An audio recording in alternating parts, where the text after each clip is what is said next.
happening in the 2K community and why.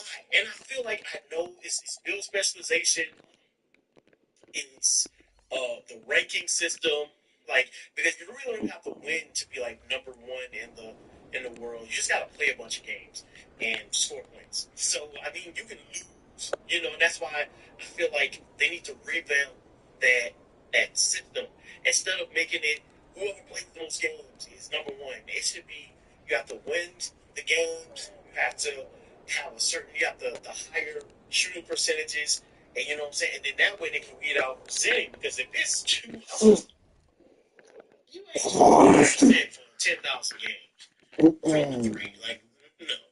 But back to what I'm saying, I just don't be understanding the whole idea behind if I'm not the guy, then everybody goes down.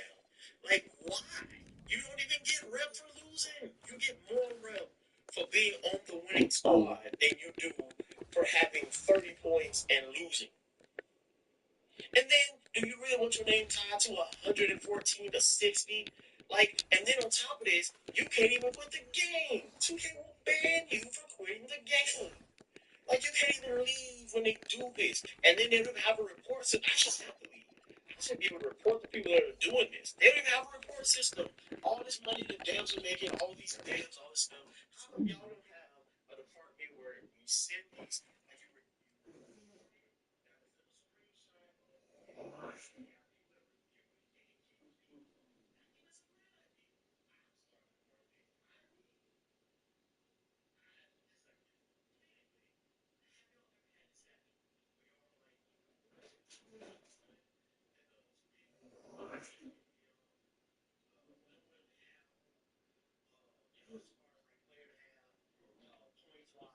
I'ma say it one more time, not gonna stop. I'ma say it, I'ma say it, not gonna stop. I'ma say it, I'ma say it, not gonna stop. I'ma say it, I'ma say it, I'ma say it, not gonna stop. I'ma say it one more time, not gonna stop. I'ma say it, I'ma say it, not gonna stop. password. Immediately got iced out. Just got iced out from the jump.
would say Cam Thomas is better at playing basketball than Alex Caruso.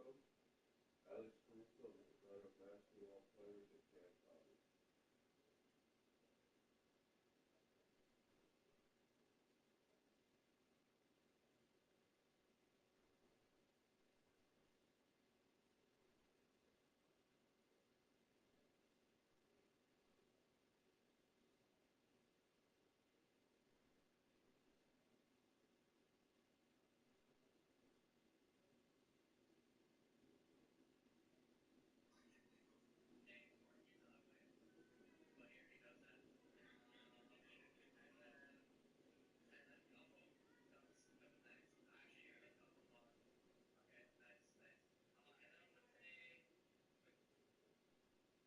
Huh?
Luke Skywalker, later. Bad shot of judge. Let's enjoy the moment.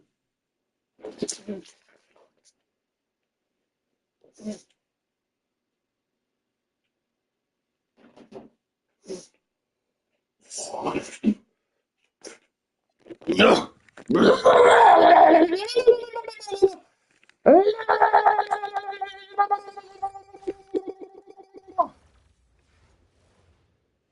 Hey Siri, what's today's date? It's Thursday, November 13th, 2025. Oh shit. Luke Skywalker, all these haters. They got bitch to the bit. Let's enjoy the moment. Luke Skywalker, all these haters. Luke Skywalker, all these haters. Ah, ah, ah. Got him. Got him. Got him. Yeah. Bah, bah. Take a spish, splash, spish. Let's enjoy the moment. Luke Skywalker, all these haters. Take a drink with the drink. Let's drink and drink. Let's drink, let's drink, let's drink. Luke Skywalker, all these haters. Take a splash, splash, splish, splash, splish, splash. Let's dance, dance, all these haters. Let's dance, dance, dance, dance. Take a drink for the drink. Let's drink, drink, drink.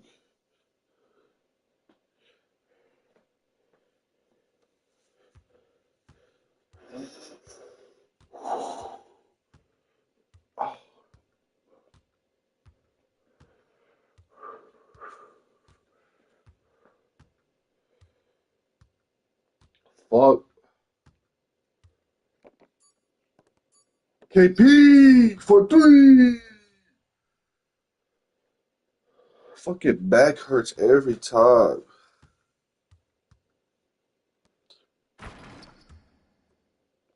What's a call for the ball, you fucking brain dead bot?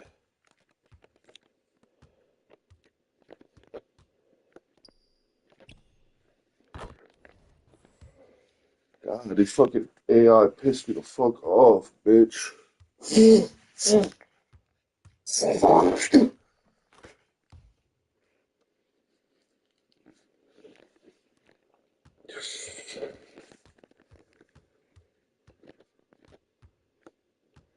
Nice screen, LeBron. Fucking nice fucking screen, man.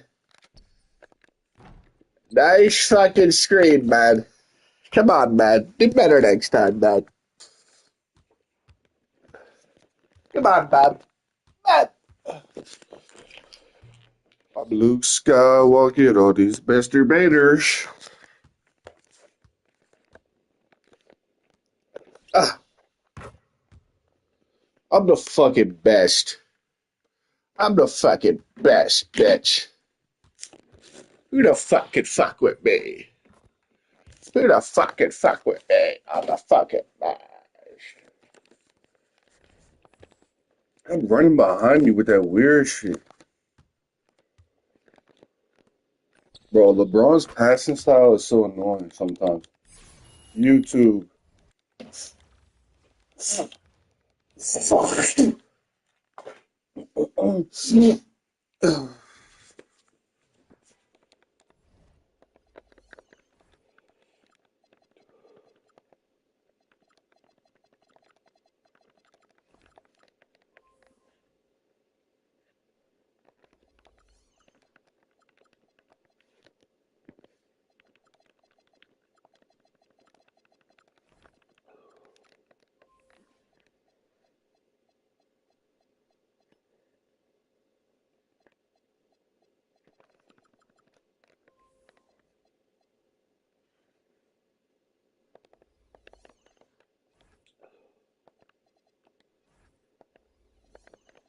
Until 9 a.m.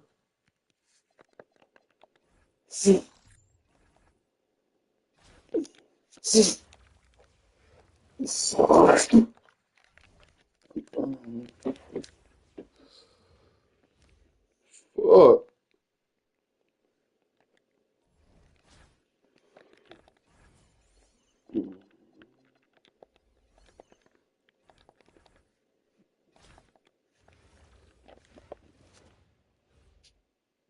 Stab bitches on my dick. Hold up.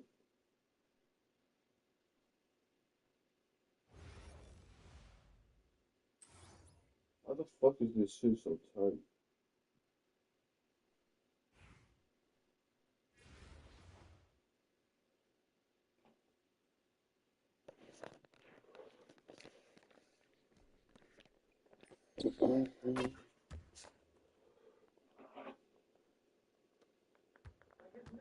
Absurd.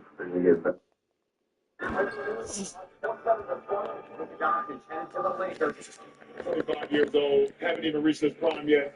His numbers are absurd.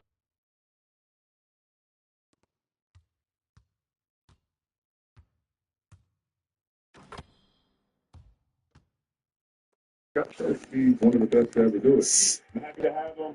LA's happy to have him. I've always been the championship. And that's where I'm going to go. If he do a third of what he did in Dallas, in the Lakers uniform, if he gets 70 in the Lakers uniform, and let me just say this, he's more Kobe Bryant than LeBron James. You know what I'm saying to you? Meaning that he gonna take the last shot. He ain't tripping. This is what he been doing since 13, 14. Either you're Batman or you're not. If you're having troubles taking over the team from a 40-year-old, something's wrong with you personally. So I guarantee you, Luka's not going to have issues shooting it. If he do anything remotely close to what he did in the Dallas uniform, he was inspired and he played, but then all these other things came. We're going to get the best Luka. We're about to get the best version of Luka, and he's about to be in a Laker uniform. If he gets 70 in a Laker uniform, Luka's a bucket, man. It's hard to take the ball away from somebody. What the fuck?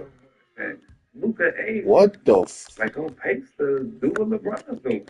That's why somebody that averages 30-some points is hard to get them off the ball. LeBron's gonna have to be AD now. Luka is as special as Bron, right? Am I right? Yeah. If I would have paid money to watch a player, I would tell you, pay whatever you have to pay to watch him. You have like TV is doesn't. Listen, Luka's a big time player, 25 years old, haven't even reached his prime yet. League already. I'm happy to have him. LA's happy to have him. And it's still a little bit surreal, honestly. The way he played the game, what he's able to do, the dominance that he's had at an early age. Like the game is a joke for him. He's playing a different game. Luka's that guy. And there's been tons of guys that weren't like that. He controls every facet of the game.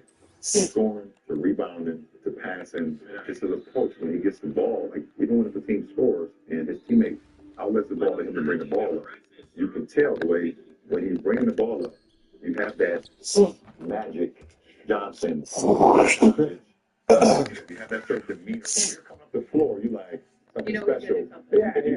If you go and decide you want to go to concession stand and get popcorn, you're gonna miss something. Yeah, Luka's that guy. Luka's that special. He has a real love for it. So I'm gonna be playing random rec on my prime Luka Doncic build. Doncic? From black plate all the way to a red plate. Then I had to quit out the game. You went 15-1. And guess what? Before I show y'all the build, let me just show you the build. Okay.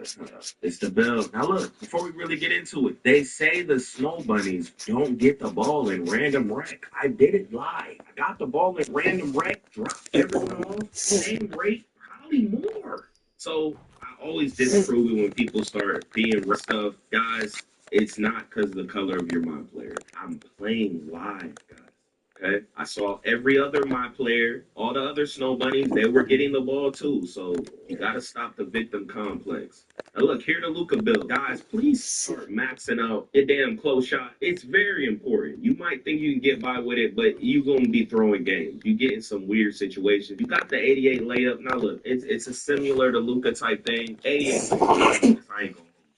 It's not bad, especially when you got a high midi. It's not even worth it, bro. The dunk, cool. I did some contact dunks, all type of stuff. The dunking was cool. Standing dunk was valid too. I got a bunch of standing dunk fouls and all this and that. Midi was stupid cool. I have straight cold spots because this is not my account, right? Straight cold spots, no purple spots, and I was still shooting, bro. I was shooting like a god on this. I've been playing on a lower build with an 81-3, and I think that turned me into a god. The 92 free throw is stupid valid. The pass act is cool. Better than my other builds I be using. I be using a 61 and a 71. The 82, it does seem like an improvement. I wish this was 85, but it's still valid. Most of my SIGs are somewhat Luka-ish. Got the 75 ball hand, 75 speed with ball. Cool. Now look, the defense look low, right? But since I'm 6'7", 6,000. I don't know what it is.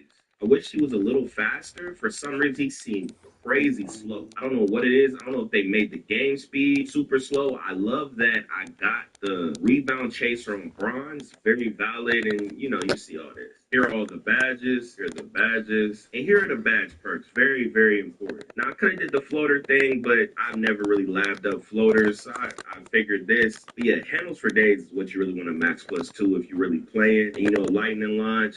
And this is what I got. And I shot like a god. I was playing excellent D. Besides when I played a Zenner, and my teammates just hated me because they knew who I was and they wouldn't pinch. But yeah, this hilarious, stupid, toxic gameplay. It's so funny, guys. You have to watch the full video. It's so funny. Now, I could have chose a game where I really dropped off people, but I chose entertain. I don't know. I think it's funnier to watch. I'm going to show you guys how to get the ball when they ice you out, guys.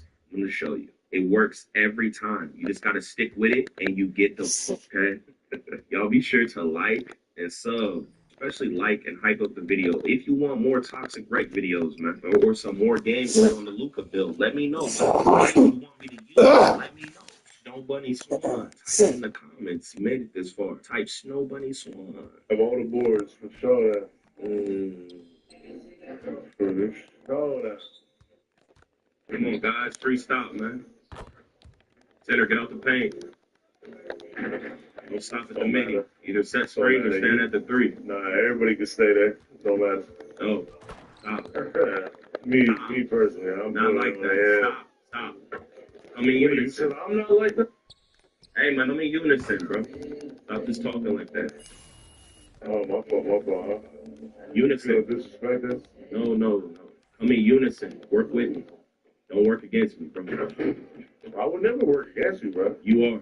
You're contradicting what I'm saying, making them do what they want instead of come together as a team. Come on, man. I know. No. You were saying against me. I know. Wait, can I speak or no? No, we gotta fix the center, bro. No. Let me know when I can. Fix the center. All right. That's fine, man. Life is better when you can develop a rapport, right? You know what I mean? I tried to develop a rapport and you went against me. No, I didn't. You did. You did. You encouraged them to do what they wanted. Instead of coming together with me, you could have been like, hey, be about that pain. But you being selfish, you just like, it doesn't matter. Do what you want. You're grown. You know I'm right. Accept it. Or you can keep talking in your ego. Man. Come on, man. I mean, I don't know. It sounds like you're like self-deprecating. No. I don't know. I did not insult myself at all. Stop using words you don't understand. I said self-deprecating. Yes. Do you know what that word means? Yes, I know exactly what it means. What does it mean? Why would I use it if I don't know? People do that all the time. Okay. What does it mean? Okay. It's okay. What does it mean? You're right. What does it mean? Right, what does it mean? You're right. What does it mean? You think I don't know what deprecation means, bro? What does it mean? It means I don't know. Exactly. You're saying, shut up. You are on drugs. You off the pipe.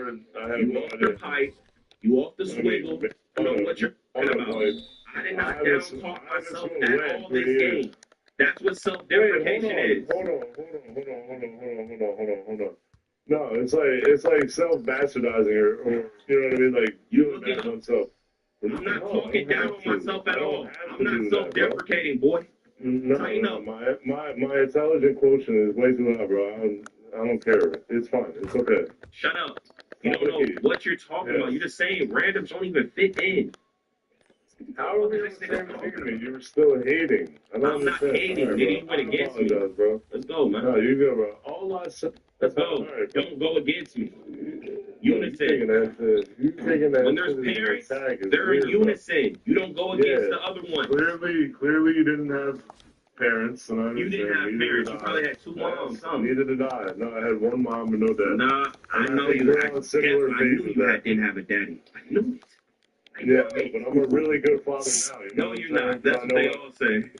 Nah, I don't think so. That's what they not all what say. say. Everybody without a daddy always say they a good That's dad. not, But no, that's everybody's not a true bad at all. dad worldwide. That's- It's crazy, right? You're not like that. I don't know. I coach baseball and basketball. That don't mean But regardless of that fact, bro, it's okay. you off the I pipe. understand. You off the All right, pipe. bro. You got it, bro. I know I got it. Small forward, first man one side, deep corner. You got it, bro. You the main character, brother. What are you talking about? You the main character, bro. I'm a supporting cast.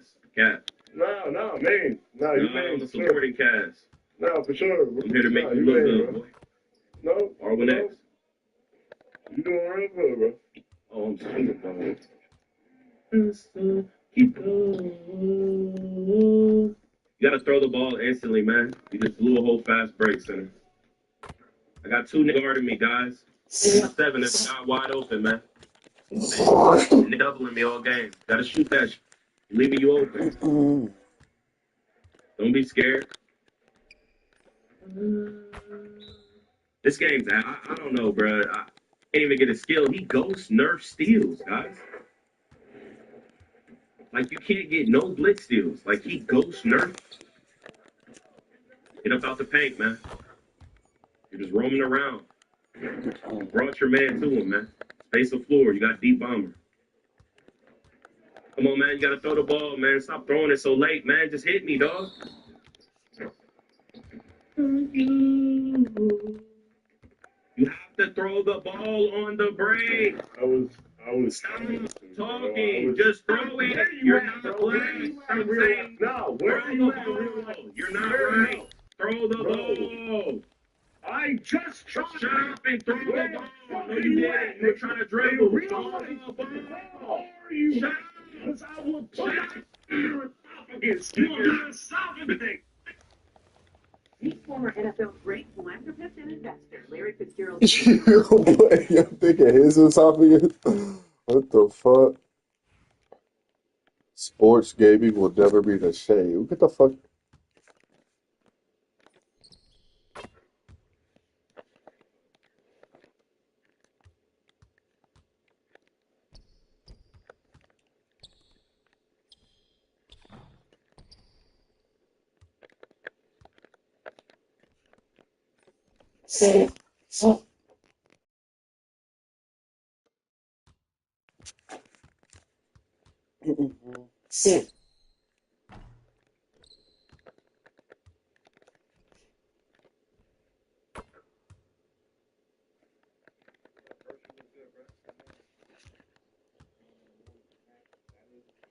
Hold on, but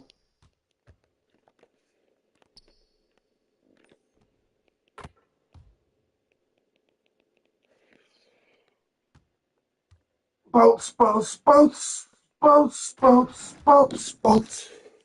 That he already got Havlicek and Moncrief. That boy grinding.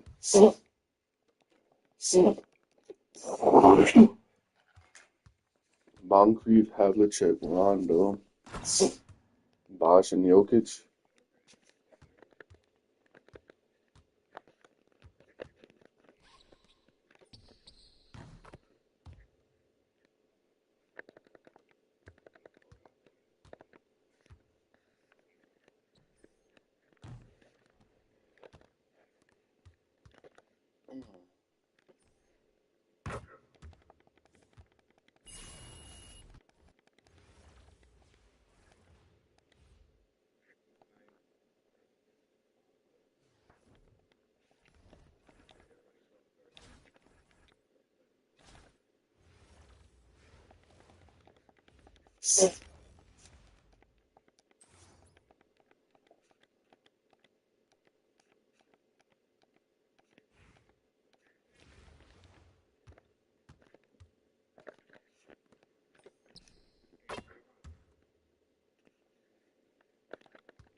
Dewana Bonner.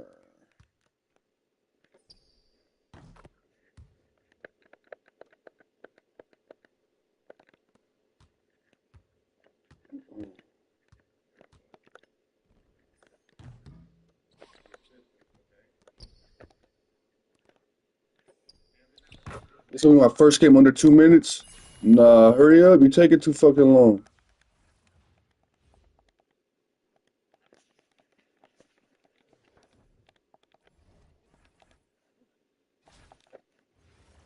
Two minutes and 4 seconds.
Oh, why the fuck do they always make those shits? Fuck is the point?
True.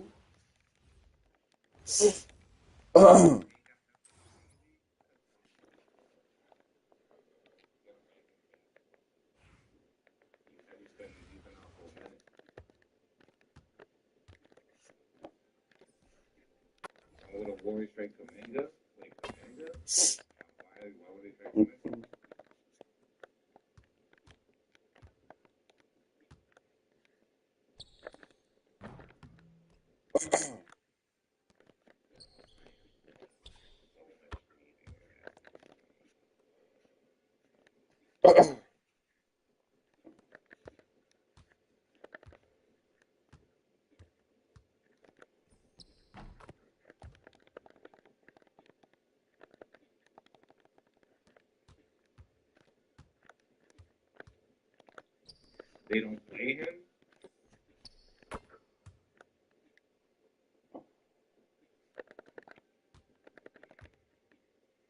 You know, why didn't they trade him though? If that was not the plan to play him.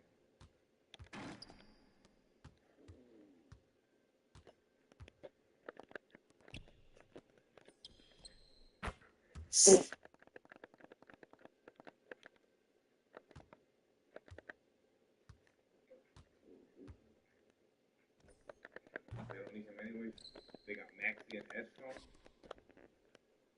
But Jeremy Kane was open though. That dude was open. They traded Jared McCain?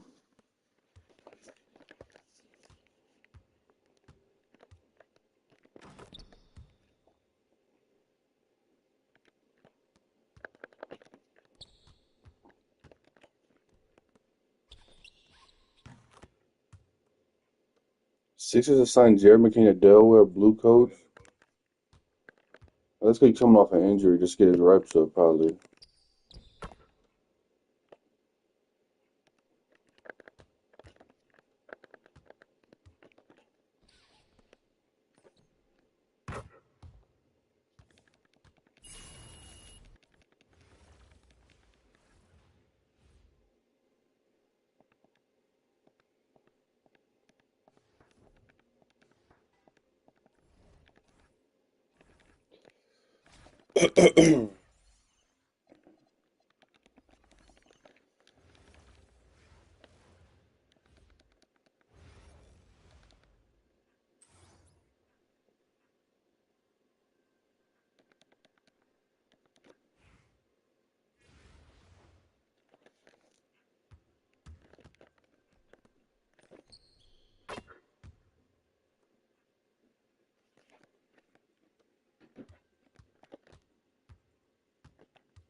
Big time KP.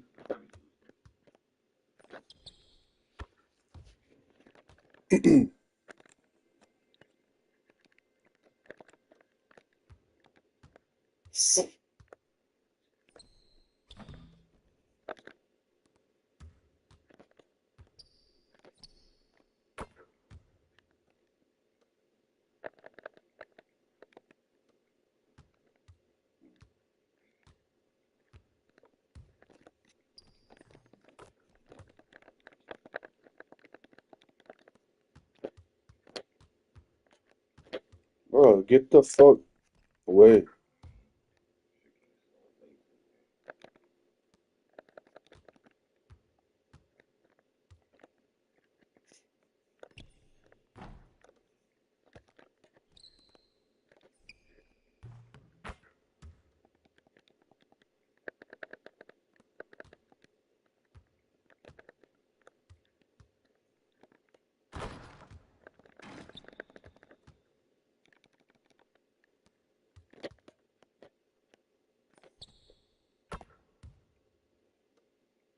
That Ingram move is crazy.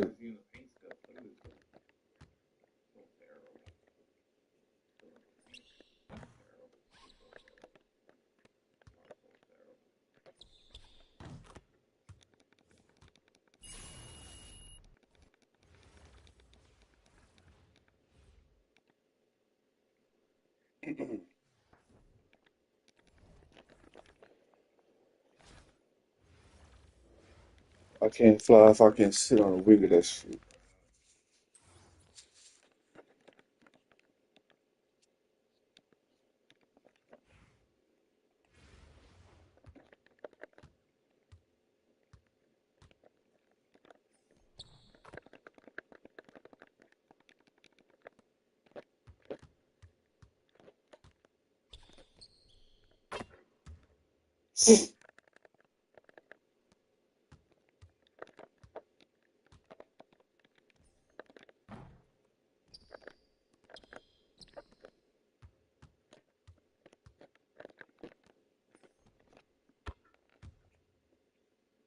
I have no idea how many games it takes for one thing that I'm putting on there. No clue.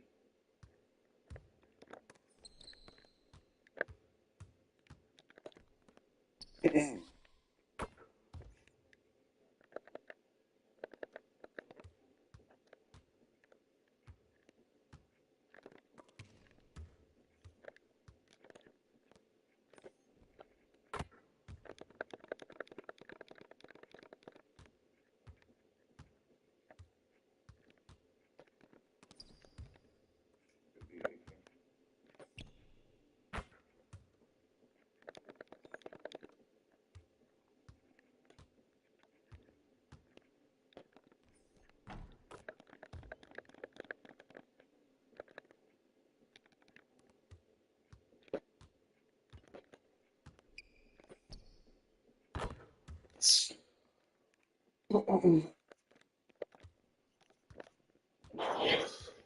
Could be me. Yeah, I don't know how you gonna give you that.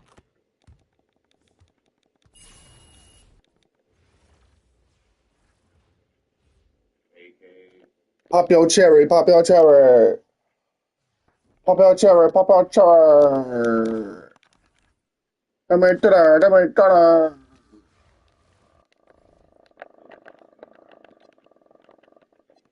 Easy rolling, Chris.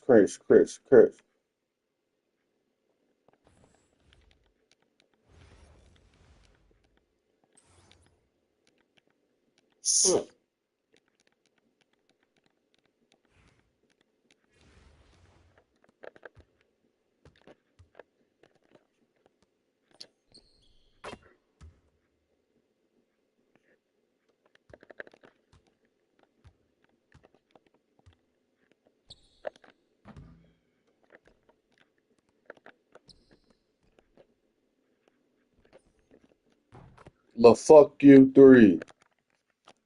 The fuck you from three.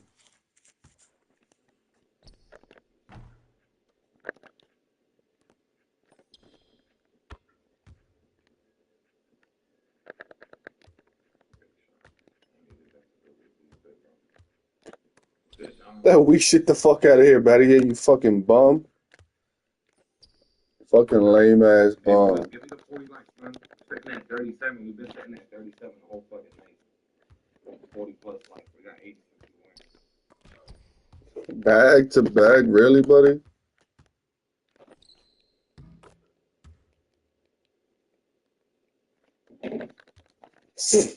My boy got Steve Ronald. Yes, sir.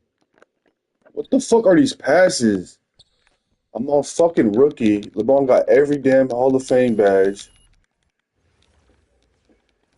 Pass accuracy probably high as dirt. You're walking into amazing prices and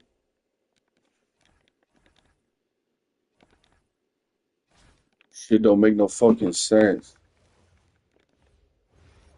Fuck is this pussy's pack accuracy?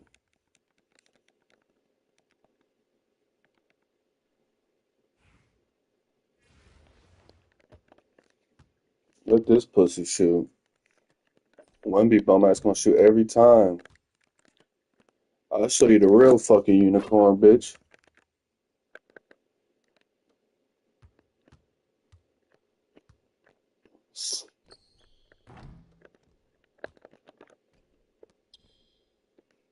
Get your funky feet behind the funky fucking line.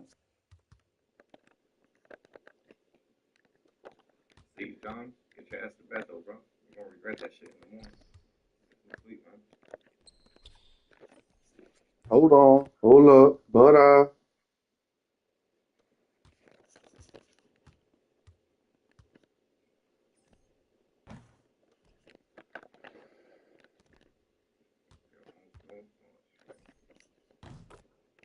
motherfuckers homeschooled. You better have like a 92 pass accuracy. He goes back to Nike this time. But he was with Nike before? As I don't remember Steph ever A leaving 90 Nike. pass To me, accuracy. he was always Under Armour, or he didn't have a shoe product. I didn't know he was with Nike.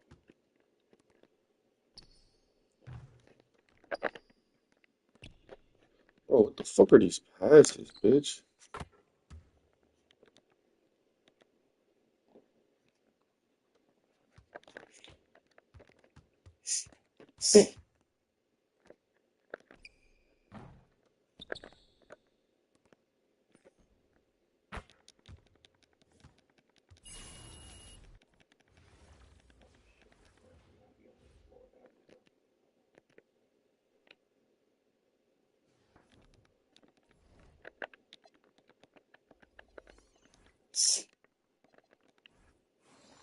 You put a target, you get him out before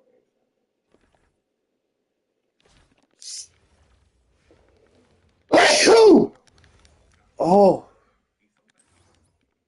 He ends up on the fucking baseline. I was like, somebody did something.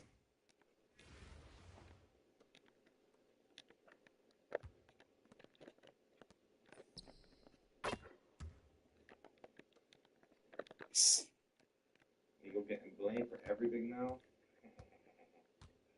Fuck Nico. Right in my fucking mouth. Fuck Nico, huh? Man.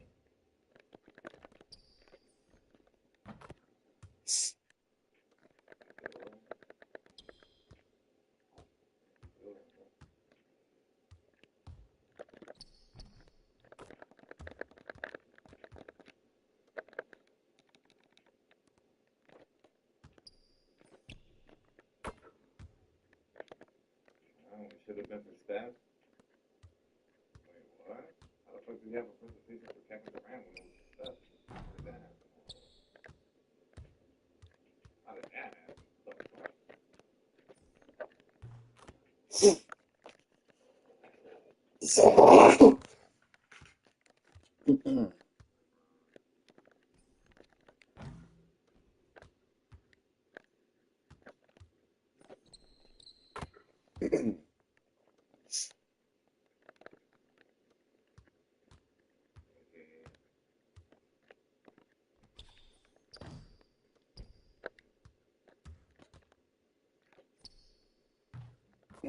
He didn't proofread the presentation? Well, why would it be for KD though? How does that even happen? That don't make no sense.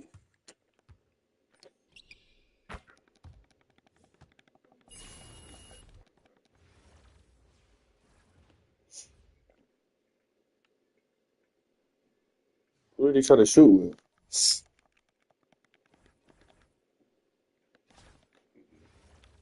Yeah.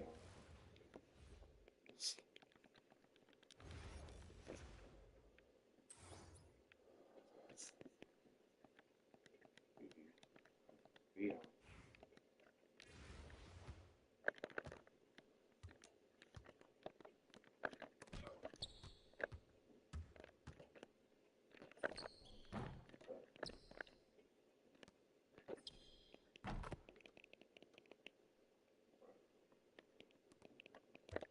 Don't make no sense.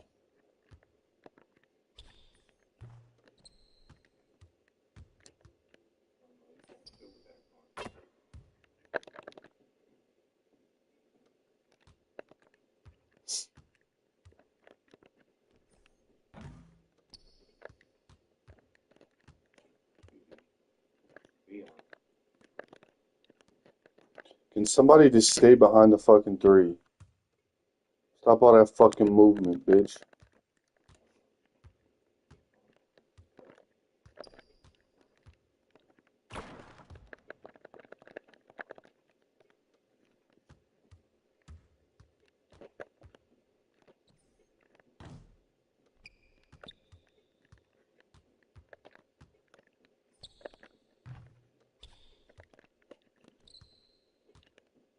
You missed that? We got a big name and accidentally showing a slide with Kevin Durant's name. Brother, this is Nike we're talking about. What?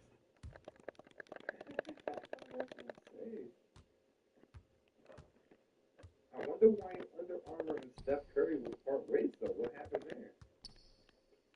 They called him Stephon?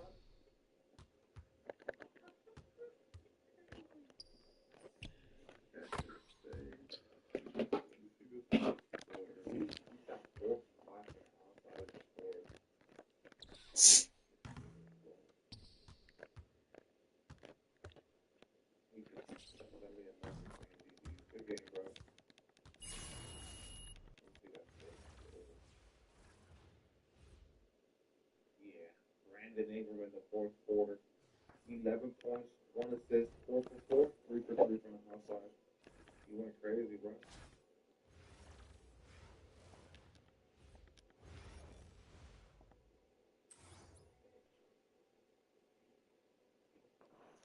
Never responsible. Steph Curry? That fucking. Steph? That's embarrassing. That's, yeah, of course he was never going to sign with them. With DJ Edgecombe? Yeah, BJ nice, bro. For Miami, that's a cool little card.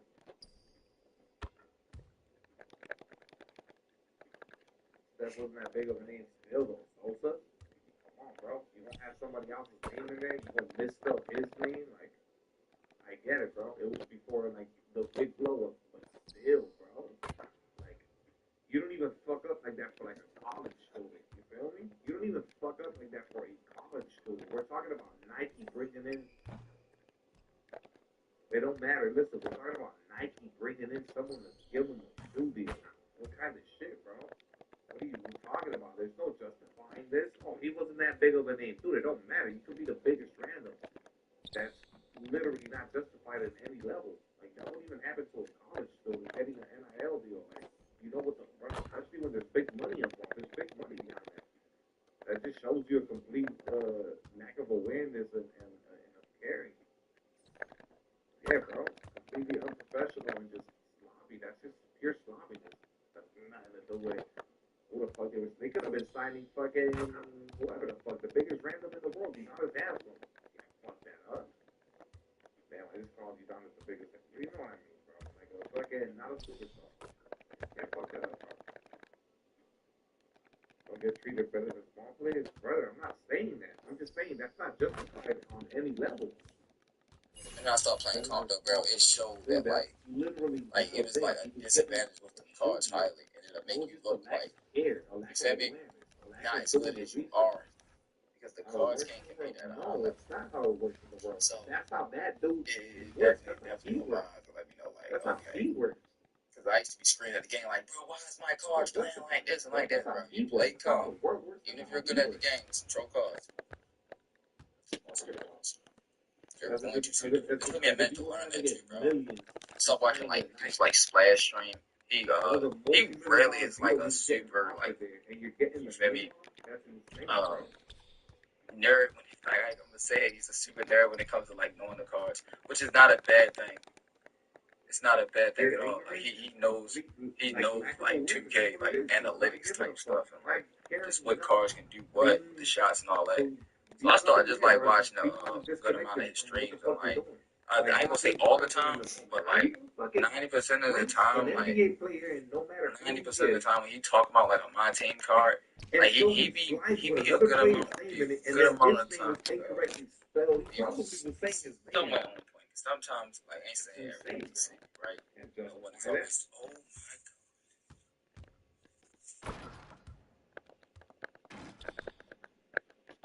Thank you, Jesus. No, I don't believe in Jesus, though. I am not a Christian. But Jesus Christ is a real person. Yeah, we didn't get to that religion, but shout out to Jesus. Oh my gosh. Bruh. That's one of the best fact overs of the year, bro. You know what's That's one of the best fact overs of the year, bro. You know what's fucked up though? And crazy thing is, we spent All of this 126, obvious shit comes out. but I'm not even mad. Things like this happen and everything just resurfaces and everybody comes out with the stories. It's fucked up. That is fucked up. That's fucked up.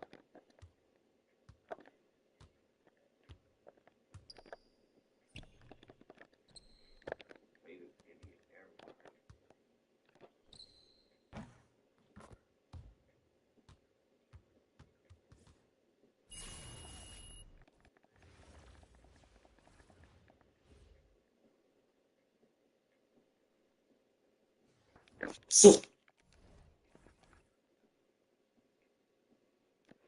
Is that AK smart?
Because he didn't have the power he thought.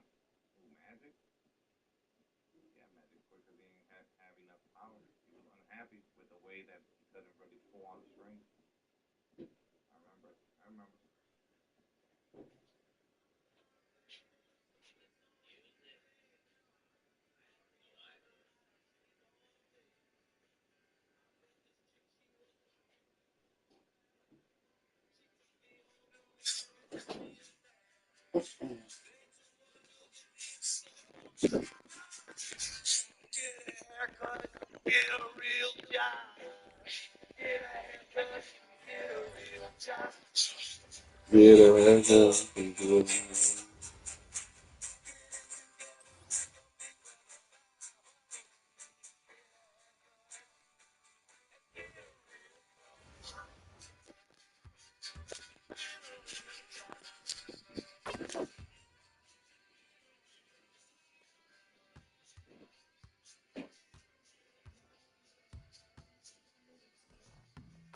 Years away from spending monthly. Then we get it now, move on. Yeah. But you were gonna have to move on from that because that's it. He's fired, he's no longer there, now it's time to move on. I agree.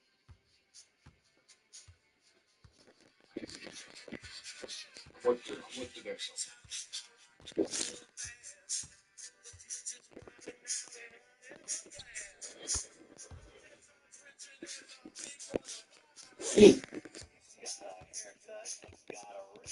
I mean, those are AK.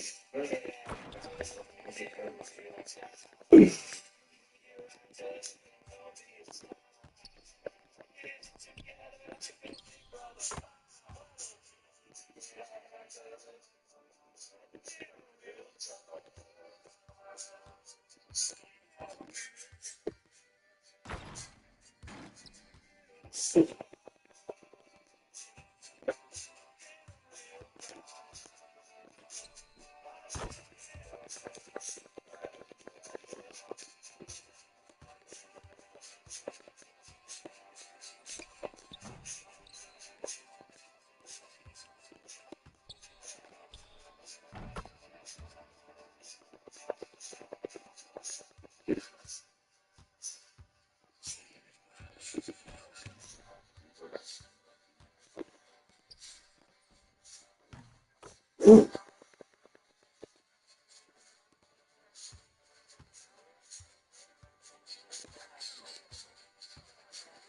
it.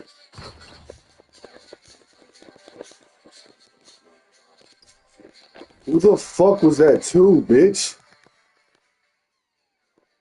Black Rice, you fucking dumb milk dud bitch.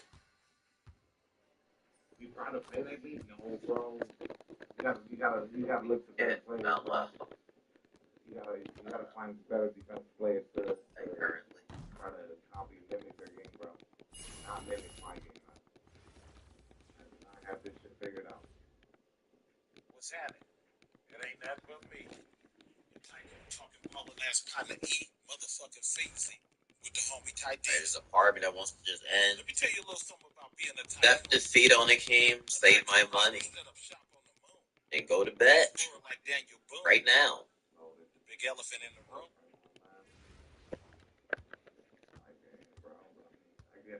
I get loaded with him, and I get loaded with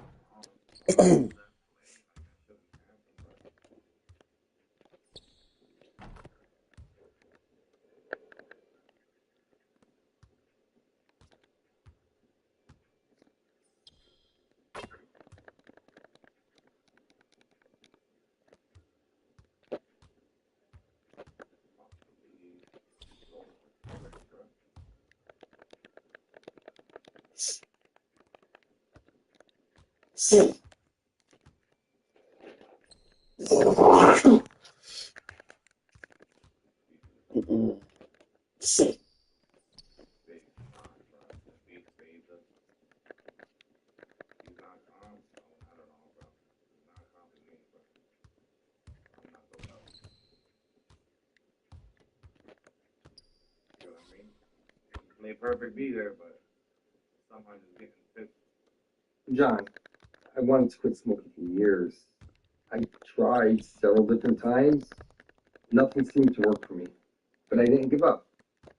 Eventually, I found the right doctor. And together, we came up with Doctor, save me.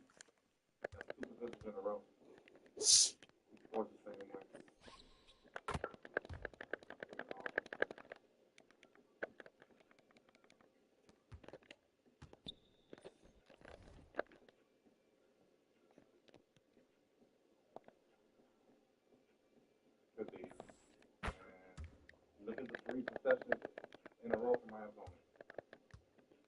He has scored 6 straight points here, and he doesn't deserve. He should be stuck at 18 points or whatever the fuck he said.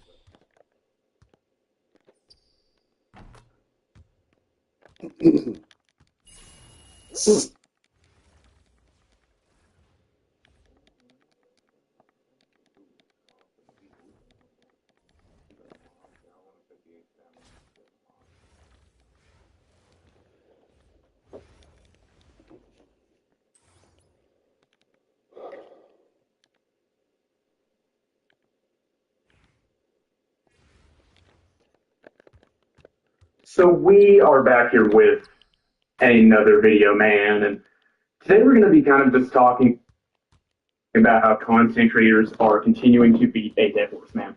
And it's just every single video from a lot of video creators, it's just complaints about these same things.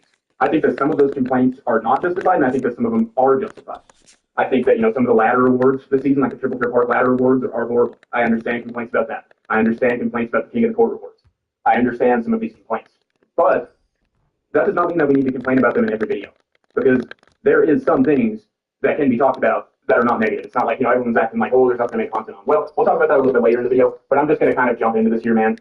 This is sort of a reaction to Ty's video that he just uploaded, saying, I'm bored, whatever. So we're going to talk about some of the things mentioned in this video, kind of debunking some of these claims, and then we're going to talk about one of the comments that was left down below the video. There wasn't too many comments because it's a fairly new video, but we're going to talk about one of them. So anyway, let's just kind of jump into it, man. Before we do that, make sure to leave a like on the video and subscribe to the channel if you're new, man. We're almost 1,000, and, all the support is always very, very much appreciated. And thank you to Kurt as well for shouting me out on Twitter. I do appreciate that. But anyway, let's get into it, man. So, complaining about the locker code that we just got last night. Now, the complaint about the locker code that stems from that it expires in like a few hours, that is justified. There is no reason that 2K needs to make these locker codes expire like within 24 hours. They should be available for like a week at least, if not just be like infinitely available like they used to be in 2K20. 2K20, not all of them were infinitely available, but you could like say I started 2K20 like a couple months in. I was able to enter in some like token locker codes and stuff from like a month ago. And there were some that were expired, but there was also some that were available. I mean, I know that we don't get enough locker codes, but we got a locker code. Why are we complaining about it? It's better than nothing. You know what I'm saying? So anyway, and this is the next thing that we're going to talk about is something that is just I don't get it, dude. Why do we keep bringing up Jack Marin, Terry Dishinger, Danny Ferry? First of all of those cards were dropped. Terry Dishinger was dropped in January. Jack Marin, I believe, was February, and then Danny Ferry was like March or April. So, this is like a few months down the line in the game cycle, and people are acting like, oh, we used to get that at this. The rewards from the vaults and the ball drop at the point of the game this year, where we're at in November, were always horrible. And not to mention, with all of those cards at this time of the year, and Terry Dishinger, we were, like Terry Dishinger, for example, we were getting Galaxy Opals in packs, and then we got picked down to Terry Dishinger. Was he, a top 3 or top 5 card in the game? Yes. But even if these Season 2 rewards were, like, really good, like Mitch Richmond was the best shooting guard in the game, and he was a diamond, which we used to get, there'd be pink diamonds in packs, and you get a diamond, vault reward, or ball drop reward.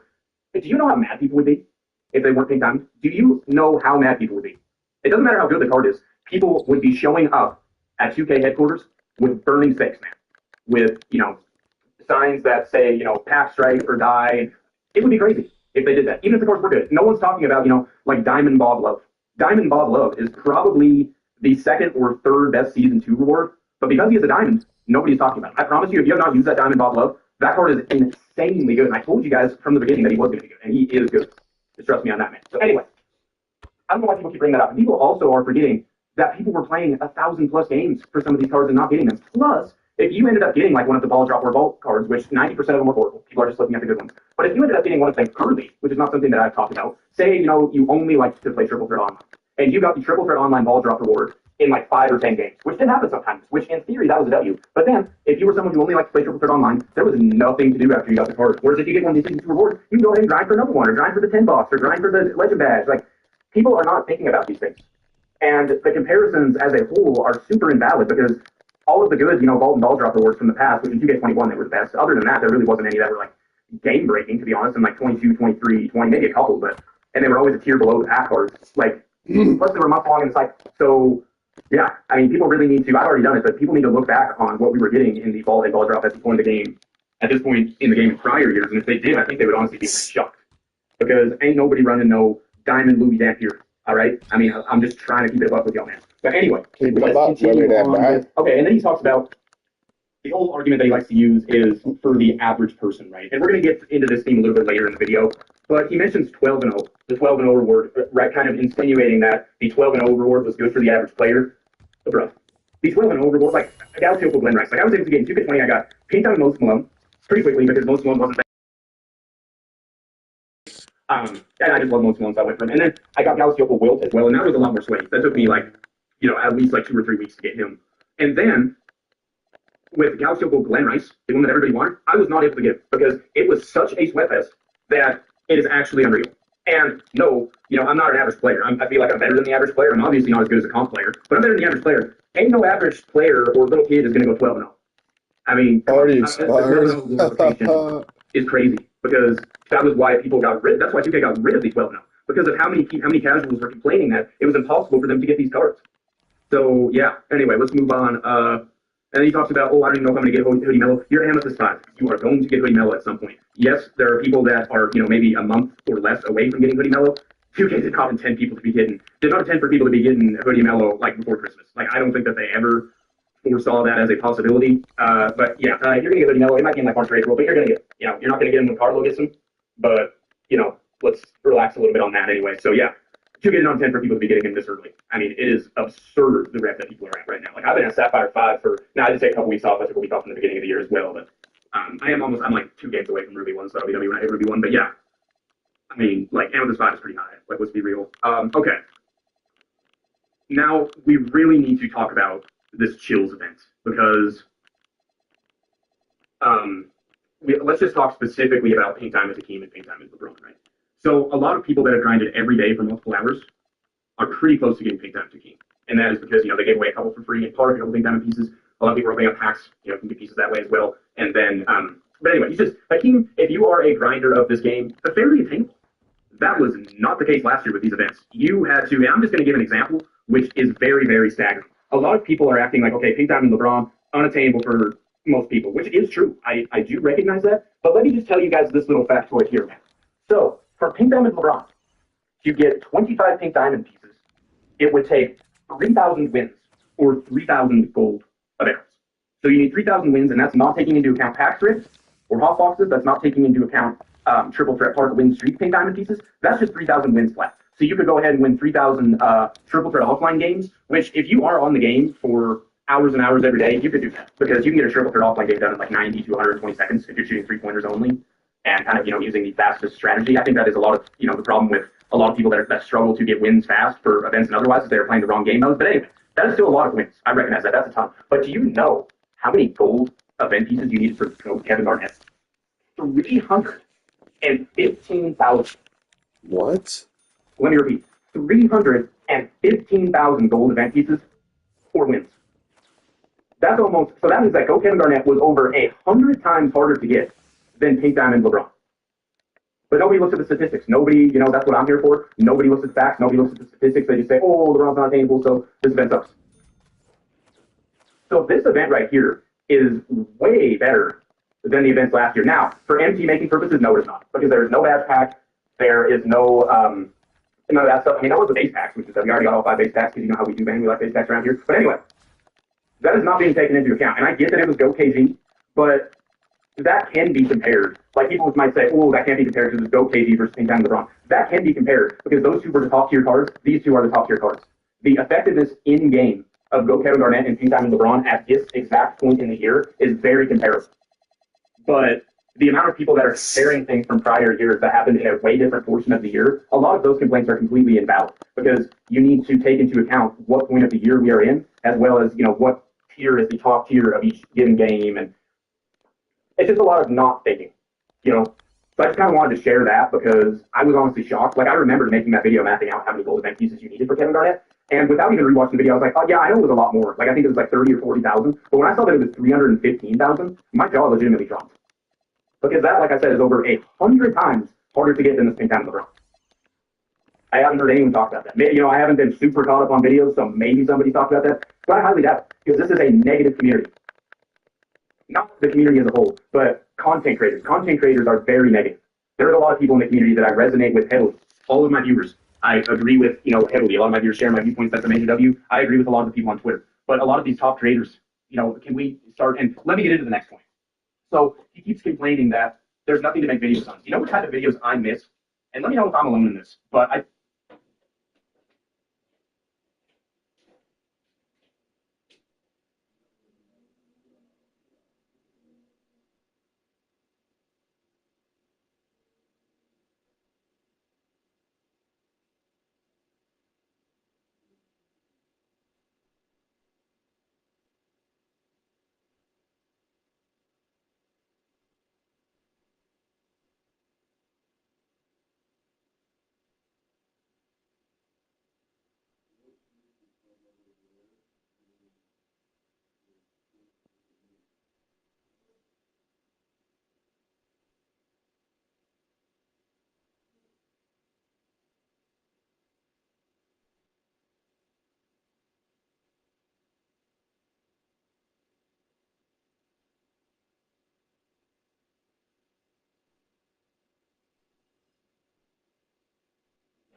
think that I am.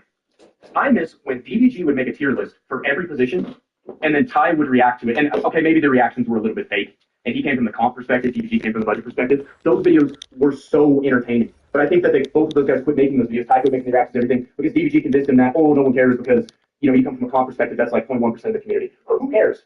Those videos were entertaining. That is what matters. That is the type of content that I miss. I would binge watch DBG's tier list and then go and watch Ty's reactions.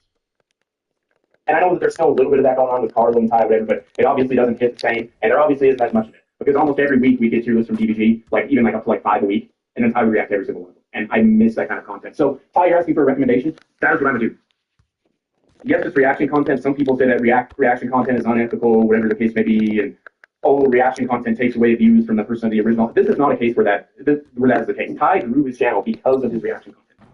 That is a case that is relevant in other communities, like the zombies community with the YouTuber like Mr. T Lexify. Him reacting to videos takes those views away from the original creator. That is not a situation with Ty and DBG. That is not something that I've heard that argument, so that's why I'm mentioning this. That is not, the situation is not even comparable. So I thought I would bring that up as well. But yeah, let's continue on here, man. And then he mentions, grind 5 showdown wins. Like, okay, if they have every week you grind 5 showdown wins and get 1 random, diamond or amethyst. I mean, we've got a bunch of amethyst moments cards in the game right now that you literally just have to win games of any mode, not just showdown. So I prefer that, to be honest with you. And second of all, does anybody ever remember getting that besides Amethyst James Harden? Does anybody remember, any time where they did that besides Amethyst James Harden where you got, 5? There was win streak rewards, but the win streak rewards in like 2K23 were so much harder. It was a sweat test, just like 12-0. But James Harden was easy to get in the casual play. That's the only time I ever remember that being. Maybe I'm wrong. But anyway, I don't see how that's better than getting some of these moments cards for just 10 wins of whatever game mode. And the reason that I bring up things like this is because, yes, I have more fun in 2K23, 2K22 than I do in 2K26. I'm with everybody on that. I get that. But the old game modes get over-glorified, and 2K26 gets overshafted. And that is just the fact of the matter. So that is why I bring up certain points like this. It just is. The rose-tinted glasses situation, we've already talked about all this, so that is why, I'm not trying to defend 2K26. I'm not saying 2K26 is the best my team's ever been. I'm not trying to, be a shield. I'm not. I need to bring facts forward. I feel like that's what, that's what I'm doing. But anyway, let's continue. So then he says, what is the point of making gameplays on cards that are unattainable? And I think that this is an interesting one. Because I get that a lot of people do like to watch gameplays for cards that they could go out and get. But my standpoint is, I would rather watch, and this has always been how I've been, and I know that I'm not the only one. I know that maybe this isn't the most popular point of view. Maybe more people like to watch gameplays on cards that, they could go out and get in an hour. But I would rather watch a Pink Diamond LeBron gameplay than an Amethyst Zachary Ricochet gameplay. I would, because I'm not going to get LeBron, so I want to see somebody use him. I want to see a good player use him. I don't know if I'm alone in that, but yeah, I like the gameplays better cards that I'm not going to get. And maybe that's the unpopular point of view, but that's just how I've always felt personally. And I don't need a gameplay on Amethyst Moments Jimmy Butler because I can go get him myself and use him. You know what I'm saying? So, yeah. And then same with like a lot of the viable Pink Diamonds. Like I'll watch gameplays on those, I'll look at the stats because when you're purchasing a Pink Diamond on the off chance, it's a big decision. So I want to, but all these lower tier cards, I don't watch gameplays on those. I never have. So let me know what you guys think about that, but that's just kind of my standpoint, man. And then at the end of the video, I thought this was a major W on Ty's part. I'm not going to lie. This is the first creator I've heard address this, and it is just straight facts. He said, it could be my fatigue in regards to this game mode and why he's not having fun. And thank goodness one creator finally addressed this. Because that is what it is. It is fatigue. That is why people are hating so hard. That is why all the content is negative. It is burnout and fatigue. I've been saying this for months. So thank you, Ty, for addressing that. But anyway, let's move on to the one comment that I wanted to respond to. Because this comment, we always get, at least a couple people with a blast from this comment. So we got to respond to this. Okay, let's start. The game is boring. Then removing modes like TTO Online, Clutch Time Online, and even the draft mode made the game incredibly stale. Okay, I agree with this first part. Draft mode sucked.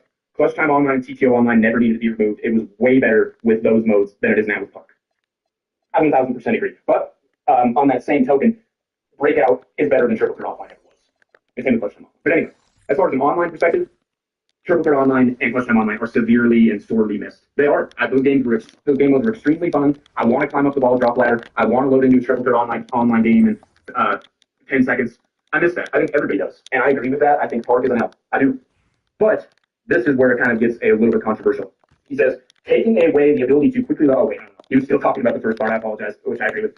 Also, the vaults, wheel spins, and door prizes after every game made it fun. Okay. So first of all, with how the spin the wheel and clutch time was, the vault and ball drop were in triple threat. First of all, with the vault, how it used to be, it would not open after every game. And the rewards in all of those game modes at this time of the year in those past games were so much worse than even just the prize games on breakout boards right now. You're making so much more MT off prize games right now than you ever were. So it's just better than it was. I mean, that's just facts. It is, as far as, from an MT making perspective, it's just better now when it comes to prize games. Do we miss the RNG rewards? I do personally, but I think that objectively the season rewards just are factually better than the ball drop and ball rewards were at this time of the year in past years. But anyway, so I don't understand that argument. Knowing you had a chance to get a player reward after each win, I do miss that. What they should do is just have RNG rewards in the game. But then I get it, because if they did have those, people would be complaining that they're horrible cars, because they always were. Sure, we had Jack Marin, Terry Dishinger, Danny Ferry. There were some other good ones in there as well. There were some good Ascension awards, all this and that. But 90% of them were horrifically bad. I mean, they just were. So I think, if they added those in, we'd probably realistically get like a pink diamond, somebody ran, like we would get like a pink diamond, oh God, let me think of a good example. Maybe like a pink diamond Walt Bellamy, or like a pink diamond Nate Thurmond. People would complain about it. I mean, there's no doubt about that. And then people would start complaining again that they're playing too many games and they're not getting the cards, and other people have gotten in 5 or 10 games, and all the complaints from the past years would come right back again. They would. So, anyway, the season passing festivals suck as well, especially when the rewards are terrible. This event is literally, on paper, factually, better than any event that we got last year, and Chris Bosch is better than 90% of the level 40 awards that we've ever gotten.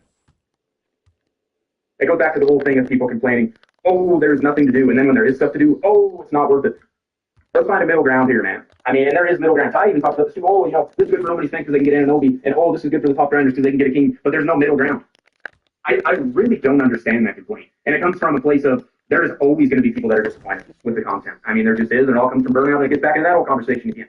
If you already have OG Ananobi, if you already have Patrick Ewing, go ahead and get some of these, I would not get the 90 plus pack, but go ahead and get some of these shows packs, get these super packs.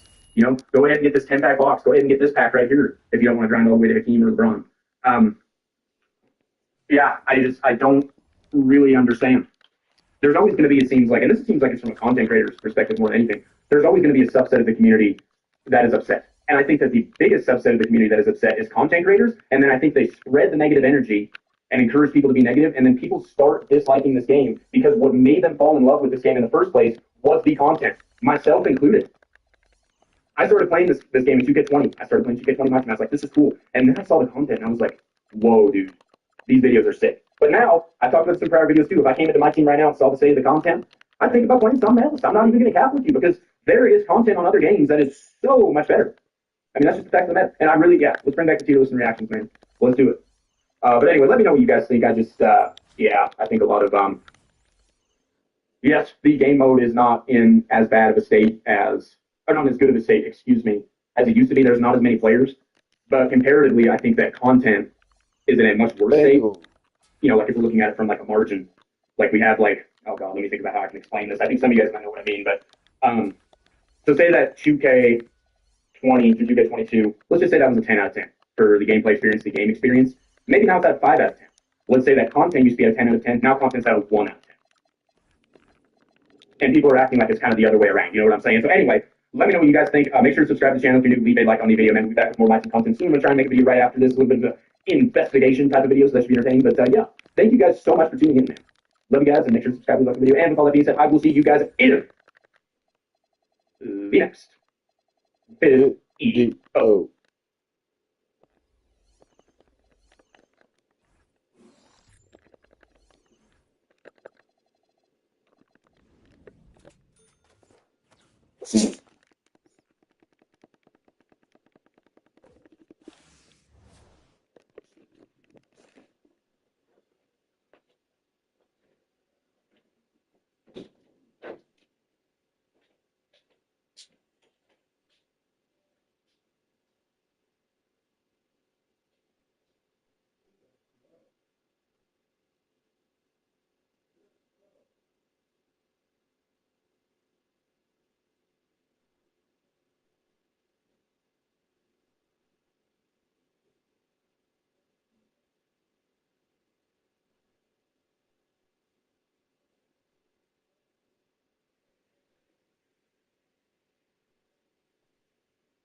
So I was actually going through my antenatal. All right, so let's make another video on antinatalism. So I was actually going through my antinatalism playlist and just trying to check out different topics that I covered. We've never had, a discussion on these specific issues in this new format, so I thought it would be a good opportunity to just go into more details for one specific one. I was looking at them, I tried to find one interesting one. I guess one of the things that I've been recently talking about with my friends was about the issue of parents and the high position that we usually put our parents. We usually put them in very sacred, loving position in our society. So I thought, okay, let's just look at that and see how we can, if it's justified, that sort of position. And if it is, how can we justify it? All right, so I guess the main reason that we usually put them in a very high position in our mind is the first, the position of authority that we usually have during our childhood. That sits in our mind that they have this top position, top priority in our life. But I guess when you get older and you start thinking about it, one of the things that it seems to be difficult to answer is all the struggles and everything that they did for us as when we were a child. And this is also the answer that you will get if you directly ask them. Like, okay, so if you tell them like, what did you do for me? Like, if you tell them, hey, I believe that you are a selfish person for bringing me to this world, and it was not out of love. What they respond is, if it weren't out of love, then why did I do all these things that I did? Like, I cared you for, your mom would say, like, cared you for this couple of months, and then I feed you, your dad Couple of worked months. hard, all these things, just to provide for you what you needed. And if you hear these stories long enough, you start to get a similar sense that, yeah, they actually really sacrificed lots of things for us. Doesn't that mean that they deserve our love in return? No. I would say yes and no, because it's a little bit difficult to actually separate because they're not pure evil, they're not pure good. So it would be a combination of different things, and we really don't know what they did themselves, what they did out of love. So it would be a little bit difficult. But I want to focus on that specific part that basically compels us to say yes, that they did it out of love, and that's basically all they did for feeding us and clothing us and all these necessary things that they had to do when you have a baby, right? And you see that we usually take those actions as an indication of their love. Now, if you are an antinatalist, by the way, I'm trying to say antinatalist, because antinatalist was a little bit difficult to pronounce. I don't know why I started calling it antinatalist, it just came naturally, but antinatalism makes more sense. So if you're an antinatalist, you might know the answer to that, right? You say, okay, I'm given asked to be born, so when you have a baby, that's what you do. When you decided to have a baby, to reproduce, you knew that it would come with all these responsibilities. It's not like you didn't know. You signed up for this. The moment that you decided, hey, let's have a child, right? You knew that you had to feed them, you had to clothe them, you had to pay for their education, etc. So we know the answer. It's pretty straightforward. But the point is that we still don't feel it that way. I mean, even myself, sometimes I think about all the stories and everything that happened to me and everything that my parents did for me during my childhood. I get that sense of love, and so that like they sacrifice, they struggle so much to bring me up, and sometimes it becomes difficult to really justify it by only saying this thing, like only saying that hey, it was part of what they had to do. If you get, for example, a pet, you knew that you the moment that you bought it, you have to feed him, you have to take it for a walk or something if you have a dog. So it's a total package, right? So it's the same thing here. You can't just say, I didn't know that I had to feed them, so I guess now it's on you that I'm feeding you, and I'm doing this just purely out of love. I didn't have to do it. Well, you do have to do it. And but yeah, even when I know the answer, it's still something deep within me telling me that they sacrificed something and they did something out of love. Now, I guess the problem is that the argument that you're coming up, saying that, hey, this comes as a package, it's not strong enough to basically pull it out from its roots, that feeling that, hey, like, yeah, they really did sacrifice for us. I guess a stronger way, that's usually that I approach it, is to go back in time. So let's assume that, yeah, okay, everything that they did when we were born, it's on us. They sacrificed. They did it out of love, and we have to appreciate that. We have to respect them because of that. and let's assume that's the case. Then I will start going back in time. I would say, okay, like imagine you're talking to your parents, and they're claiming that yes, we sacrificed and we did this out of love, as my parent, but I was talking to another parent, and that's what she said. That she's doing everything out of love. All right, so let's go back to your first months of pregnancy. Now things will start changing your body, and you will have some weird things happening to you when you're pregnant, and it will be some difficulties, right? And it will be, I don't know, it wouldn't be that hard, but at least you would have some sensations that are not normal. And so the struggle that you would have in the first months of pregnancy, is that on the baby? And the answer is either yes or no. You know, it would be like, yes, I'm struggling during the first months of pregnancy because I want this baby to be born. I'm like, okay, let's go back further. Like, let's go back on the moments of conception. Like, we all know, right? We're adults, you have to struggle to make a baby. It's not that easy. Um, what about those struggles? Are they on the baby too? Like are those struggles also out of love? Like you're doing them for the child, and later on you can just put it on him. Hey, like I did that for you. And if they say yes, I will even go back further. I will be like, okay, mom, like what about all the struggles that you had during high school? What about those struggles? Are those on me too? And I believe there's one point that they will start saying no. How the struggles that I had during my high school, how can I put them on you? You know, you don't have to pay for those struggles. You don't have to respect me for those struggles. But if that's true, then I can always make a case that actually what you did struggle, the struggles that you had in your high school, that led to like the good education that you get, that led you to the good job that you got, that led you to you know the opportunities and the payroll, and that money that you had made it available so you can't get pregnant.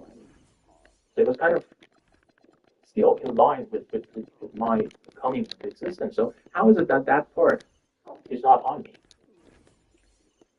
But that's not really important. If they say no at any point, like if you go back in time, they're going to say no somewhere, right?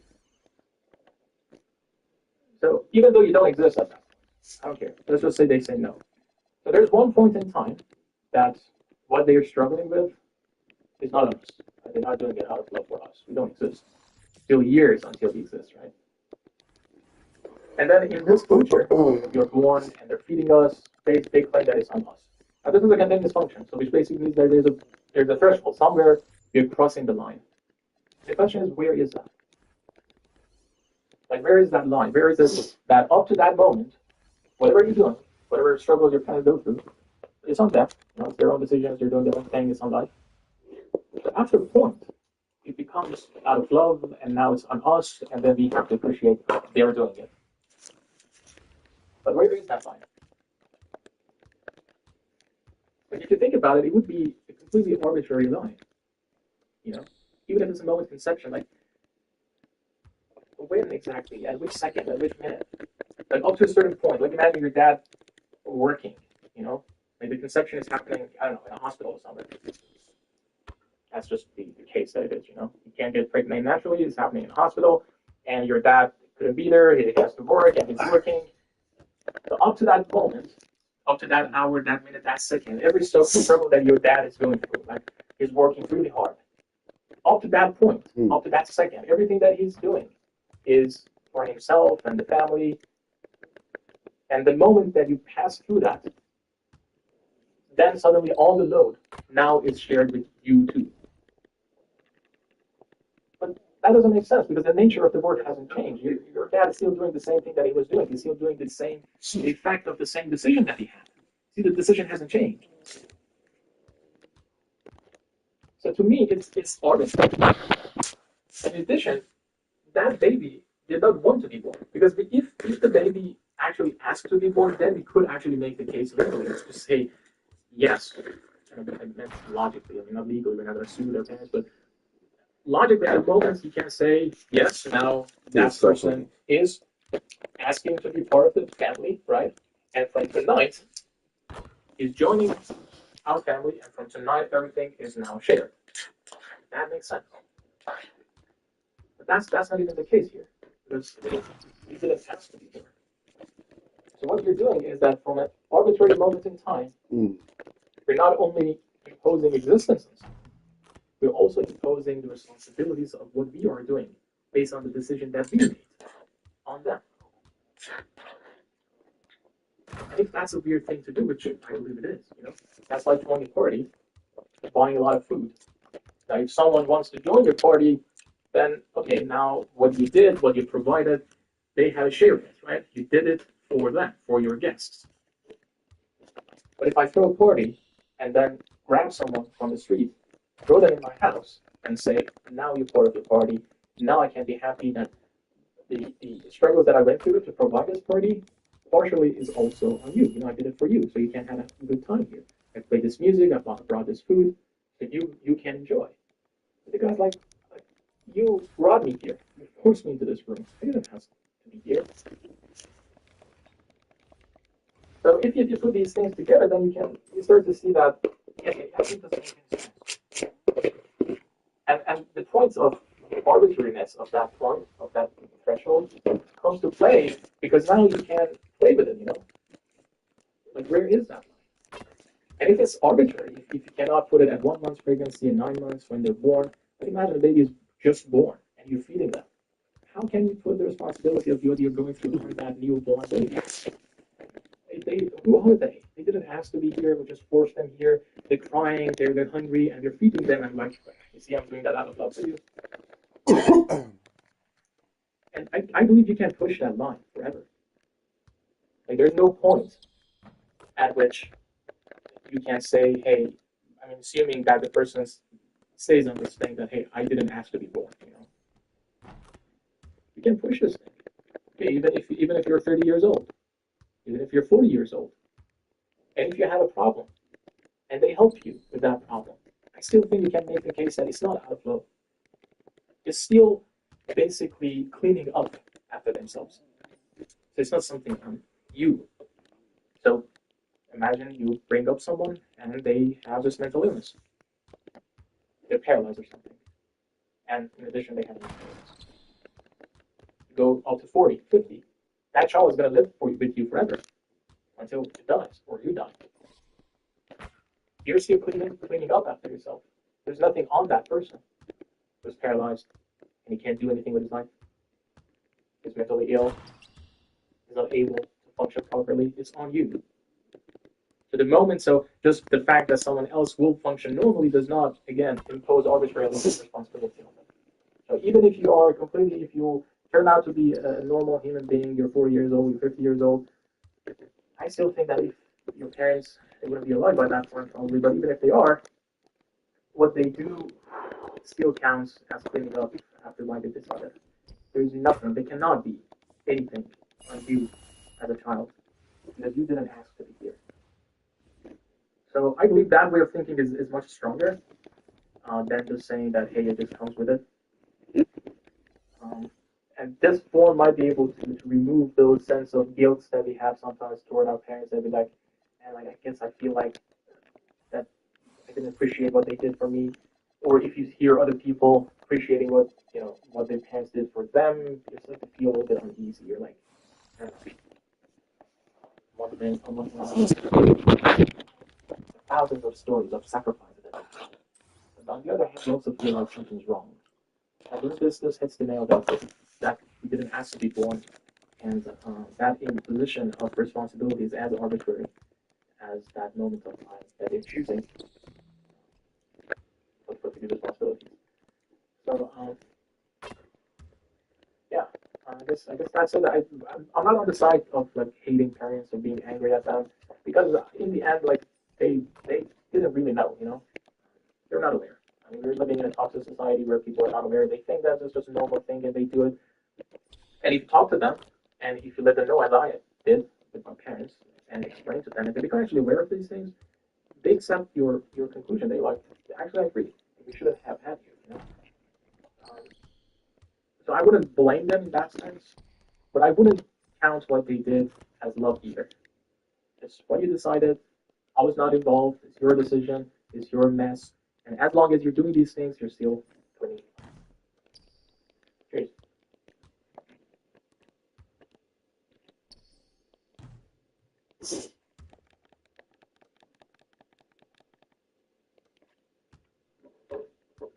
right, so I hope this one will be a short video on the consent argument again.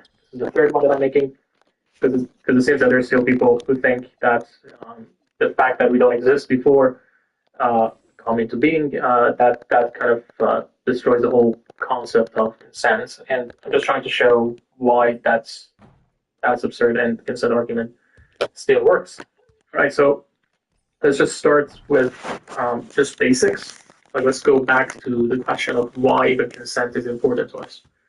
Now, you're going to have your own answer. The way that I'm looking at it is my assumption that moral spaces that I'm working on is that rational beings, entities like you and I, we should be free in our judgment. We are rational beings in a sense that we can judge what's good and what's not for us. That's something in our power. And I believe that rational beings should be free in their judgment. There should not be any kind of imposition on a rational being. Which means that if a rational being is in a state, like the way that the state means the property is having some properties, like the way that I have talking to you, that's the property that I'm having right now, so that's the state I'm in. That's not imposed on me, that's something that I've decided to do, so that's not an imposition. So when we talk about consent, it's always relative to a specific state. So when you consent to state S, I define it as a confirmation that the state S is not or is not going to be imposed on you. So, for example, if you ask someone whether you can have sex with them, that's ask for consent to S. That's something that happens. It means that you're confirming that that state of sex in the future is not imposed on you. So consent is important because basically you're confirming that that state is not imposed on you. So you as a rational being, you are still free in the judgment of the state in which you are now. So that's the basic definitions that I work with.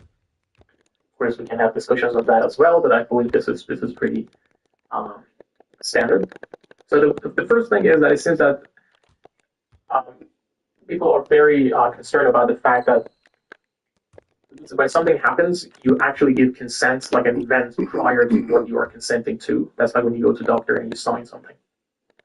But to me, the main core of the whole concept of consent is about the state. I'm trying to show this with these two examples. So consider these two cases. One is that you ask for consent for sex again, and you say no, but there is no such state as having sex. So you don't have sex. You watch Netflix, for instance. In the second case, you ask for consent for S, that is the sex, and then you say no, but you do have sex. Well, that's rape, right? Now, the idea is that if consent is only an event that's happening prior to some other state, then there's something fishy going on here, because in one case, it's a mundane, very normal, benign situation, the first case. The second case is a serious event. But the point is that everything prior to, I wrote here dinner, but I don't mean dinner. I changed the example. But everything prior to S is identical in both cases. So if you're only looking at everything prior to S, then they're both identical. You ask a question, you ask, can we have S? And then you answer no. Both are identical. So how come that the outcome is so different morally?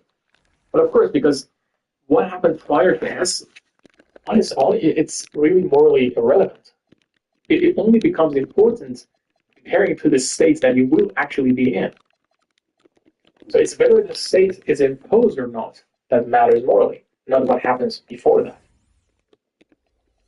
So in my understanding, focusing on this specific event prior to S as if it's morally significant on its own, it doesn't make sense to me. Because again, the first case is very benign. You just ask for consent. Hey, can I don't know, give you that specific food? And then you say no. Okay, then it's over. There's nothing wrong with it. It's all about consent in the end, about the states in which you are. And if that state is imposed on you, then that's bad. And consent is just a way of confirming that that state is not imposed on you. The other point that people try to make, which is kind of relevant to this, to the first point, is the capacity of consent. Suppose you have this condition that you ask not for just S, sex, it's actually unconscious plus sex. Like they put you in that state. So that's what they're asking you. They put you in the state of being unconscious and then having sex with you. Well, then, of course, if you say no to that, that's rape. But now suppose that you have been conscious all the way up to S. So no capacity. He didn't have any capacity to give consent to S. And the question is, does this make the situation morally better? Because the objection to the consent argument is because those who are not born do not have the capacity to consent, then somehow consent is just completely out of the window. It doesn't matter. So the question is, if you remove that capacity for consent prior to S, is the situation bottom better than the situation above? I don't think so. I think it's even worse.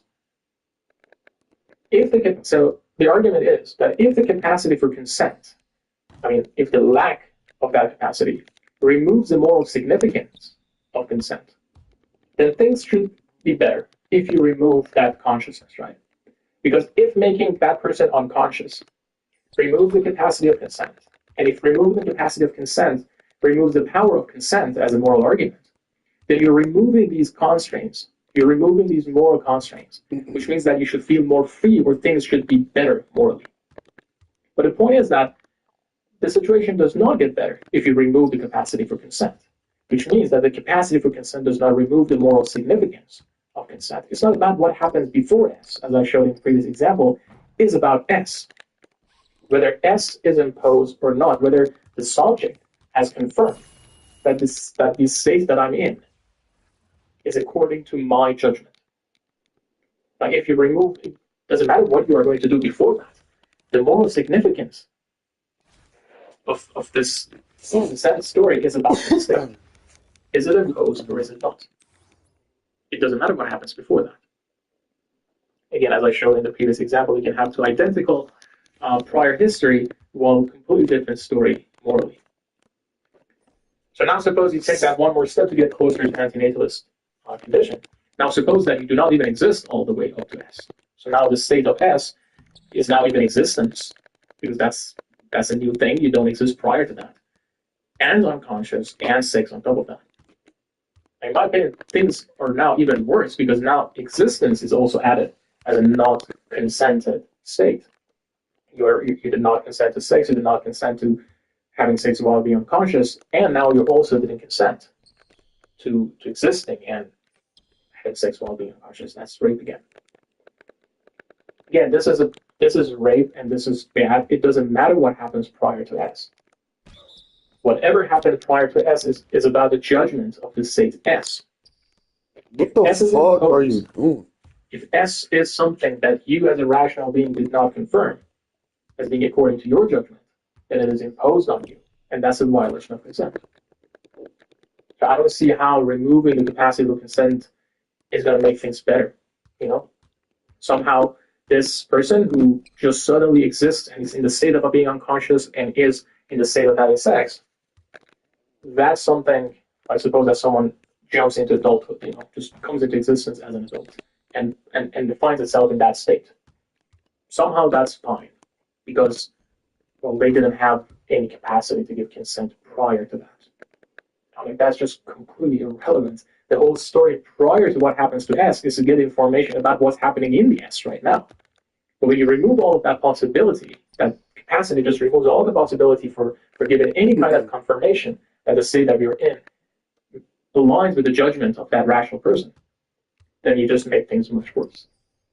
So let's go back to the consent argument. Giving birth imposes states upon states, existence, and all the rest. Therefore, it's wrong. And before I finish this, again, let's go back to this objection. That if we give such an importance to consent, then even some necessary acts, such as feeding children, become morally wrong, right? Because, when someone is born, they cannot consent to a lot of things, to getting vaccinated, to school, to feeding. So, but this is absurd, so consent is not important. So this is supposed to be like a reductio ad absurdum argument against using consent. But the point is that this argument, this reductio argument, only works if it is absurd to have an action so evil that makes further evil acts necessary. If this were absurd, then I would agree that objection works. But the point is that this is not absurd.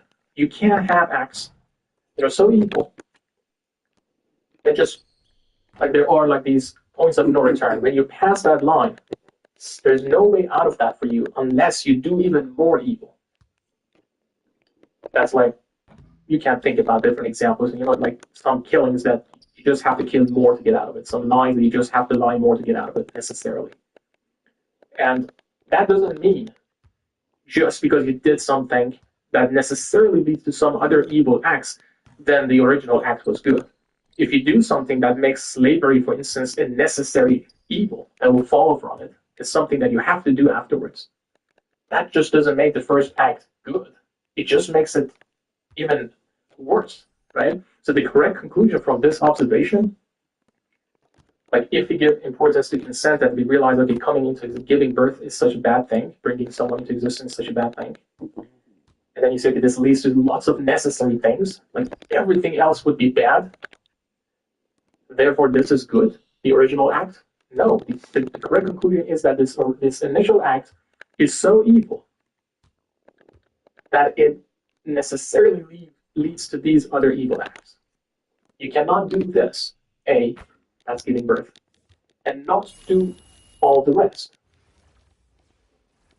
It's strange because we do the same thing for many other acts. Like if you want to, I don't know, scare someone of addiction, you will tell them, look, if you do this, it will just chain you to a lot of bad things that will necessarily happen to you. Because of that, you will have to do this thing, and then you have to steal money, and then you will do that, and you will lose this, and you will lose that. So even the possibility of a lot of these things is enough to scare someone of an act. But if you tell them that, hey, it necessarily leads to all of those things, then this objection says, okay, then the original thing is fine. That doesn't make any sense. But of course, at this point, the objection might continue to say, yeah, but the difference is that those acts are not natural things, like stealing and killing, all of these things. But feeding children, that's a completely natural act. But of course, that's begging the question, right? Just because you're doing it for so long doesn't mean that it's right, because, antinatalism is about giving birth. What's more natural than that? But if you're trying to attack that part, then we cannot just assume just because it's something natural that we all are doing, and we have been doing for millions of years, it doesn't mean that it's right. And if you're attacking that point, then we cannot just assume just because it's natural, then it's good.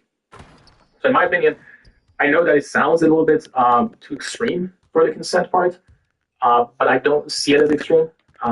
I just see the act of procreation in such a negative light that I can clearly see how all of this evil can come out of that thing. It's such an act that you just enslave someone and you put them in such a position that they will be, you not only impose life onto them, but you also impose many years of further violations upon them. And if we understand that clearly, then we see that there is no absurdity in this argument. So I hope this cleared things up, because again, in my opinion, whoever they trying to come up with these different objections, I guess they just missed the point about why consent was important in the first place. And if we get to the fact that consent is just about this estate, then I guess everything can be cleared up. Cheers. Interesting.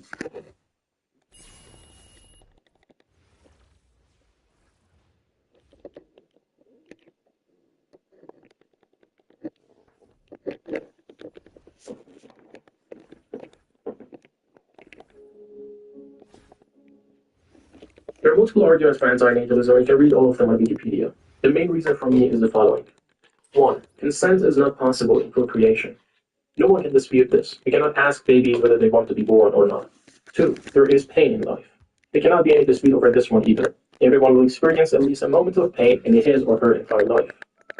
3. We do not harm non-existent babies by not creating them. Therefore, it is clear that procreation is wrong. It is imposing life on someone without his or her consent. It is forcing them into a situation in which they will have to go through pains, not to mention the manipulation by raising and educating them. And we could avoid all of this simply by not having them, which does not bring any harm to them. It is baffling that this simple argument goes over people's heads. This shows that nature, in this case, has such a strong grip that it pulverizes our logic, understanding, and morality to the extent that it justifies such a horrific crime.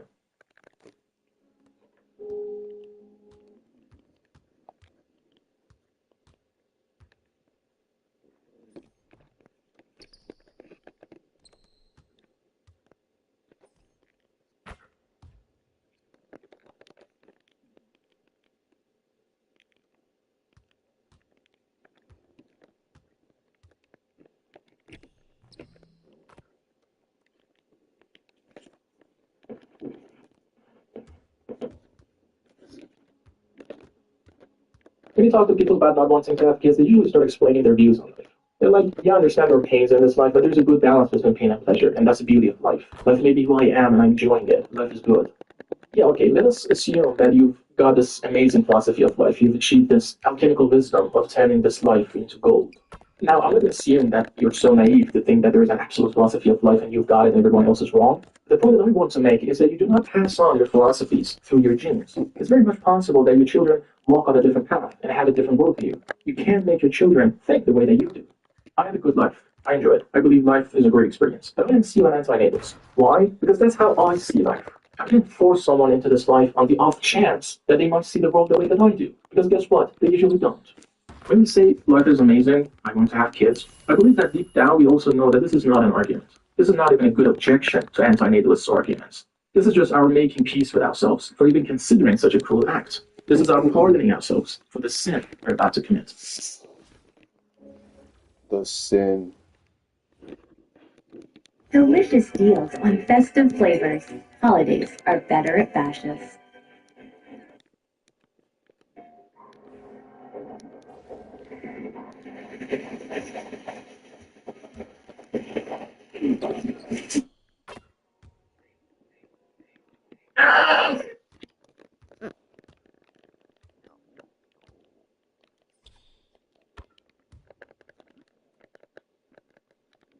One of the most shocking responses to antinatalism is that we will bring children into this world, and if they do not like it, they can kill themselves. I want to get into how cruel and disgusting this way of thinking is. The main reason that people say such a thing is that these people have never tried to kill themselves. They think it's easy to do so. You have to understand that besides the physical terror of killing oneself, even considering suicide is excruciating. Because unlike parents who selfishly brought this kid into this world, the kid thinks about the consequences of suicide. It's heartbreaking to see that they are being kind to people who are not kind to them. And to these little people who say such a thing, I really don't know what to say. I can only wish that one day you had a kid, and I'm sorry for the kid, but I hope that he kills himself. And while you're crying your eyes out on his grave, I'd pass you by and tell you, I guess he didn't like it, did he?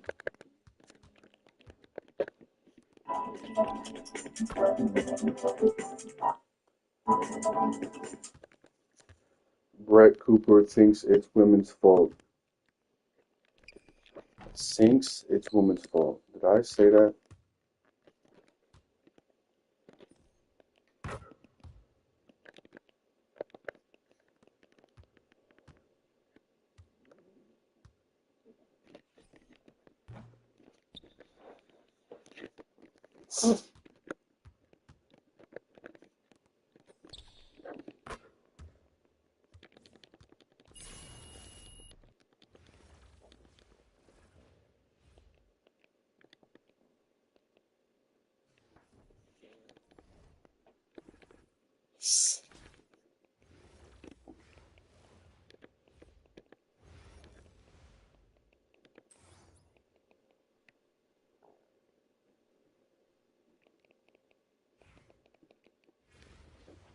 All right, so I hope this one will be a short video on the consent argument again. This is the third one that I'm making because it seems that there are still people who think that the fact that we don't exist before come into being, that is that rational be.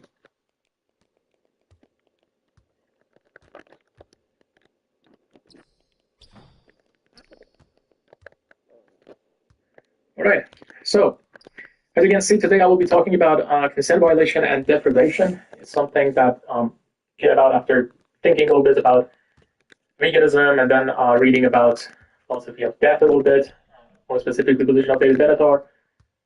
And yeah, and I always had this, these two different arguments for antenatal. Hello, what a big topic today.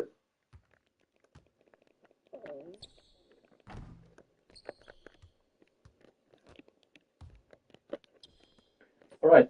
So today I want to discuss the topic of consent, not consent on its own, because I talked about that before, but more specifically whether it's possible to give consent to existence or to being born after being born. That was a topic that came up in our Discord server. We were talking about consent arguments, and basically the consent argument says that when we come into existence, the situation that we're in, this existence is imposed upon us. It's not something that we were asked about. So the objection goes, okay, what if the person who exists right now then consents to existing? Would that make everything fine or?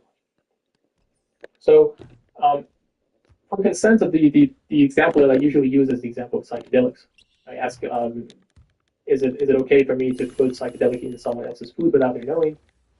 Um, and the answer is obviously no, because when they get into uh, that state in the psychedelic world, then they're not really consenting to the situation that they're in. That environment is imposed upon them. So that's one of the reasons that we're not. It's not permissible to do so.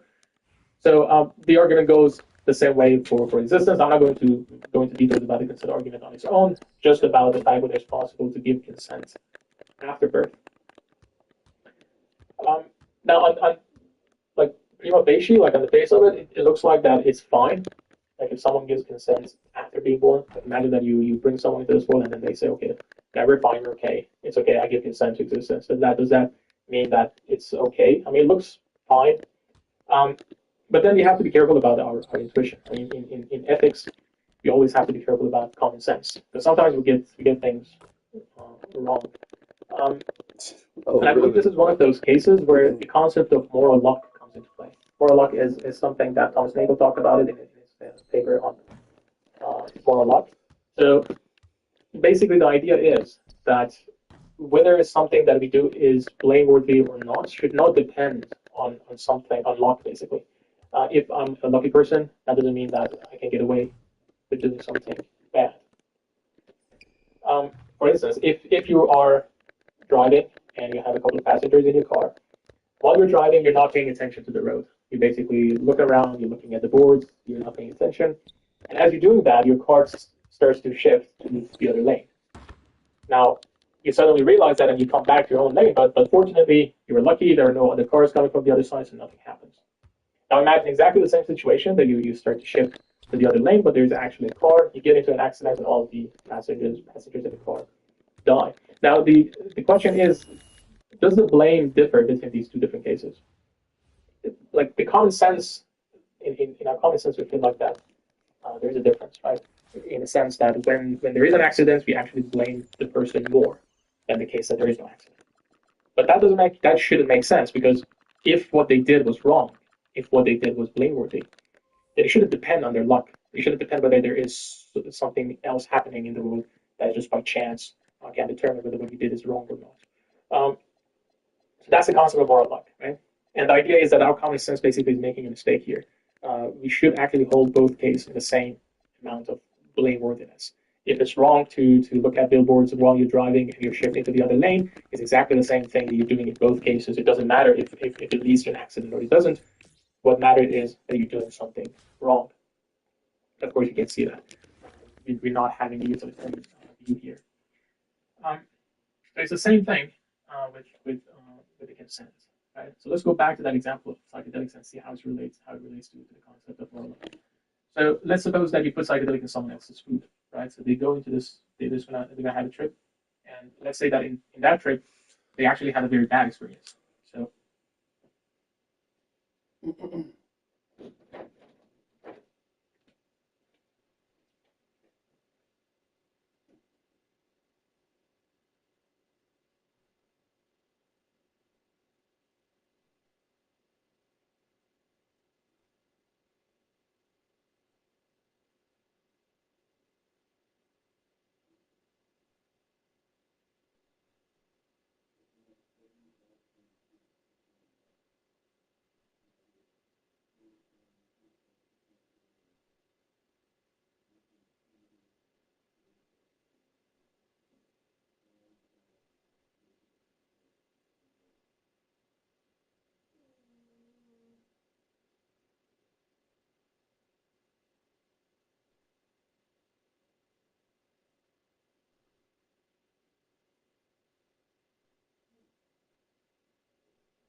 Break down why it's faster. I'm not understanding.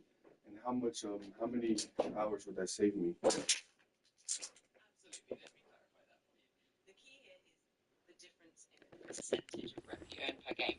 Even though the new rate, 0.151%, seems higher than the previous 0.125%, might not sound like a big difference, but it actually means you need fewer games to reach that same 24.4% of rep. So the number of games you need is 196 with the old rate and about 161 with the new rate. That's a difference of 35 games. Now, in terms of time, each game is about 2 minutes and 30 seconds. If you save 35 games, that's 35 times 2.5 minutes, which is about 87.5 minutes, or roughly 1 hour and 27 minutes. So even though it might feel like the new rate is slower, the difference in percentage makes that overall process faster and saves you that extra time.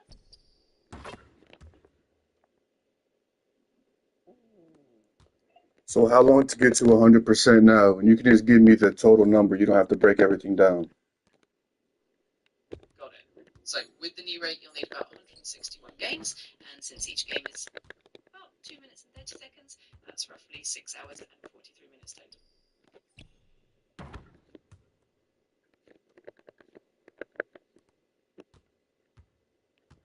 So how much more rep per game am I actually earning based on what I first initially told you?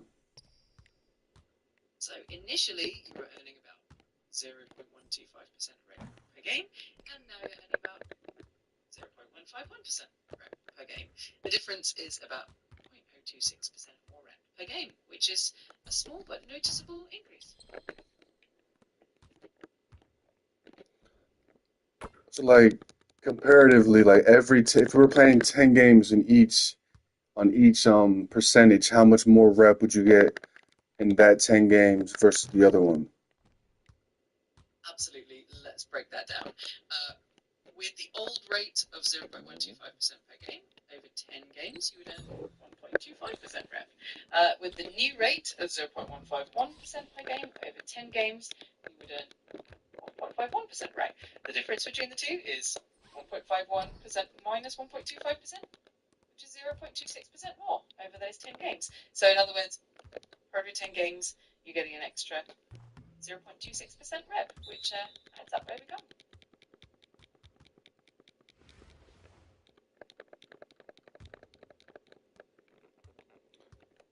So um No worries. how about how about 100 game? How about shut the fuck up? How about 100 game difference? I am here to help you out. So if we look at a difference of 100 games, that would mean an extra 2.6% rep in total, since the difference is 0.026% per game. If you have any other questions or need more details, just let me know.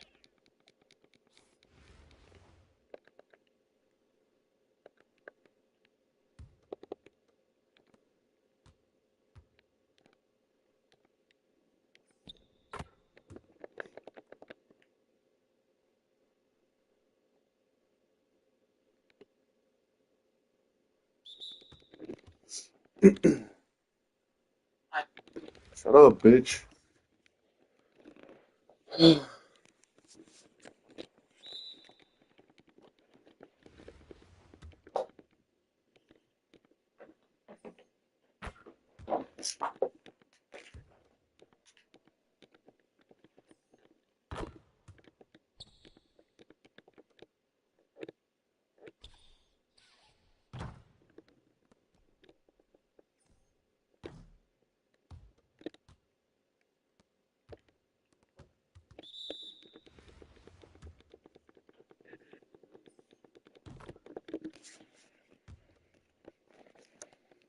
They don't like where they are.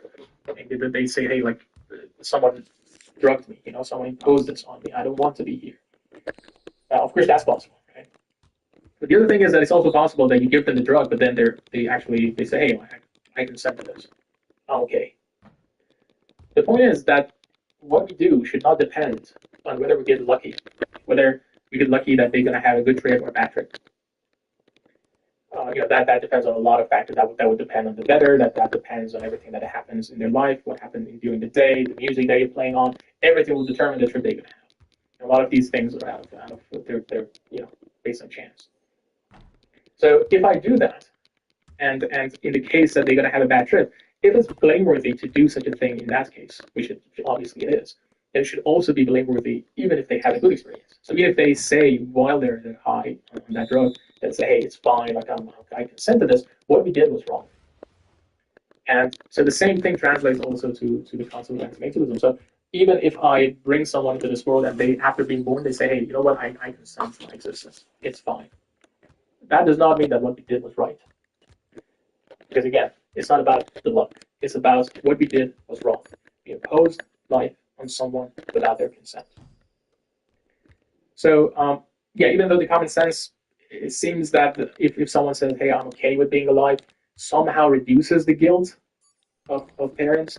But if we think about it a little bit and take note of this kind of moral luck dynamics playing here, then we can see that this is not actually correct. I mean, we can actually argue why we should also blame the person responsible in both cases.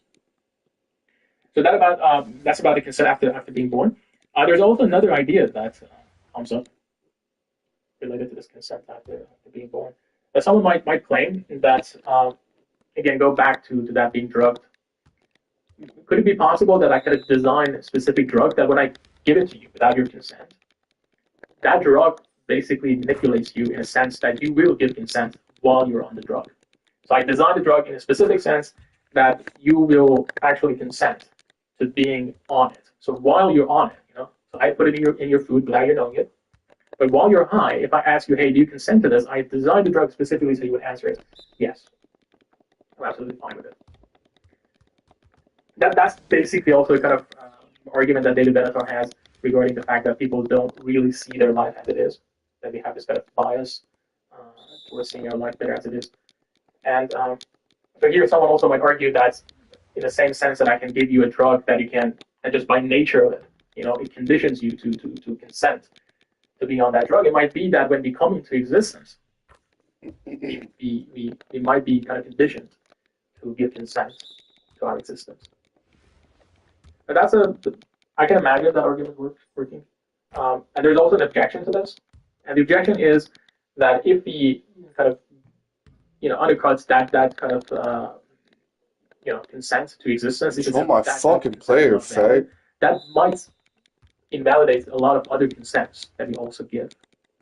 So, for instance, if you say our consent to existence is not valid, then it might be that your consent to go to the dentist also might not be valid. Now, I don't see how this objection might work because that's not necessarily true. I mean, we can imagine that the conditioning only is affecting the consent regarding the existence. Like even in the psychedelic case, imagine that you put that in someone else's food, they go into this world, and then within that world, they're having a conversation with someone, they go into the party, and in that party, they ask them, do you want water, do you want beer, and then they select beer, for instance. Now, if you ask them, okay, did you give consent to being in the party and drinking this beer? I mean, that depends on what exactly you mean by, did you get into this? What do you mean by that?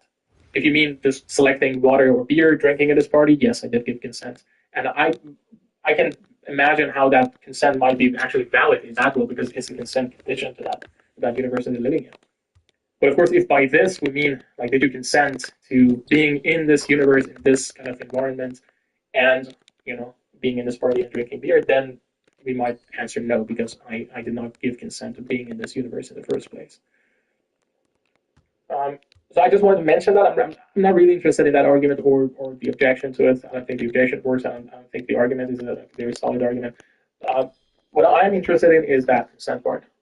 And it seems to me that if we give consent, or if we cannot give consent, then it's wrong to do. And it doesn't matter whether we get lucky and our kid might consent to being born. The fucking retarded ass bitch. Fuck out of here, pussy bitch. Yeah, that's again. I know that consent argument is not a very popular argument, but for me, it works as well as it could. So yeah, let me know what you think.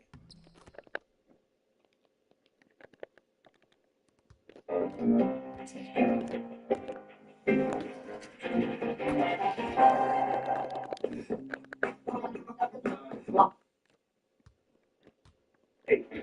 stop playing with your fanny pack. You need the new 340 GS. Yes, you did, Spencer. Marty Paul Smith, the Cavaliers' 911 guy, when he bailed them out. He said he realized he was going to have to step up in this game. So today, lads, we're going to be going over a player that I'm like, why is this card so cheap? Why is this card so cheap and so easy to get? So, like, I'm only doing this because, again, I have a little bit of MT right now, so I'm just going to add a bunch of these cards to my collection, and I bought these cards. Well, every single one of these cards is bought for 2,500 MT or less. And this card is going to be cheaper at the weekend, because that is when Wild Gems cards are the cheapest, because you're not going to lock in. And I paid 11k for most of them. So as you can see, obviously, well, no, I got just that's the event card. But you can get almost all of these cards in like 2 weeks. So every single week for these cards right here, you go into challenges. So if you go and, like, these challenges are super easy. These 5,000 MT you can do in like 25 minutes. Maybe not even 25 minutes. You can get this in like a half an hour. You can get this 5,000 MT. And every Wild Gems cards, like, you're basically, these are super easy. You get one domination game during the week, and you get, what, 4 free ones, including 1 ruby. And there is a card in the exchange, Alfred Şengün, that is just, why is he this cheap? So Mitchell Robinson, you need 10 Knicks players, and you need 1 Amethyst player. For Şengün, you just need 10 players, 1 ruby and 1 sapphire, 1 ruby, 1 amethyst, 1 emerald. You're getting them for free, basically. So like, if you look here again, market auction house, I want to see what price Wild Gems are right now. So like, I obviously, again, 3,000, you're getting them no matter what, all within 3 days. So they're at 2,800 right now. I normally set my snipe at 2,500 and just did it for like 20 minutes. But you can get them 28,000 and you're getting a free ruby. And then that's not including the free ones you get that are kind of useless. So obviously you're gonna be putting in the unauctioned ones if you have the unauctioned ones. So for Şengün, I'm gonna put in, first of all, we're gonna put in Moses Malone. For the rubies, we haven't got the other free ruby one, but Otis Corp is literally unusably bad. For the sapphires, a random unauctionable one that stinks. I think Corey Brewer sucks. I think some people like Corey Brewer, sorry, not Corey Brewer, Ron Butler. And Bones Highland kind of sucks too. Emeralds or higher. We got a random unauctionable one. Corey Brewer is not terrible. Any of these ones kind of suck that are unauctionable. No, Alonzo's real good. So I mean, yeah, let me just put in Corey Brewer in it. I don't even think I've ever used. I don't remember using Corey Brewer. Well, yeah. So for gold, I don't have that many golds, and Jovic I kind of put Jovic in my team a lot.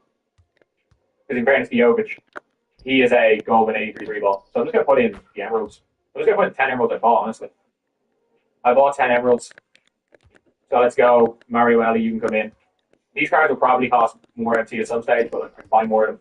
If I do want to just buy a whole bunch of them and live in hope, I can just buy more of them at the weekend. Because I got 420k MT. I can build that up to 450, and I don't really care too much about these cards. But like Şengün, George Niang, Roger Mason, Grant Long, you kind of suck. Randy Goodman, you really suck. And then the last player is Jordan Garment's kind of good. Marcus Camby. There we go. So that is a lock-in for a real good card now for Şengün. So he's just a much better version of like, because I've been using Vlade. So this is a team that I've had just kind of chucking players out there. And again, so he's around the same price as Queen. You can sell Queen back. And I've been kind of running with low overall teams just for the lulz. And this is a team we've been running with. Yeah, with Demon, Zachary Sachet, OG Ananobi. I'm going to bring Demon. I'm going to go like this. Yeah, this lineup should work. We just try to blitz people with the bench. I'm just going to run my actual best lineup and then just blitz with the bench. So shooting guard, Sachet, small forward, him, power forward. There we go. So the best lineup for our bench. So yeah, this is obviously the line we've been using. And I need to change my thing because everyone uses MTE logo, which is annoying. So yeah, let's go and play a game of. Actually, no, let's go and use him in freestyle first. But again, look, we are looking at a guy who is a solid big. Oh, he has that behind the back, where he trips over his own feet. The jumper's nice though. And you can't really leave him open in the corner. His speed is good. Again, getting to the basket, he's going to dunk a lot. He's got a nice player build. It's just unfortunate that he has the behind the back where he literally trips over his own feet. And it's weird, Scoot Henderson has that as well. So anyway, yeah, that's 3-3. Now we're going to go and get on to the game. We're going on to the game right here. And hopefully we can go and get a dub. Hopefully we can get a W. Not the end of the world that I got, again, don't really play Showdown that much. Like 3 wins. 3 wins in tier 15. So what do you get for 3? What's the bet? Get into tier 2. Do you even get anything good at 3 wins at tier 1? No. I'm still in tier 15. That's how little this game I play. I'm still in tier 15. But I've never played anyone that's lower than like. Actually, no, I played one dude in tier 15 and beat him like 40. Like by 40. Most people I play are quite weak. My internet's always iffy when I'm playing this game. It's been good today though, so hopefully it's alright. Not a bad team. It does look like a team of somebody who just spent a bit of money. And he isn't great at the game. Tier 3. Ideal. That's what we want to play. Tier 3 instead versus tier 15. Alright, let's go. Pinch it. Oh. He can't shoot. He's in tier 3 and he just took the 3 with Darryl Dawkins. Oh, I have a layup there. Boom. You got it. Oh my god, last time. Boom. Oh, I have a layup there. Boom. You got to L2 shoot that, Mick. He's going to make a pass in. Larry Steele goes and fouls him. Great. Not what we needed there, but look, it's fine. It's fine. It's all good.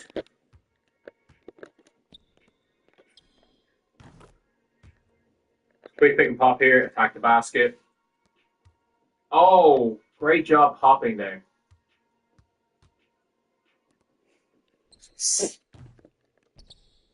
Wide open. Boom. Come on.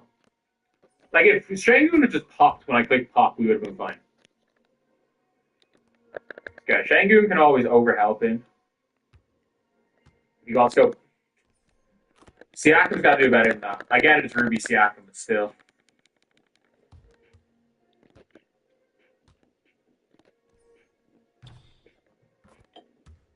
I mean, fade. I hate the way you can't really do that anymore. Like, you can't, if somebody backs off you in the post, it's just GG's. Shangoon's run the floor here. He's got to jump. There we go. Good job. He's got to jump while he's out of bounds. Yeah, a couple of possessions here. Steal.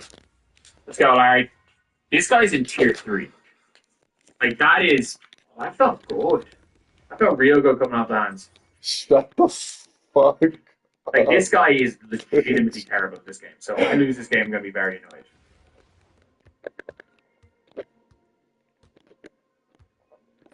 Top should be open every time with this guy. That's I shot early and late. I genuinely was like, okay, the last one was an early, so I got to be a little bit better. Is it just rhythm shoot time? Is it just rhythm shoot the opens? I guess it might be. Oh yeah, there's rim run here. Dunk that. Shango was quick. Shango was real quick. I don't know if he's better than Derek Queen. Oh yeah, there's rim run here. Dunk that. Shango was quick. Shango was real quick. I don't know if he's better than Derek Queen though. Good dunk. Good dunk.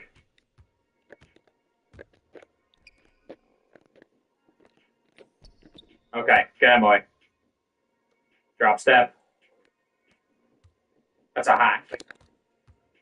How is it not a shooting foul?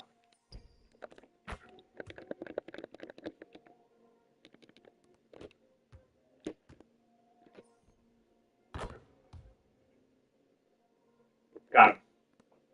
That is green. Like, there's no way these are That is green. Got him. That is green. Like, how am I? Like, there's no way these are earlys and lates, every one of them. I'm going to lose this game. I'm down 4 points.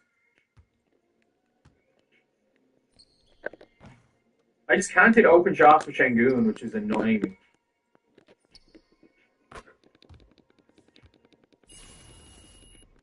Green. There's no way that these are going early, late, early, late. There's actually no way. Great. Once I figure this out, he's going to be making everything. He's going to be killing it. Done that. Like, I mean, he's been a good rim runner, I guess. He blew it. Let's go. He blew his load. Run that left wing, Shengun. Pump fake. Not what I meant to do. Oh. Again, that should not be a 95% smothered. I am doing the dumbest shit on every possession here.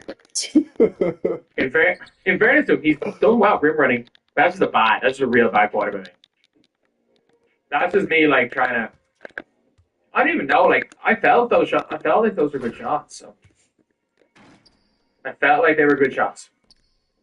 That's kind of like the one thing I'd say is it felt like it was a good shot, so... Do something pop. Jaeger Demon is just... He's kind of like my one player. He kind of carries me a lot here. It's a steal, is it not? Fine. We have MP Corver right here. As in, like, he's just, like, old Corver back in the day. You just kind of shoot the ball through a contest. So we do have Michael Porter Corver. So I want to set that screen. MPJ, perfect. Behind the back.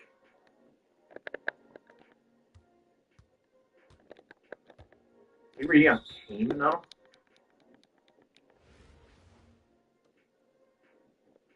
Just go, Demon. Oh! Oh, reading? That was a strip. I tried to drop step. He's lost the ball. That's not what we need, so let's just play this lane. Drop, drop, drop, drop, drop.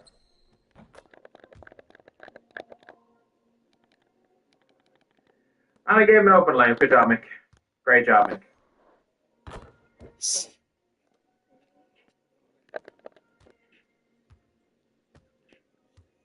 him. Do what I'm clicking on you to do. Oh my god. What I'm doing to click on the do. That's how do. Why? What? How weak side taking charges in the wing? Oh my god. My players just do it. Whoever that is a point guard. I just can't do anything to him. Do what I need you to do. Leitner is powerful. That's idiotic by me. Like, this guy's so bad, I just genuinely don't know how to play this game right now. What the fuck? How did Leitner get a bump on that? And again, my pass got delayed by about 2 seconds. Alright, I'm just going to sit in the zone. I actually don't know what's going on right here. That's idiotic by me. Like, this guy's so bad, I just genuinely don't know how to play this game right now. What the fuck? How did Leitner get a bump on that? And again, my pass got delayed by about 2 seconds. Alright, I'm just going to sit in the zone. I actually don't know what's going on right here. Like, this whole game. Like, it's not even lag, it's just... I genuinely just... Every bounce, I'm like, what's happening?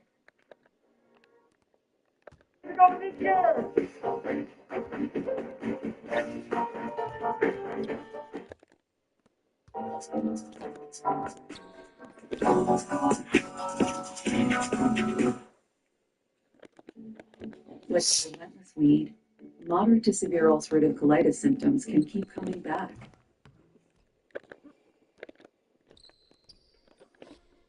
Every screen, something weird's happening off it. Brick. Alright, let's go.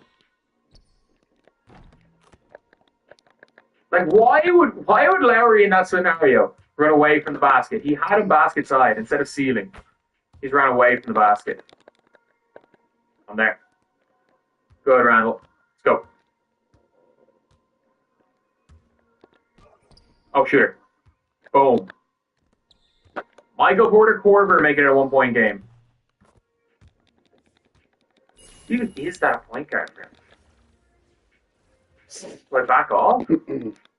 Oh, why are you switching? Why would you switch that? We went under the screen.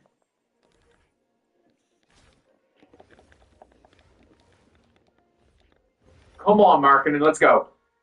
Like, at least the Jaeger Demon rim run's gonna work for me. And now you guys decide to not play defense. Now you guys decide you're gonna switch. You're gonna switch for no reason. And now you're gonna fucking overplay. I don't even know who's that point guard for him, but whoever it is making me look like the best player in the world. Jaeger, come on. Come on, rim run time. This is rim run time here. We got 1 3-pointer as a team. Just playing. Why do we get hit by those screens? There's no reason we should have gotten hit by them. Let's run. Shooter. Hit him. Nope. Good defense. We got bailed right there. We got bailed. He stood up to that. All lies. Good shot. Brick. Oh, it's a steal. That's a transition take, though. All right, clean steal equals transition take. I guess. Kind of prefer Jamal Murray over whoever it was that he was running a point in the last quarter. The last quarter or so. Whoever that is has been cooking. Thurl is not going to do anything to Diego right now. The defense, run. 6.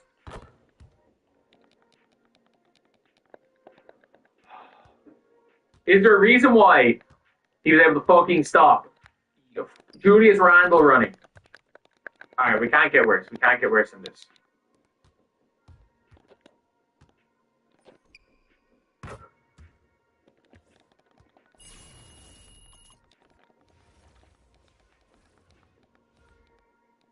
Come on. He missed an open layup. There's actually nothing I can do. I missed an open layup to tie the game.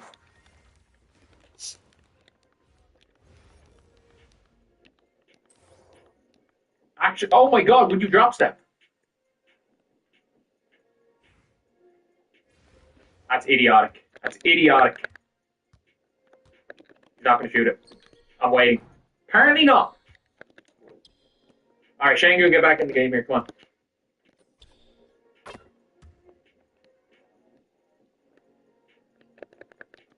I think I'm just shook after I missed an open layup to tie the game. I am actually just shook.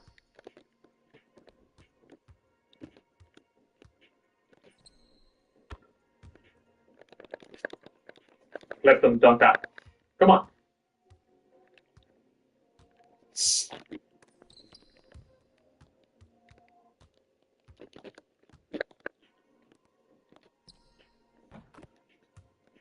Let them dunk that. Come on.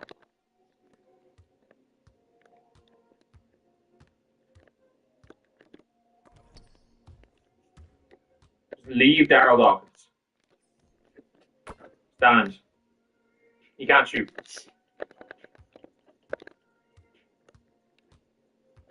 Stand. Good, Siakam. Let's go. Come on, OG. Dunk time. Or take the tough layup, I guess. It's fine.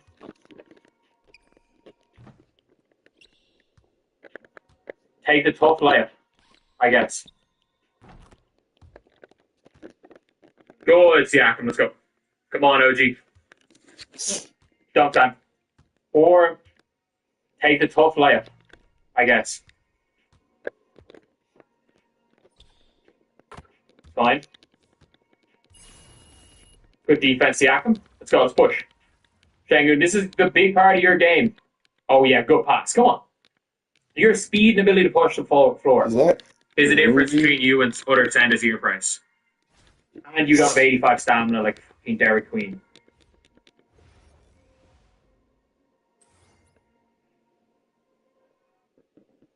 Why? How is there an illegal screen? Jamal Murray just ran into him. Oh. He got you. And of course, we steal the ball, goes right back to him. Stand. Not a chance. All right. Please, over now.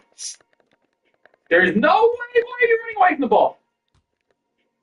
There is no excuse for that shit, 2K. Desire, this is pathetic. It's pathetic what your AI does in this scenario. Shoot it. Boom. That's supreme! Doesn't have a green window. That nigga's ass is fine. That's... I actually don't even know if he has a green window. Like, he's like 0-4 and wide open. I don't even know if he has All have been early, late. I don't even know if he has a green window. I think I'm just going to have to rhythm shoot from here on. We're down 8.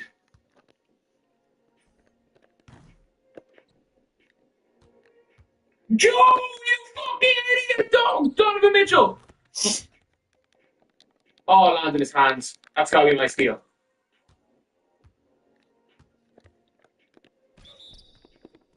And we've just made this a 10-point game.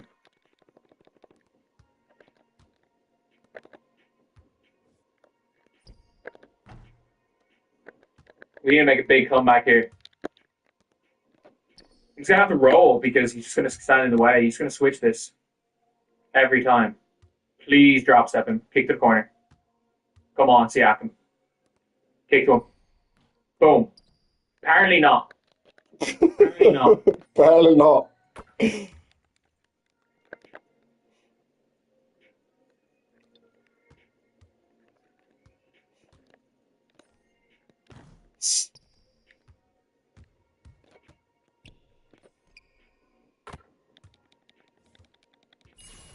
Come on, that's the start. That's the start. We're going to the press. We're going into the press right here.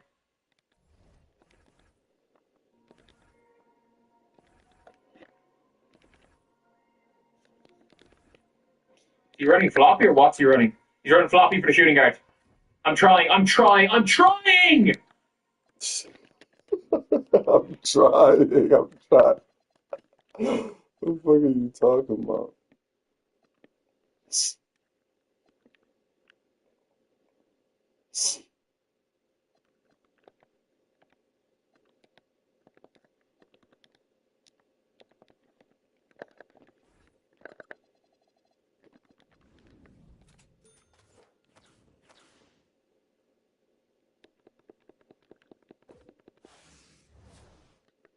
Julie Van Lulu. Julie Van Lulu.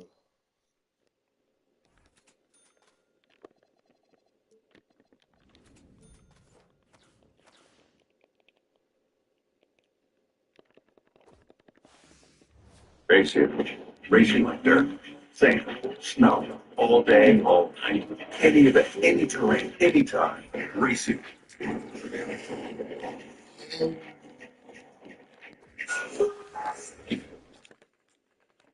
When investing leads to questions, JP Morgan Wealth Management has powerful tools, research from expert analysts, and a single view of your banking and investing accounts right in the Chase mobile app. When you want to take control of your financial future, the answer is JP Morgan Wealth Management.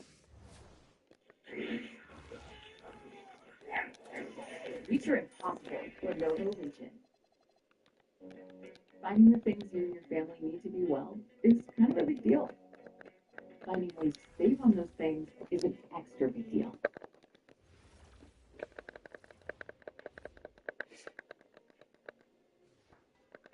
We're down 10 going to the front. I saw the play and I just got hit. Like it's actually better.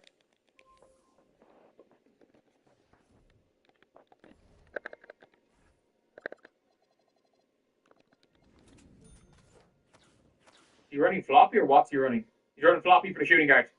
I'm trying. We're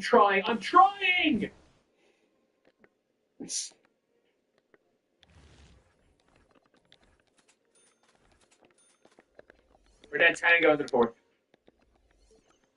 I saw the play and I just got hit. Like it's actually better off just not even attempt to read a play and just accept you're going to get clipped by the screens. Okay, we're good. 2 minutes. There we go. Great job running backwards there. That's green. There's no way to 24. Explain. 2K, explain your contest system here.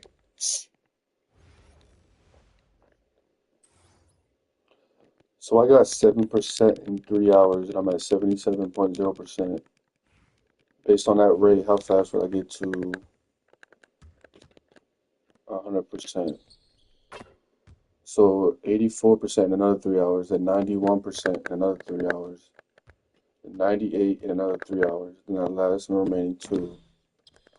So yeah, that's like 10 hours or something. Why is that? I'm not playing enough games. That's why.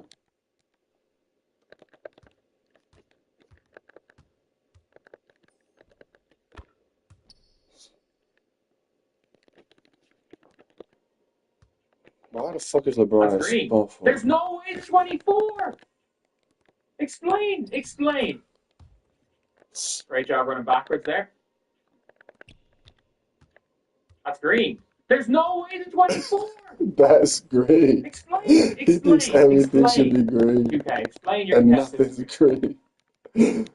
Every time he says that's green, it's Come never on, Michael green. Porter Jr., come on. That shit is fucking hilarious. Fine. It's a steal. Let's go.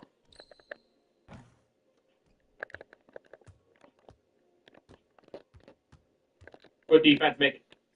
One of you. He's open. That's another shot for MPJ. Come on. The fuck? I'm waiting. I'm there. Oh, yeah. It's a steal. Let's go. Theresa Shea. Hit the shooter. It's another one. Come on, Is Michael that Porter 3 Jr. threes in a row in the corner? That's Back crazy. to one. All 9 from MPJ on this comeback here. Great defense. There's... All right. That happens.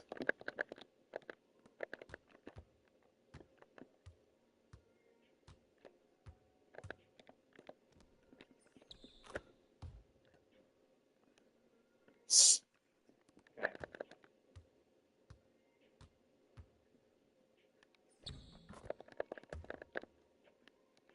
He's just X switching these screens. All right, next time I get the ball, I'm calling timeout.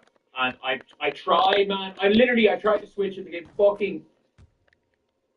I tried to make it switch, an icon switch, and move my player, and the game moved my player before the icon switching game and opened it layout.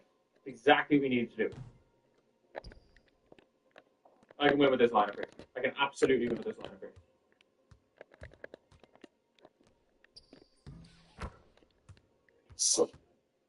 Because we get the wide open shooter. Let's go. Let's go, Shangun. We need something from you here. It's something from you in this quarter. Great defense, Mick. Run. Shangun, you're faster. We're going to pick and roll every single time. Somebody go set the screen. Ideally, not him. Good pass. Shangun, one more. Hit the shooter. And we got a lag spike on the jumper. That was actually perfect. That was as perfect offense you can have. I'm in the lane! And he yams it on me.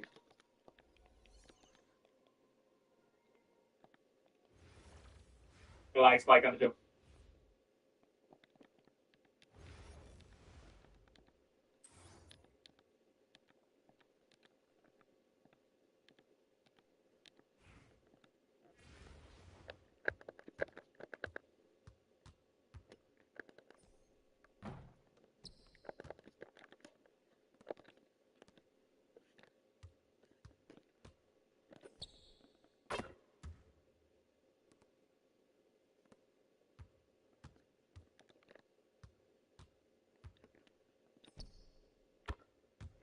So based on the calculations I gave you earlier on rep per game, how many games have I missed out on by not playing constantly back to back? Got the jumper. That was actually perfect. That was as perfect. Alright, we're gonna pick and roll every single time. Somebody go set the screen. Ideally not him. Good pass. Shangu, one more. Hit the shooter. And we got a lag spike on the jumper. That was actually perfect. That was as perfect offense you can have. I'm in the lane, and he yams it on me.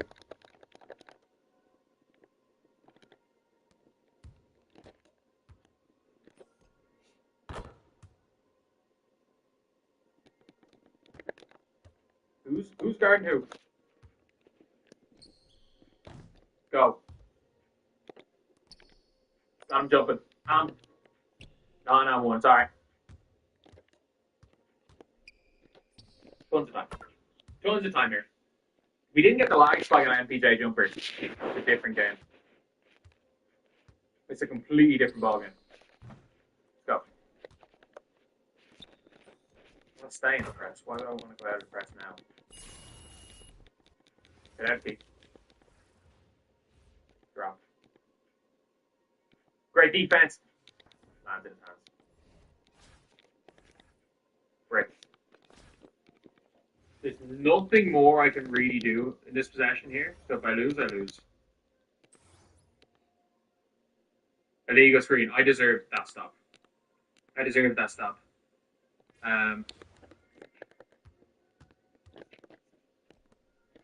I don't want to roll because they're going to switch this. Dunk time. Come on, Şengün. Bad game overall for How Şengün, but much that's a rep would big that post be? to tie it. I'm just going to send the double. Try to get him to make the pass here. This game's going OT. There's no.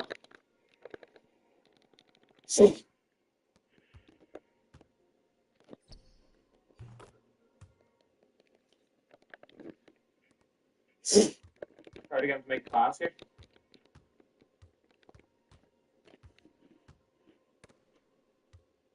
This game's going OT. There's no.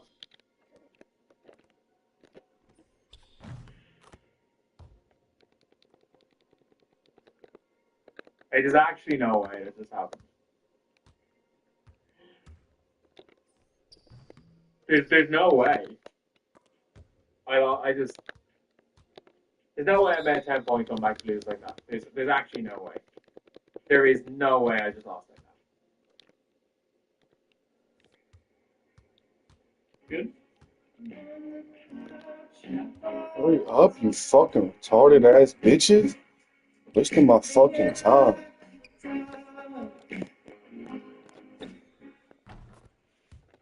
Wrist pain holding you back? Back pain ruining the fun? Elite provides longer lasting.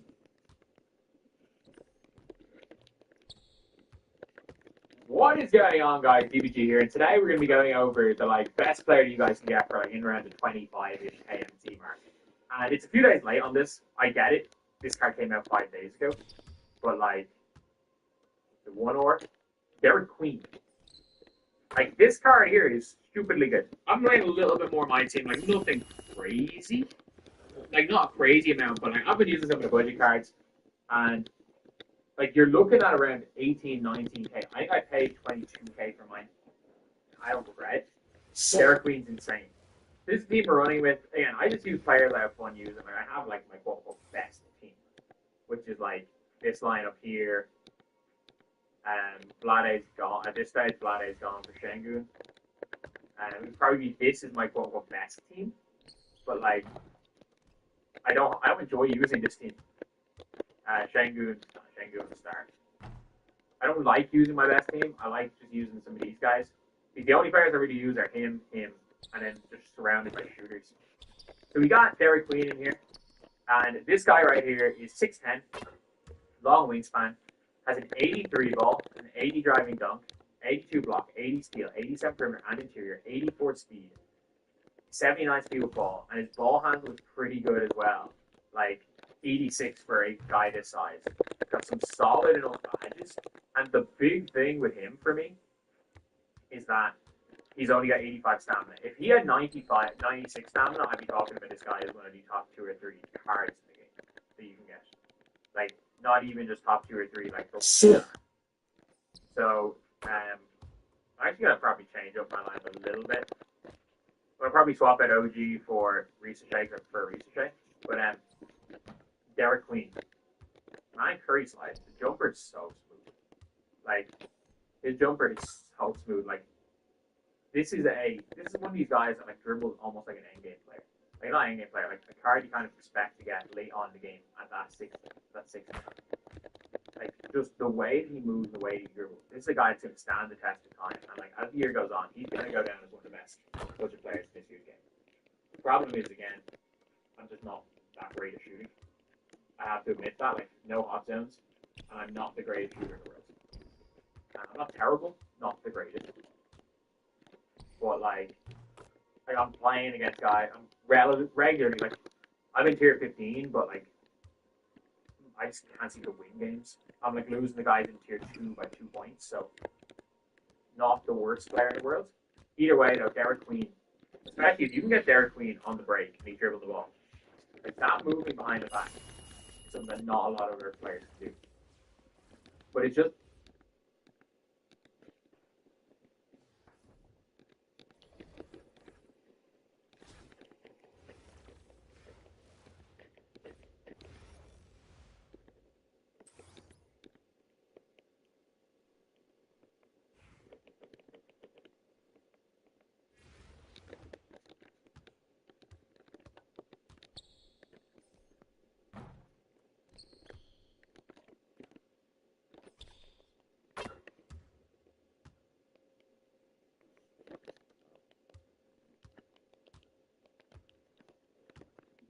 Everyone's here for me. Shingles doesn't care how much Shingrix protects. Only Shingrix has proven over 90% effective. Shingrix is a vaccine used to prevent. What's up, y'all? It's Ty. In this video today, we're going to be talking about something that I've been thinking about, at least recently, in NBA 2K26, my team. And again, it's going to rub some people the wrong way, and that's fine. Like, I feel like recently I've rubbed so many people the wrong way, and people are angry about everything, whether it's I open effects, or whether it's I win Kingdom of the Court. People find a way. Okay? I mean, no matter what it is, I'm bored of this game. 2K has all of these things that they changed in the game that just aren't exciting. Like, for example, I'm going to bring this up on screen. This is something that 2K added yesterday. They released it yesterday. Oh, the breakout 80s legends are added into the game. But, as we know and as we've seen, these cards aren't going to be on board. Center Paxpo isn't going to be on board. Daryl Dawkins is playing whoever absolutely terrible team that they're on board. Who cares? This is not exciting. 2K also last night did drop a locker code. Now, if you were wondering what this locker code did entail or what this locker code was, basically all it was a locker code for a switch drop, right? Which, I mean, cool, right? You get a switch drop locker code. It's probably better than the other locker codes we've seen. But is this something that's really exciting? Like, you get a switch back. Awesome. That's fantastic. That's great. But everybody knows, like, you're probably not going to pull anything crazy. And it was time. So, guess what? I log on the game less than 12 hours after this thing has been dropped. And it's already expired. For a base switch pack. We're not talking about a deluxe pack. We're not talking about anything crazy. We're talking about a base pack that is already expired. Right? You want to talk about specific game modes, right? What's the play? And again, I'm grinding the game a decent amount, and I'm going to get the legend badges here soon, right? At 75 wins. But I'm grinding all of these game modes for legend badges, right? Like, yeah, they updated the Season 2 rewards, but even with the updates, the Season 2 rewards, I gotta be honest with you, you know, they still aren't good. And so, sure, I can load up the game, and the ladder rewards are what they are. You get some MC, you get this, you get that. But it's just not fun to me. It's just not exciting to me. I just don't have fun with it. I don't. And again, you guys can say, Ty, you're the problem, right? Like, not everything needs to cater towards you. Does this cater towards the average person? If we have to grind the game mode for, and again, I'm not hating, you have to grind the game mode for legend badges, right? Right, throw back to the packs, right? And again, I just want to talk through things. Throw back to the packs. Where you could grind the game mode, and after every game, you could get a certain card, whether it was Terry Dishing or whether it was, you know, Jack Berry. Like, there was a most completion reward. There was Game of 12 rewards. Hey, King of the Court rewards look like this weekend. Look at the King of the Court rewards for this upcoming weekend. I just feel like everybody is kind of cool. And again, like I'm somewhat grinding MyTeam rep. Don't ask me why I'm grinding MyTeam rep, because honestly, I don't know. Like I don't even know if I'm ever going to get the MELO card. And that's me being so serious, because the guys that grind rep, they play this game like 24/7. And not 24/7, they play the game a lot and they know all the rep methods and they open up packs just to get rep. Like for me, I'm not like that deep into it. Like if I get MELO by playing the game, that's awesome, that's fantastic. I'll play some breakout, get some things done. But I'm not gonna OB it. I'm not gonna spend extra MC to get double rep. That just seems foolish, in my opinion. But I guess for me, here's where I'm at with it. Is there a place for nobody spend people right now in the game? Yeah, right? Like there is. If you grinded the event, you got OG and Adobe, you got Patch Goonies, you got Reach SA, you got MTJ. But a lot of those cards you could have got after day one of the event. I'm just being honest. Like you could have got after day one of the event. A lot of those cards. And beyond that, there really wasn't any in between. It's something that I said that 2K needed to do all of last year. There needs to be something in between the big ballers and the nobody spent people. There needed to be something in between Hakeem Olajuwon for 15 peak diamond buckets and the next, what is the next closest for 2 peak diamond buckets? There needed to be something in between, and there just simply wasn't. And it's just like for me, 2K hasn't dropped any pumpkins basically at all with this event. 2K, have they dropped some moments cards? Sure, like occasionally, but there really hasn't been a ton of moments cards dropped. The 10 boxes are gone, which again, people like. There was a reason for letting kind of game. And so, I mean, yeah, if there's another event come tomorrow, come Friday, like, I guess people can get excited for that. But I genuinely think it's just tough for me to even come up with video ideas right now. Because it's like, even like the road to 250 or my road to the road series, nobody really cares anymore because we're not going to really change. Adding legend badges to cards, right? Like, what is there really to do? I mean, I guess I could start giving you guys gameplay on the road to the road and do it like that, but it's like, nobody really cares about the updates to my squad because my squad is already really good. And to be honest, it's not going to change for a long time because there's nothing really to change it. And so my whole thing is this: if you're not grinding a rep right now, which again I don't even think rep's worth it for the average person, once you get OG and Obi, once you get Patch those type of guys, there's no other reason to play the game because there's not a reason to add, City Moncrief, Mitch Richmond, John Havlicek, Elbrek. There's not. Again, if you don't have Chris Bosh, that's a reason to play the game. I think Chris Bosh is really, really, really good. The Park win streak, they haven't changed it at all. It's stale, right? Like it's been the same outside of the Pumpkins out which are going to be gone here on Friday. It's been the same since the start of the game, right? You look at the other game modes, breakout, and basically the same. They could say that they updated it, but did they really? No, right? You look at showdown rewards, they've basically been the same. There's been no like moments, not even moments, but no like weekend updates. There's not been anything like grind 5 showdown wins this weekend, and you will earn a diamond. I'm just trying to try to name a diamond, Draymond Green, right? Like there needs to be some of that. And it's like again, right now it's like people like Ty, you make the same content every single day. What would you guys love for a video idea? And don't say something that's not gonna not gonna be prevalent to my YouTube channel. You know what I'm saying? Like when you think of the Ty YouTube channel, you think of gameplays. Gameplays are fun, but the cards aren't available. What's the point of me doing it? Again, the OG didn't know exactly what I could have done gameplays all of them. The problem was I wanted to save up for the big guy right away, and again at this stage, I don't know how valuable those gameplays would be.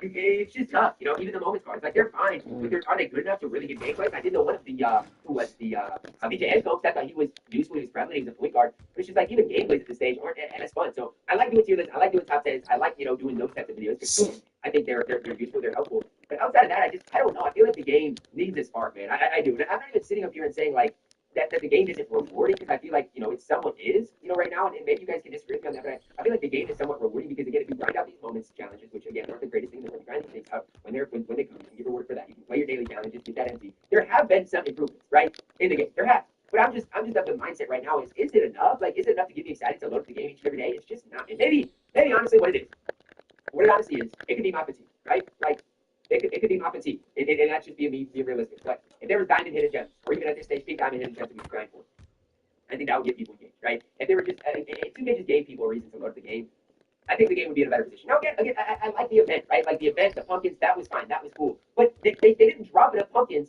for me to really love it because at the end of the day, the whole event was really only, for Hakeem Olajuwon and Ron. And unless you really wanted the budget guys, like I said, you could have been nobody spent easily got all of the budget guys. I'm not hating on 2K at all. Because there's no in between. And that's my whole point is there needed to be some in between the budget guys, some in between the big ballers, and there just really was. Let me know your guys' thoughts on it down below in the comments. Drop a like on the video, guys. Subscribe if you aren't new and let me know, are you having fun playing games and what are you having fun? Love you guys. Have a blessed day.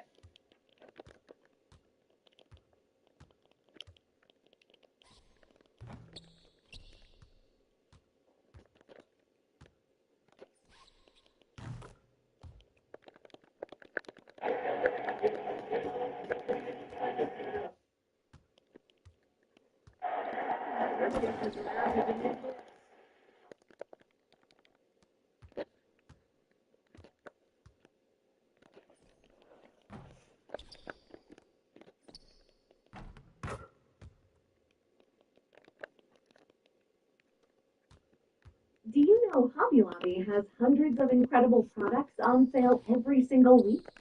Just check out our weekly ad to discover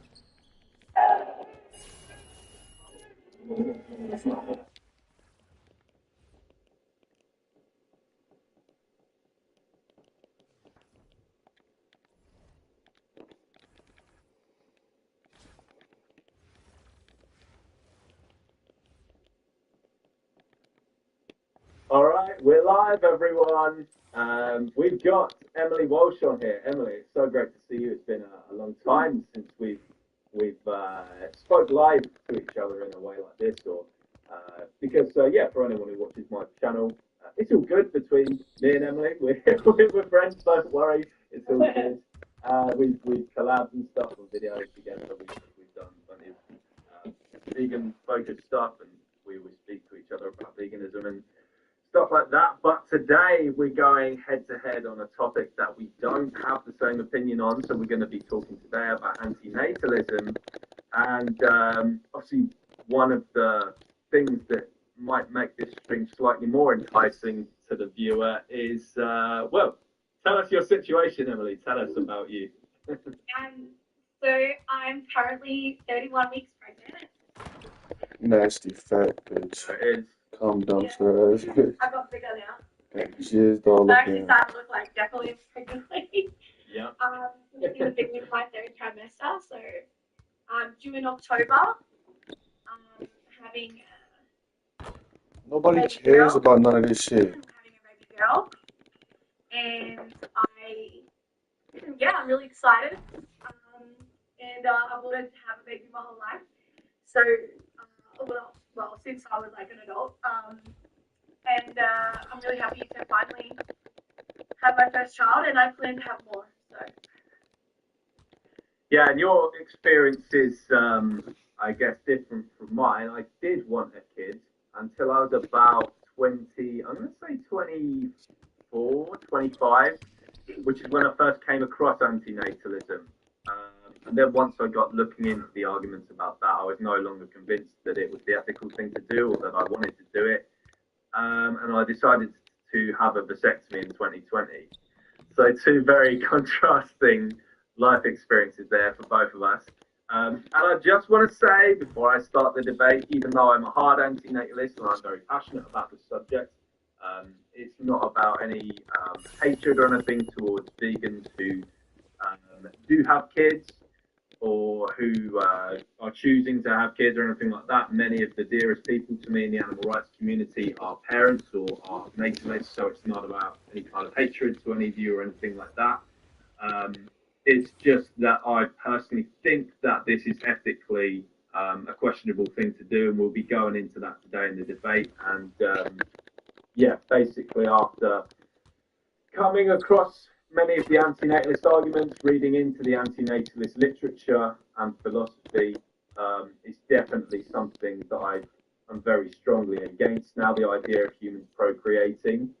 So we can go into that in a bit. Ellie, how did you want to do this? Did you want to like open up with your point in the debate, or do you want me to open up and we'll go from there? Or is there any way you wanted to particularly start this? Yeah, I'm not really sure.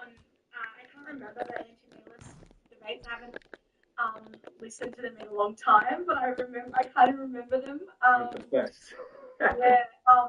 I actually, because me and Patricia Nunes we're really close friends, and so like she lives in Sydney as well, so we meet up a bit. Well, she's very busy with her PhD, but we have met up and we have discussed like the antinatalist because she used to be antinatalist and now she's the opposite. Now she's seeing evidence, for pronatalists, and now she's decided she doesn't want to have kids personally, but she thinks that other people should have kids.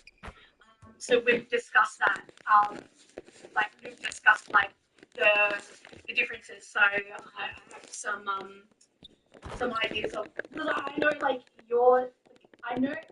I've had some antinatalists say some pretty mean things to me. And I know you're not like that, so that's why I'm cool with the debate. I know it's more about like a logical thing rather than like personal attacks and stuff. Like I've had antinatalists say like because they said that I should adopt, and the thing is that in Australia it's extremely difficult. I wouldn't be eligible because it's very competitive, and I wouldn't be eligible to adopt. And I told him that, and they said, "Oh well, obviously if you're not eligible to adopt, then you wouldn't make a good parent." And I'm like, that has nothing to do with it. it's just because it's high competition. Like if there was all of a sudden all these children that needed to be adopted and there wasn't enough people, they wouldn't be as strict, right? So that really hurt me. That was upsetting. But I know you're not like that, so that's good. And I've had some. So I'll tell you a little bit more about how I became pregnant. So I tried to find What? someone, but I couldn't find anyone, and I ended up getting pregnant through donor. So I have a donor, and some people, especially very conservative people, they don't like that because they're like, oh, so you're raising a child without a father, they're gonna end up messed up. And I actually have a relationship with the not a like a intimate relationship. I have a friendship with the donor, and he's going to have a relationship, a non-father figure relationship with the child. So he's not going to, he's going to be like the uncle Most because I want retarded her shit. to know her biological father.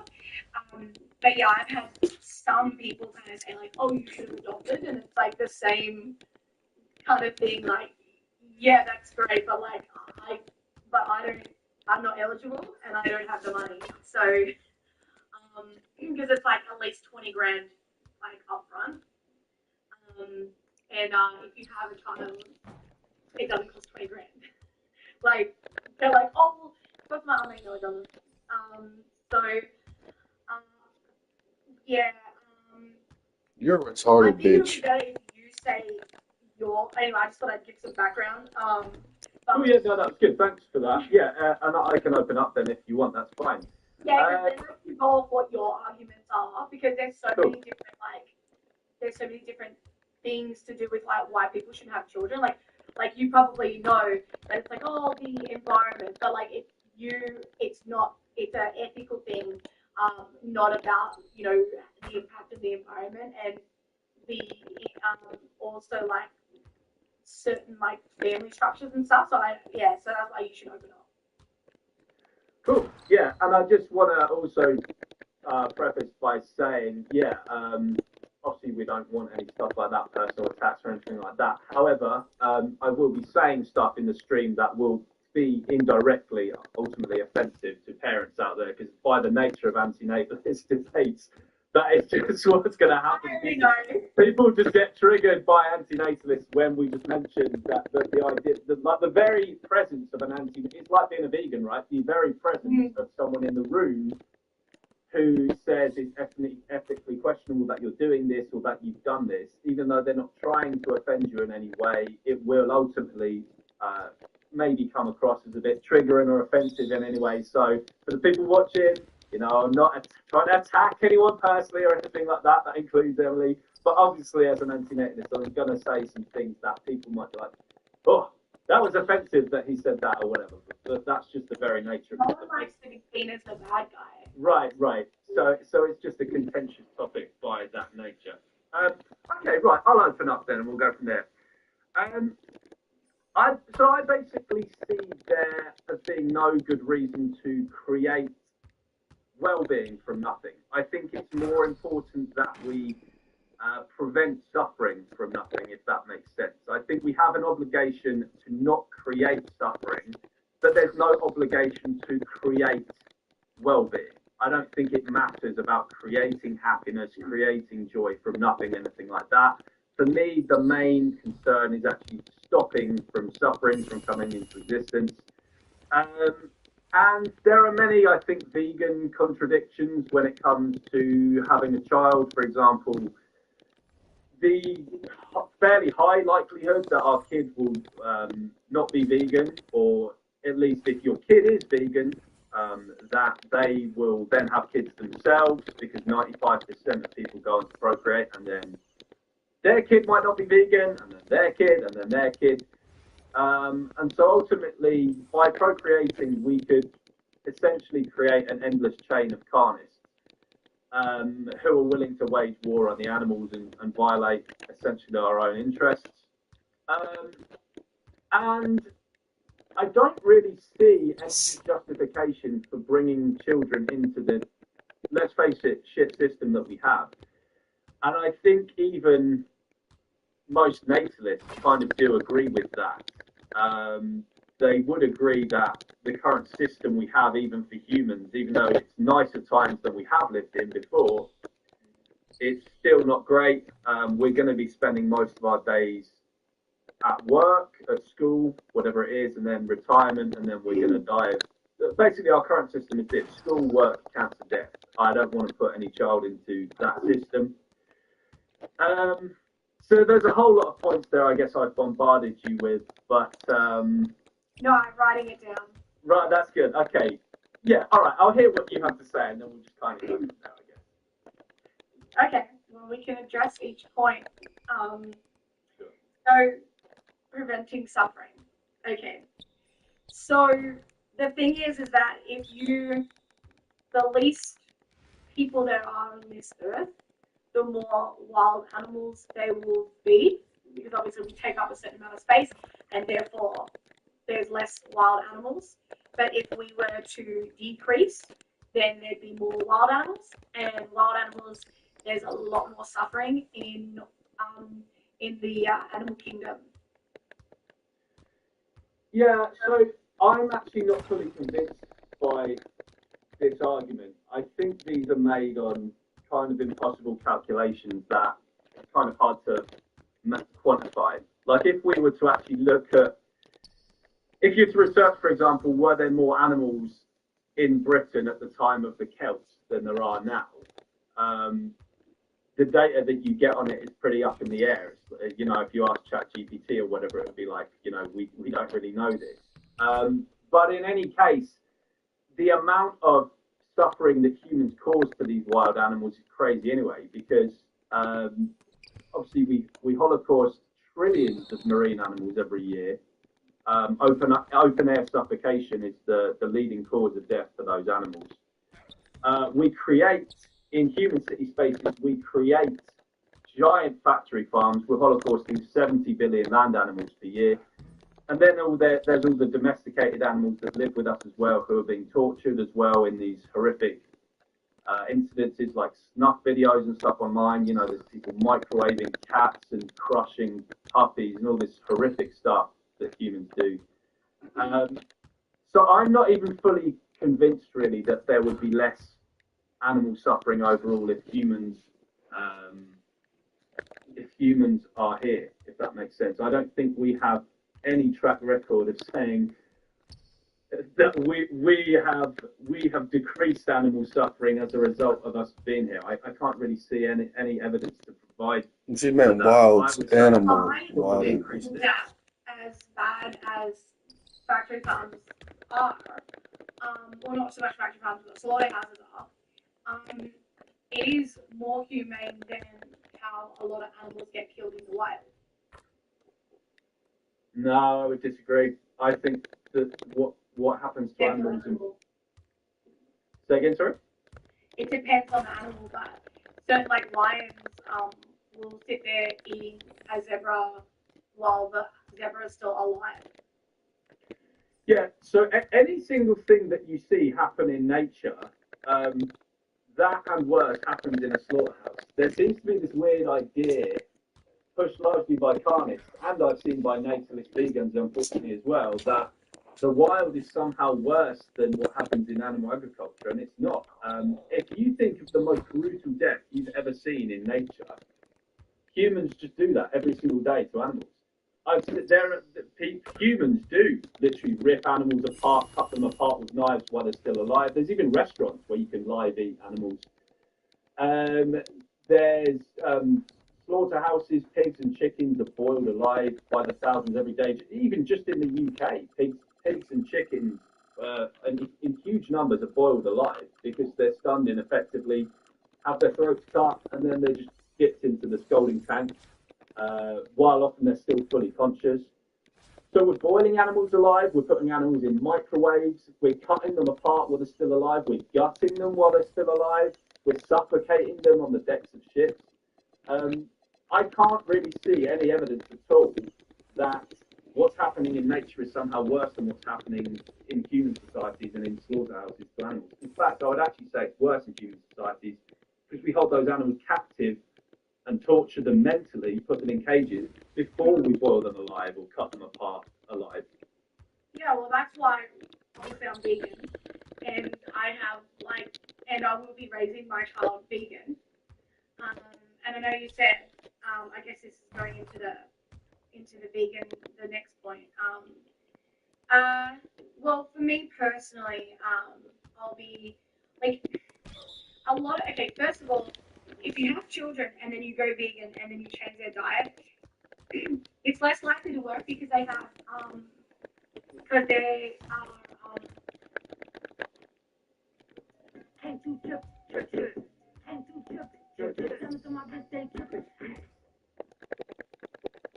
What?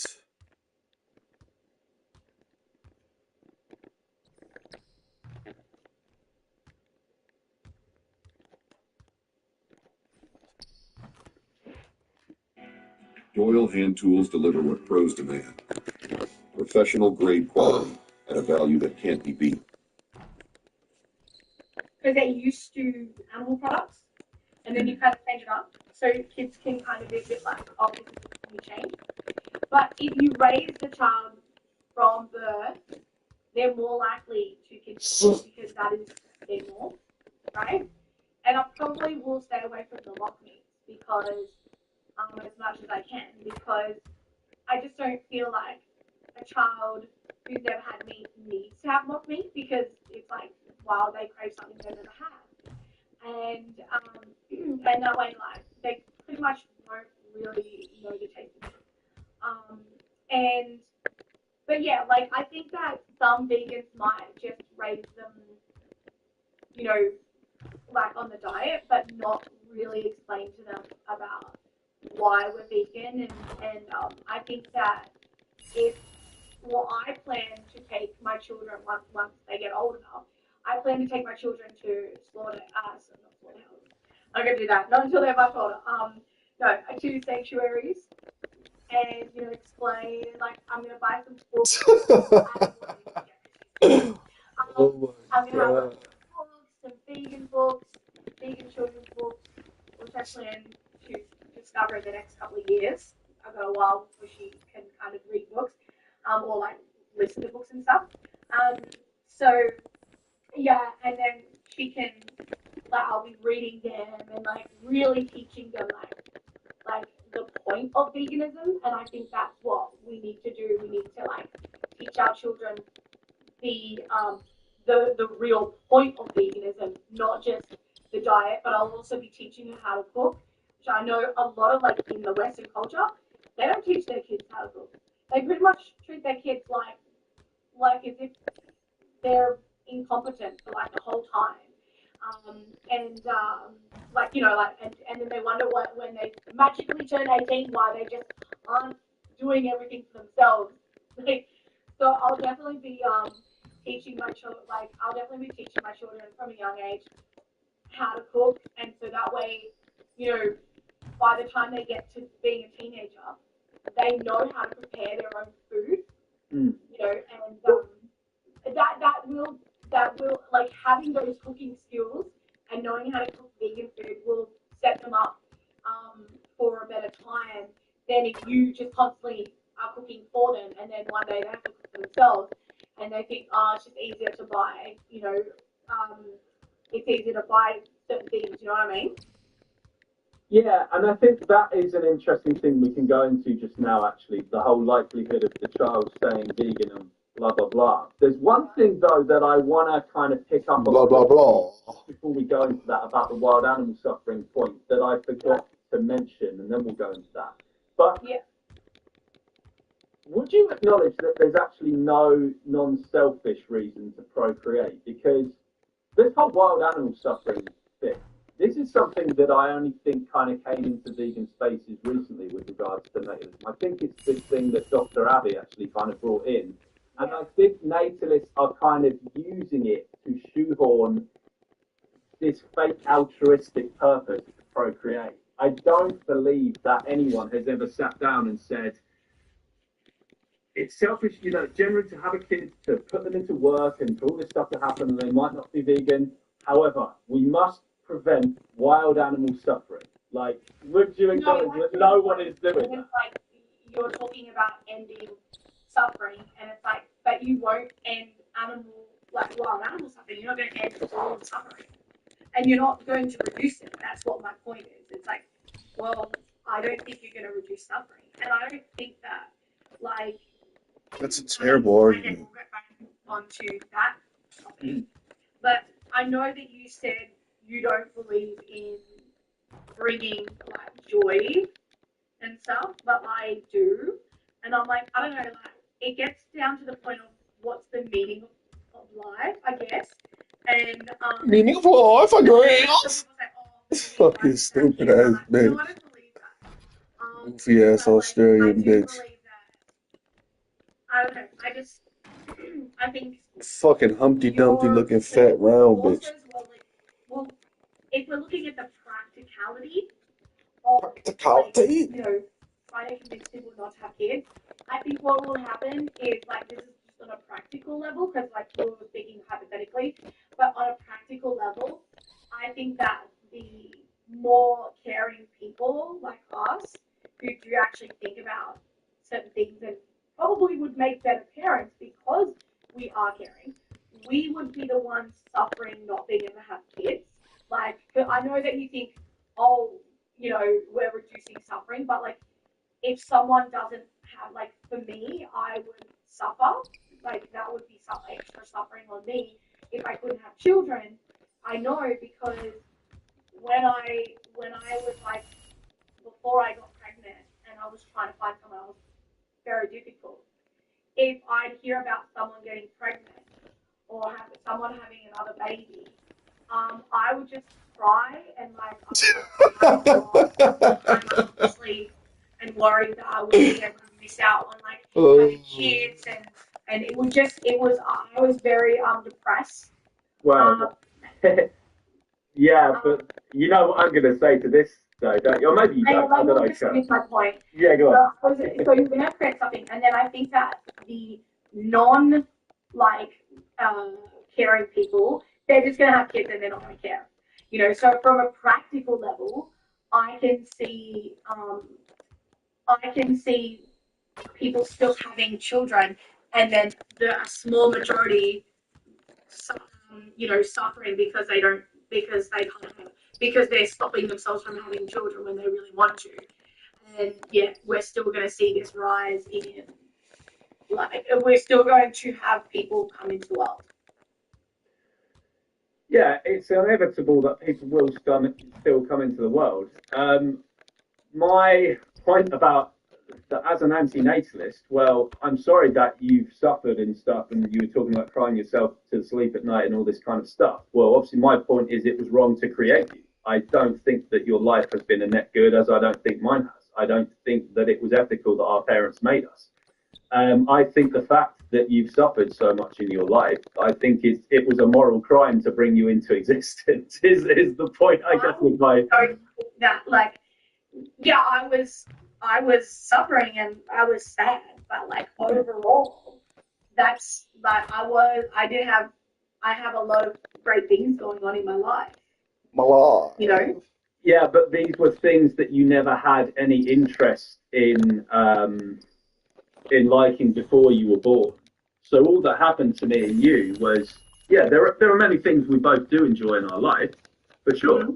And while we are in existence, we're ultimately trying to avoid suffering every single day, right? We're pleasure-seeking animals. We're constantly trying to avoid suffering and harm, which is why life is so shit. It is. This is the system that we're forced into. It's like we're not forced into anything. This is just. How are we not forced into it? You didn't consent to being born. Yeah, but like I could opt out, but I don't want to. I don't want to end my life.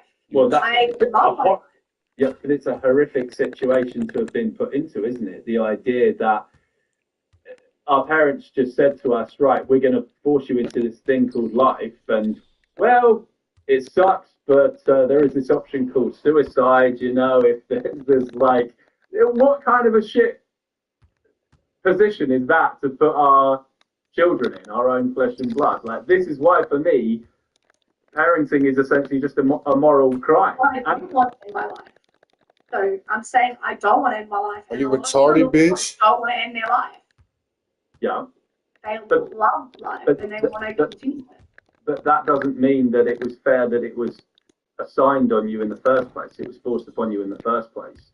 Obviously, you have interest in living now that you're still alive. Now that you're alive, we have just through sheer machine-like evolutionary purposes this irrational interest, this preference to want to continue existing, despite all the horrific things that can and will actually happen to us. The slow and painful death that awaits us, the horrific murder or rape that can happen to us, or the plane that's going to go down over the ocean that we're on, and the losses that we're going to experience.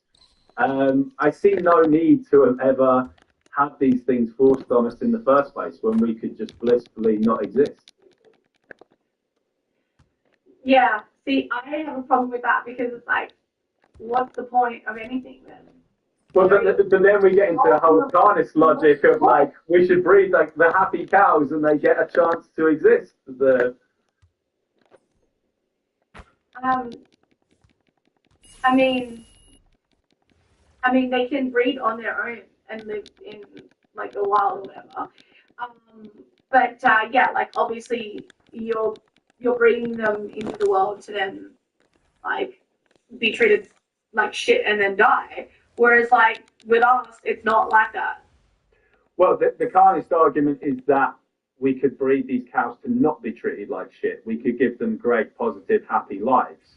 I would still say that the one rape that the female cow experiences or the one slaughter means it was unethical to bring them into existence. And when we create as humans, we're essentially committing an act of premeditated murder. We're essentially committing an act of premeditated. We know these horrific things can happen to our child, right? We know that if we have a child, that they probably will be sexually assaulted if they're a girl. They probably will be violently assaulted at some point if they're a boy. They will get cancer or heart disease or whatever it is. They will. No, you mean they might. No, they will. They will die. They will. No, I didn't say they will die. You said if a girl, they will be sexually assaulted. That's not true. They probably will be. I mean, there's high possibility. Yeah, too high to but it's too high to even bother with the risk. I just don't. I still think that it's worth, like, as a woman myself, I still think it's worth being alive and being able to experience like joy. I know you said you don't believe in that, but it's like that's the point of life, you know. We experience joy and we experience happiness, but we've got to take all the good with the bad. And there's no inherent way to get permission, as you would call it, in order to, to bring a child into the world. Yeah, so then don't do it. Yeah, but that's what I'm saying. Like, but then they miss out on all the good things. But why would they care? Because they don't exist. I think it's like comes down to like all right, biological. All right. I think it comes down to a biological urge. Right, that's what it is. Okay, but Emily, right?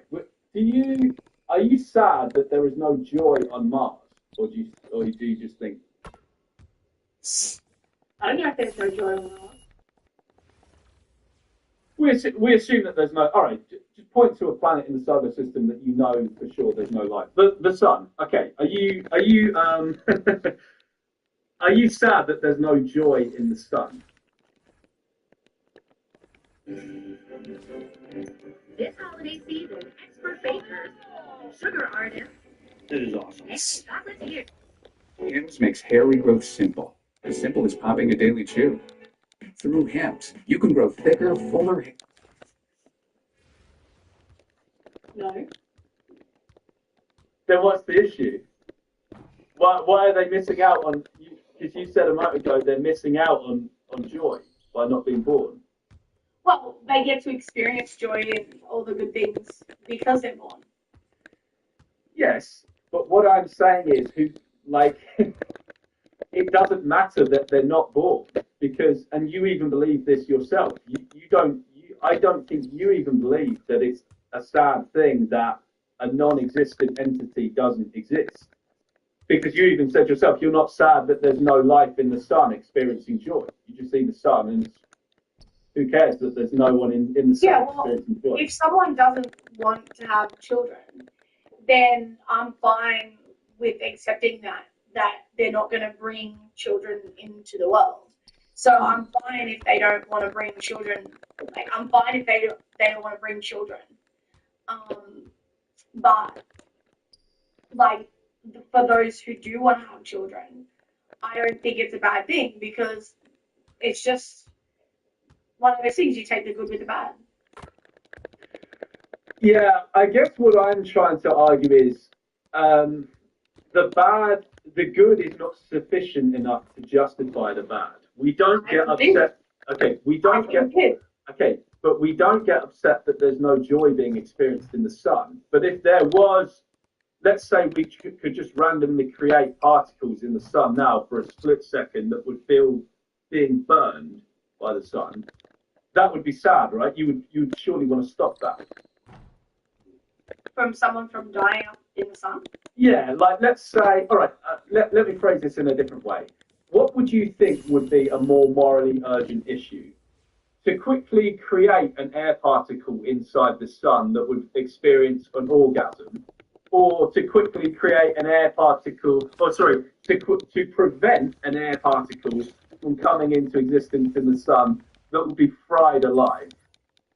What would be more morally urgent, the orgasm or stopping someone from being fried alive in the sun? Well, obviously the ending, like the not suffering, would be more urgent. Right. I guess this is the point I'm trying to make. There's no moral urgency to actually create well-being, to create pleasure from nothing. There's only moral urgency to prevent suffering, to prevent someone from being fried alive or whatever it is. So yes, we take the bad with the good and blah, blah, blah in life. But what I'm saying is, I don't think there's a rational way to actually justify the good from a non-existent being coming into existence to experience good when what's more important is stopping the bad. I think it's more important that you weren't depressed, that you never cried, that you were never assaulted, that you will never experience cancer. I think that's more important to you than you did get married, or you did have a great sex session with your boyfriend, or you did enjoy that video game, or you did enjoy that beautiful meal, or whatever it is. Like, I feel like you're comparing like the worst things in life to some okay things in life. Like I think that people experience like joy in you know not just having a meal, but also just like having the joy of like meeting someone new for the first time that you really like, or achieving that goal that you had, or getting promoted at work, and you've got this like the joy of like making new friends, and obviously like bringing a child into the world, and like having and all the great things that come with like those little things that come with like life. But there's no urgency. There's no need to create any of that. We can just live out our own. Because I mean. But you said there wasn't. You said you even said that you don't care that there's no one in the sun experiencing joy. So if you don't care about that, that's surely not a need. Well, I think it's hard to get out, but I still feel like there is still like, because again, we have this biological urge, and people are still going to, realistically, people are still going to procreate, and I think that our lives would be better, when we can have kids, and then, okay, they're gonna have some suffering, just like you are. That's just like the point of life, and you're saying, oh, there's no moral agency, urgency. I'm like, yeah, well, there's no urgency to have kids, but if you want to have kids, then I think you should. And it's not urgent that you have, and I'm not going to force it on other people that they have to have children. But if you would like to have children You're and missing the whole point, you brain experience dead that, bitch. then I don't see it being a bad thing. But this is how I guess I think veganism in many ways intersects with, I hate the word intersects. No, I don't. Oh, God. But I think it intersects with antinatalism in many ways, because I think the arguments you used there kind of sound similar to the kind of carnist arguments. It's like, oh yeah, we don't need to eat meat, but if I want to, I want to, and I like enjoy the taste of the meat. And it's like, yeah, okay, but what about the beings you're causing suffering to? And that applies I don't in. believe I'm causing suffering to my child. But you are, because it's you're the reason that they're coming into existence to suffer. Any single ultimately, by the way, I'm not dissing my parents for doing. I love my parents very dearly, but any single thing that I've experienced in my life, that the harsh reality is, it's ultimately my parents' fault for creating me in the first place. It's of course the fault of whoever's doing the bad thing to me at the time. You know, if someone punches me in the face, that's the assaulter's fault. But it's still ultimately down to my parents that they created a being who got punched in the face when they could have not done that. So a parent is still responsible for all the things that happen in their child's life. Every little thing, every single thing that happens in a child's life is the fault of the parents originally. I think that she's a little bit upset with what you're saying, so she's kicking me heaps. Kicking me everywhere. Yeah, like I understand that, like you're the like, well, most of the time, because I know you're pro sentience. So you don't believe in abortion after 8 weeks. I think it is. Right? Yeah, I don't actually know the cut-off point at all. It's something, thankfully, I'll never have to think about. Both me and my wife are sterilised. So. I don't have to worry about that either. Yeah, yeah. So that's so. But yeah, I take before sentience. I guess I'll take a pro-death stance. I think it would be actually good before a fetus has sentience. I think we probably should abort them. But then once they have sentience, I can't see.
I never meant to do those things to you.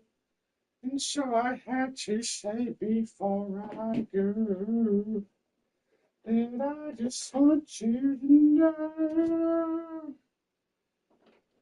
Found a reason for me to change who I used to be.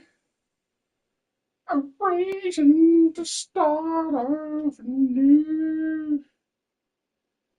This shitty ass fucking phone, bitch.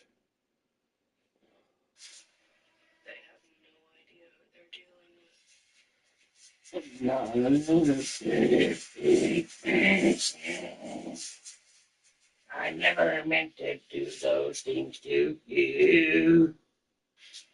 Well, I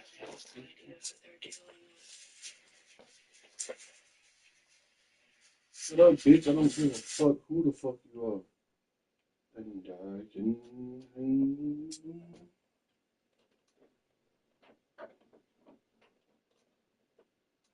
And so I had to say before I go that I want you to know. I found a reason for me to change who I used to be. A reason to start over new. And the reason is you. When in fact, we do not. I'm not a perfect person. Any argument as to how that's different to killing a 2-year-old child? There has to be a cut-off point because once someone is sentient, that means they're now a rights bearer. They have some form of interest in staying alive. Whereas before that sentience, there's no interest there. But yeah, go on. It's like how like pro-life is like with the whole, like I listen to the pro-life arguments and I'm like, yeah, that's really good. Then like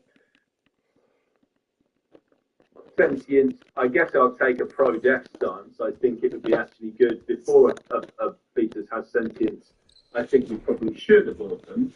But then once they have sentience, I can't see any argument as to how that's different to killing a 2-year-old child. There has to be a cut-off point because once someone is sentient, that means they're now a rights bearer. They have some form of interest in staying alive. Before that sentience, there's no interest there. But yeah, go on. It's like how like pro-life is like with the whole, like I listen to the pro-life arguments and I'm like, yeah, that's really good. Then I also see points with it being like against IVF and stuff. I mean, I guess you're against IVF too, but for completely different reasons. But they're like, oh no, they discard the embryos. I'm like, really? Yeah, to be honest, I don't know much about all these different methods. Again, it's not something that I've massively ever taken an interest in. But yeah, I am. I didn't until I heard antenatal stuff, and then I got into like pro-life stuff just to hear the pro-natalist opinions. Did we want to talk about now the likelihood of the kids staying vegan, or did you want to carry on talking about the other thing? I mean, staying vegan.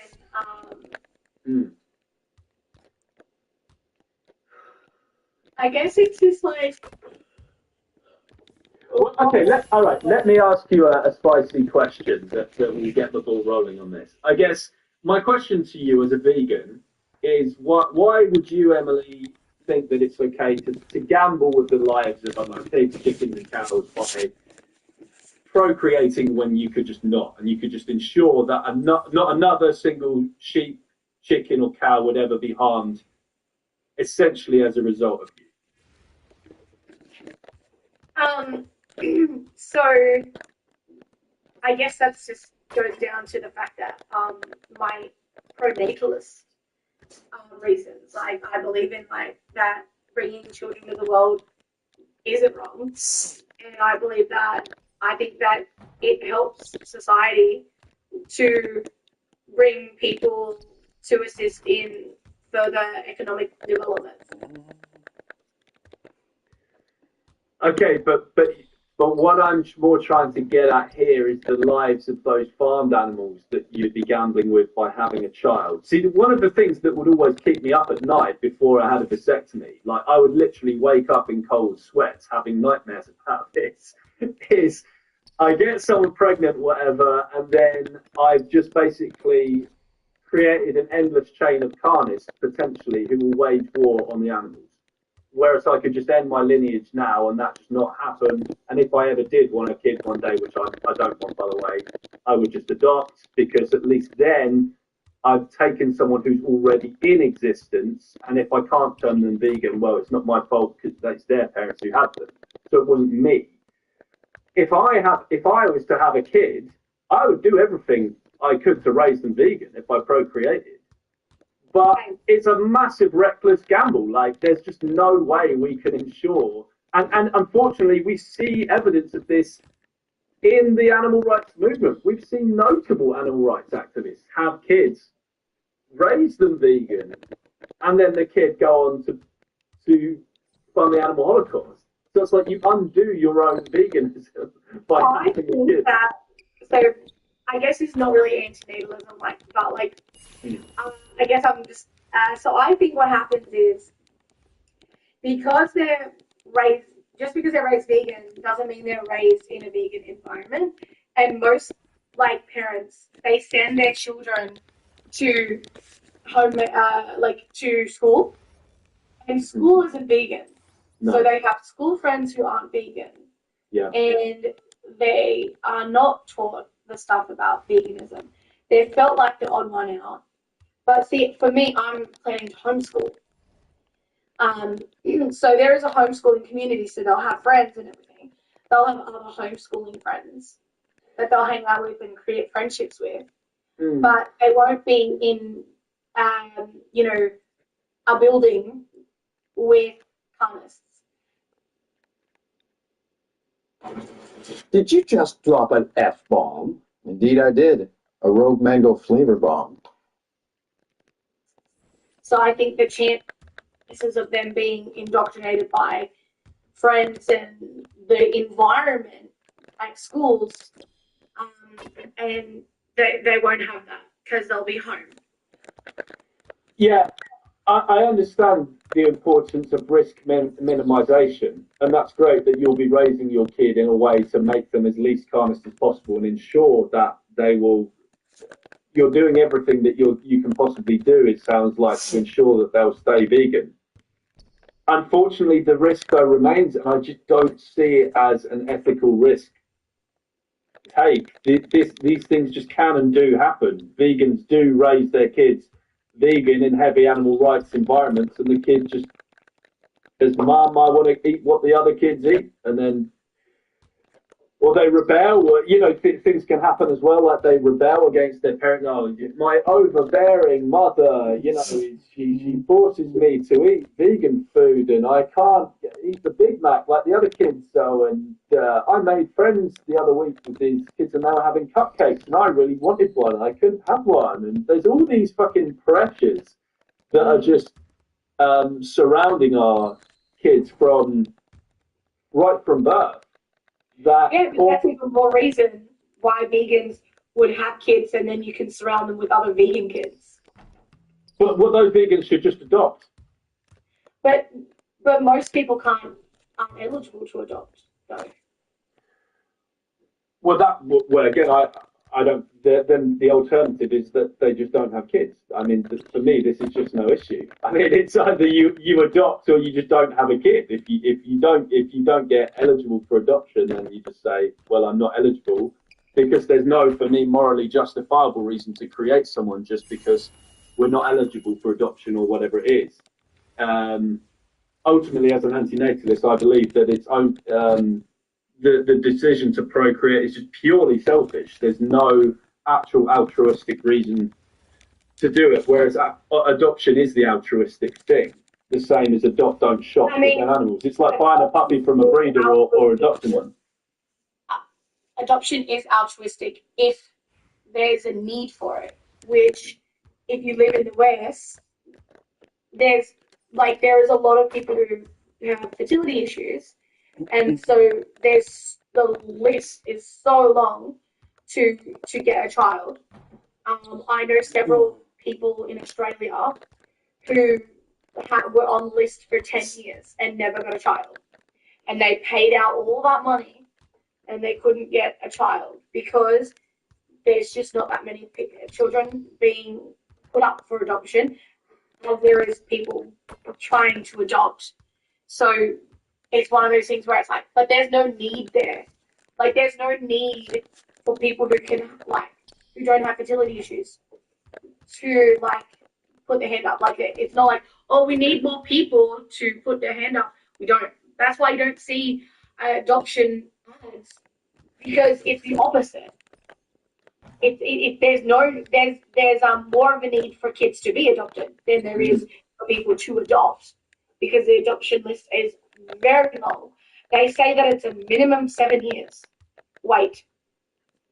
And with Australia, the cutoff is somewhere in their 40s. So I'm 35. I turn 36 very soon this month. I turn 36 soon. So if I was to put my name down, I guess at the same time, like I had Edna or whatever, if I was to put my name down now, let's just say if I get through it, and I have the money and I'm eligible or whatever, 7 years from now, I'll be 42. I don't know, because like people said they don't know the cutoff age. It's somewhere in your 40s. So I don't know the age, but yeah, then I could just like get cut off and said, sorry, you're too old to adopt now. So there's no need, like, so yeah, like you're saying, like, oh, it's net good, and you're like, well, yeah, if there was a need for it, like if you're in other, like, and some people say like, oh, you should adopt from like third world countries or something, and it's like, yeah, but like, you can't legal, like in Australia, and I assume other countries, like other Western countries, you can't legally adopt from certain other countries because of human trafficking reasons. But for me, all these arguments are just like, it's like someone saying, like it's often hard to adopt like dogs from homes and stuff because you go to all these like rescue places online and you see all these dogs and it's like, you must have this, you must have that, you must have that. Oh, by the way, you can't have kids in the house. Oh, the dog is not good with cats. Oh, by the way, you'll need to take them on 96 walks a day. They have like a urinary infection or where they need to pee like 96 times. Oh, and this and that and that. And it's like, well, but then the kind of natalist, as it were, response to that is, yeah, so I guess I just went to a breeder and bought a puppy because like all of that. Like I basically don't see any of these arguments. There was children, like, but there was like dogs to adopt, whereas like there isn't children that need adopting. And like I said, in third world countries, well, you could say there's a difference between, oh, it's too difficult, but there's a difference between it's too difficult or I can't legally adopt a child from Russia or whatever. But there are. It's time to party virtually anywhere.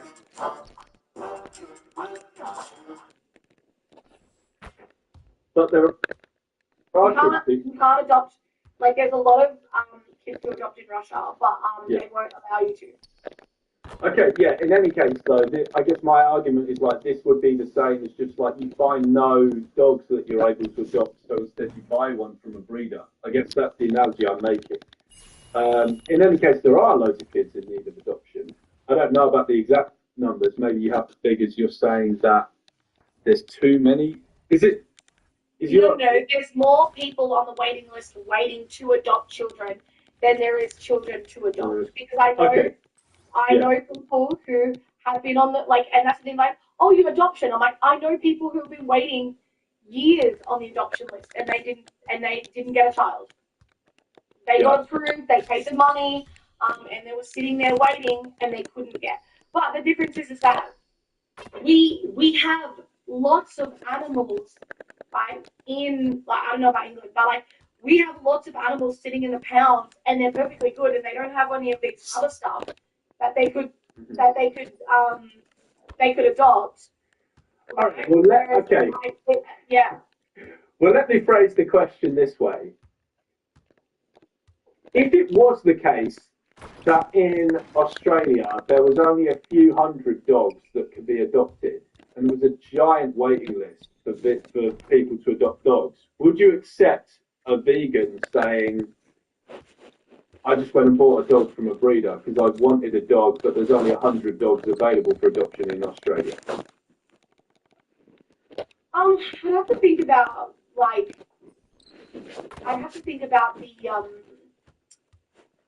well, what kind of breeder? Like, I mean, the conditions and stuff. So. Well, my point is there would be not. It doesn't matter what the conditions. Well, we say adopt, don't shop because we know that there's lots of dogs losing their lives because they don't get adopted. But I don't know. Some vegans are against pets, and some vegans aren't against pets. Well, I guess.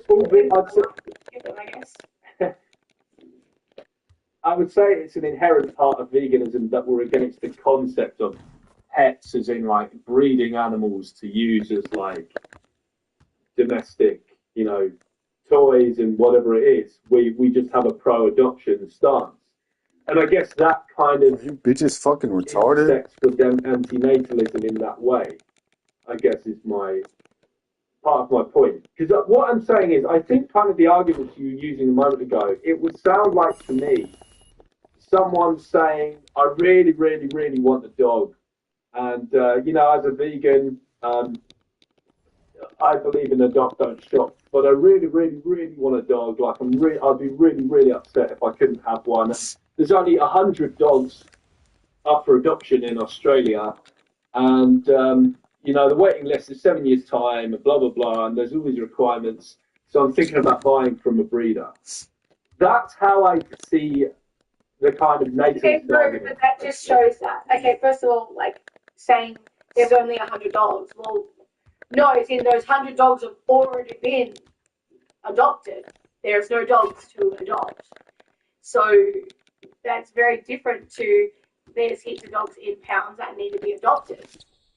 No, I'm talking about if there was only 100 dogs waiting to be adopted in Australia, like you wouldn't. But there is no children waiting to be adopted because they've all got adopted. Like as soon as they get put up for adoption, it's like they have someone. They just got to do the paperwork. So if it takes a couple of months to adopt, it's not because the child is waiting too much. It's because the child is just waiting for that paperwork to go through. But they always have a home to life. They always have parents waiting to come and get that child. Maybe we're getting our wires crossed a bit here and we're getting bogged down in the sort of minute details. I guess what I'm trying to basically say is I just think ultimately breeding is like buying from a breeder, whereas like it depends if you believe in domesticating animals or not. Because I as a vegan only believe in reducing the suffering of animal cruelty, like not being cruel to animals. I also believe in human rights and not being cruel to humans, but I don't believe that bringing children into the world is inherently cruel. Just like I don't believe in bringing I know this might be controversial for some vegans, but I do believe in breeding programs for species extinction. And I know I've had some arguments with people about how, oh no, but it's wrong to do that. I'm like, I don't think it's wrong. You're known as the Hollywood Connector. What does that even mean? How do you become the Hollywood Connector? Well, it's years and years and years of cultivating, relationships, and being, trustworthy and honest, I think, and not burning people. And I got the reputation as being. Yeah, I think that might be something many vegans actually do have contentious points on. I think there are probably, I know it's that most vegans are against just the concept of breeding animals for some kind of purpose, but I think when it comes to the stuff like species extinction and breeding programs to stop those animals from going extinct, whatever. Maybe they do agree with those things, whatever. But were there any other? Let's try and get back to the nitty and the gritty now. Were there any other kind of points against antinatalism or that justify procreation that you wanted to kind of cover? I'll have a look at my notes. Yes, look at the notes.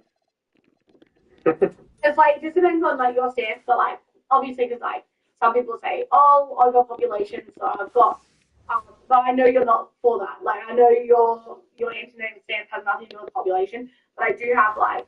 Well, actually, that is one of the reasons. I will say, yeah, I do think we're extremely overcrowded, and like, I don't know, if you were to take like the commute in London or Sydney or whatever, and you see that the tubes are just absolutely rammed with people, like Tokyo especially as well, and we have massive waiting lists now for cancer and all these kind of things. I would say that it's massively irresponsible just to pump out more humans into a system that is clearly like very overcrowded. So, are you against immigration as well into your country?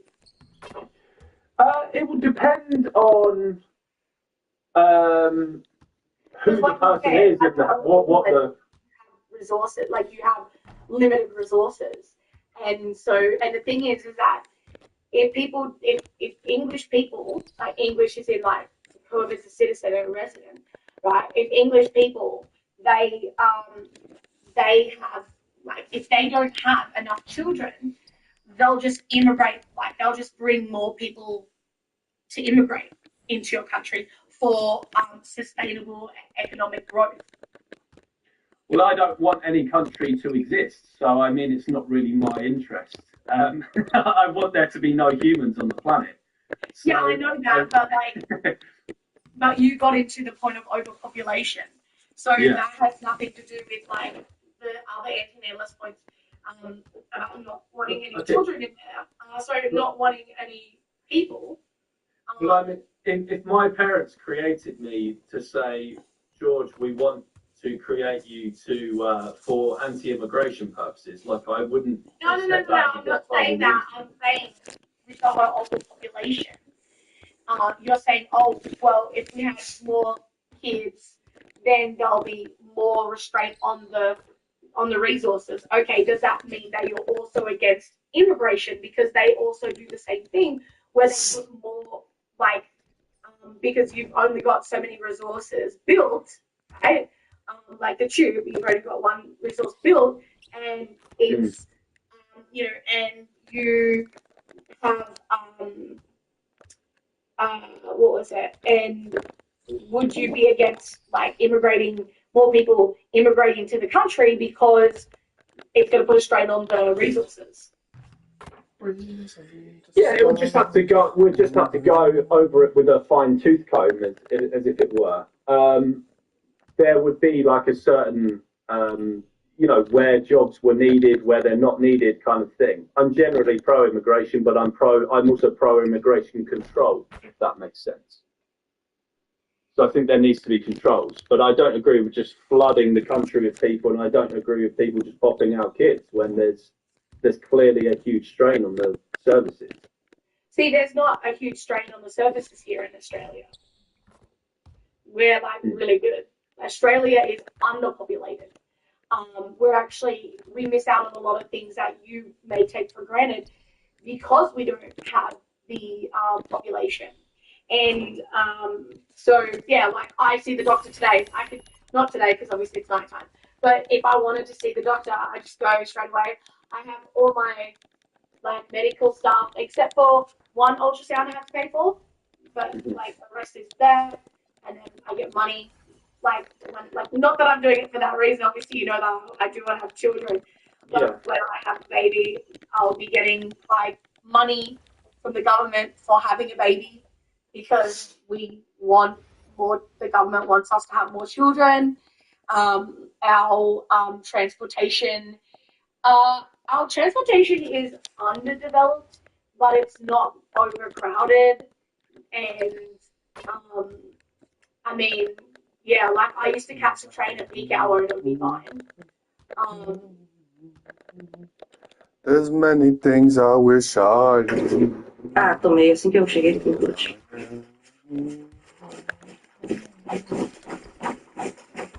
I never meant to do those things to you. So I had Delicious to deals on festive flavors. Holidays are better at fashion. Like it would be a little bit crowded, but it's not like England or Turkey or whatever. Um, and yeah, there's so much space here as well. There's a lot of undeveloped, like there's a lot of empty Right, land. yeah. Australia's just a giant fucking desert with like a few cities on the coast. It's a very, very weird country, to be honest. Yeah, well, to be fair, there's a lot, like in the desert, the reason why people don't live there is because it's so inhabitable. Yeah, So you when can't people build are like, anything. I got land, they're like, yeah, but we want inhabitable land. Because unlike, kind of, it'll be a little bit more like Las Vegas, but not like, it would be like Las Vegas, like in the middle of the desert, but not like, but there's less water or something. That's what I asked. I said, why don't people live in the desert or like in Australia? Because other countries, like look at America, they're all like, look at their states are all in the middle, whereas us, it's like we're all like on the outskirts.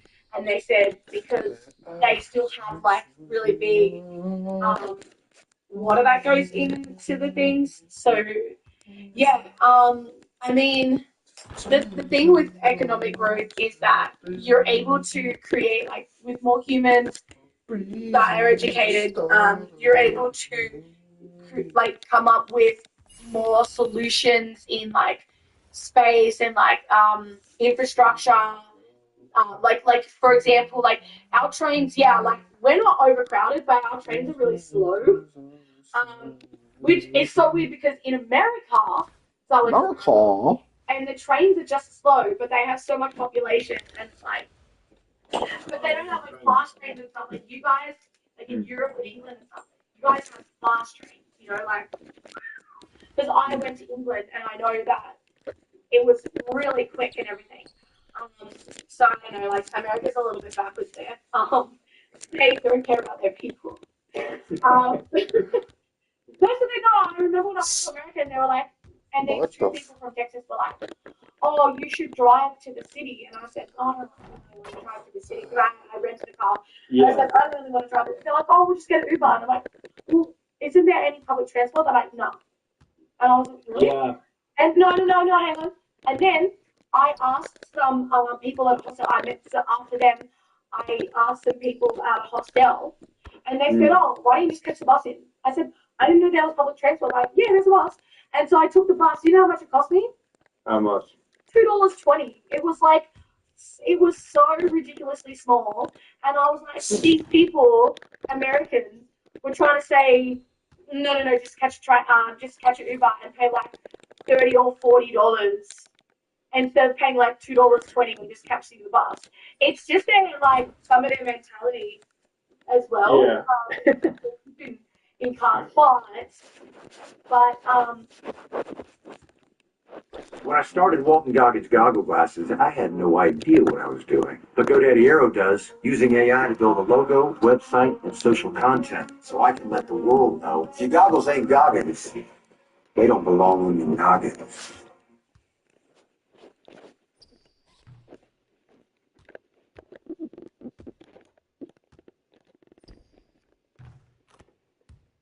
If you're clean and you know it, wiggle round.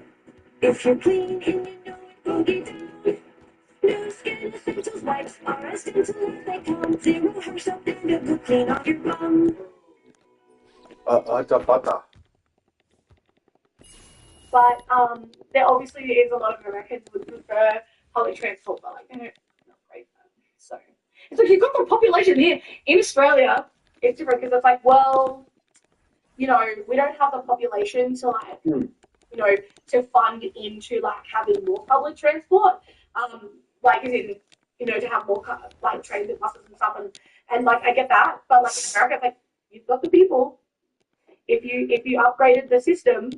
Like if you upgraded the system to be actually nice and pleasant, then more people will use it, and then they can like don't have to use their cars and stuff. But Anyway, America, but yeah, but no, I'm saying like you're like all the resources and stuff. Okay, but like here in Australia, we have plenty of resources and we don't have enough people to actually develop this stuff. And like I think that we have prosperous when we have population growth, but not too much growth, but not.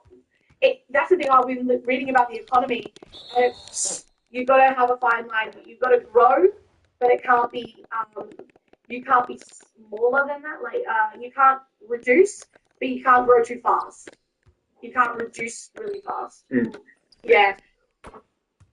Well, I guess my point is kind of what really is the interest of a non-existent child to come into the existence and improve infrastructure or improve resources or anything like that, which are things that only are needed anyway for people already in existence. We can work on ways while we do exist to improve life in the countries that we're in. But I don't see this as some kind of burden for the non-existent to satisfy. I don't see the point in creating. I don't see the point in creating new people, new suffering beings who will cause suffering to other beings as a result of their existence. Just to say, oh, my child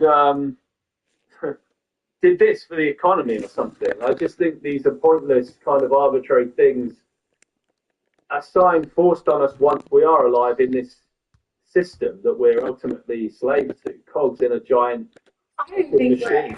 Slaves. But we spend most of our we might not be.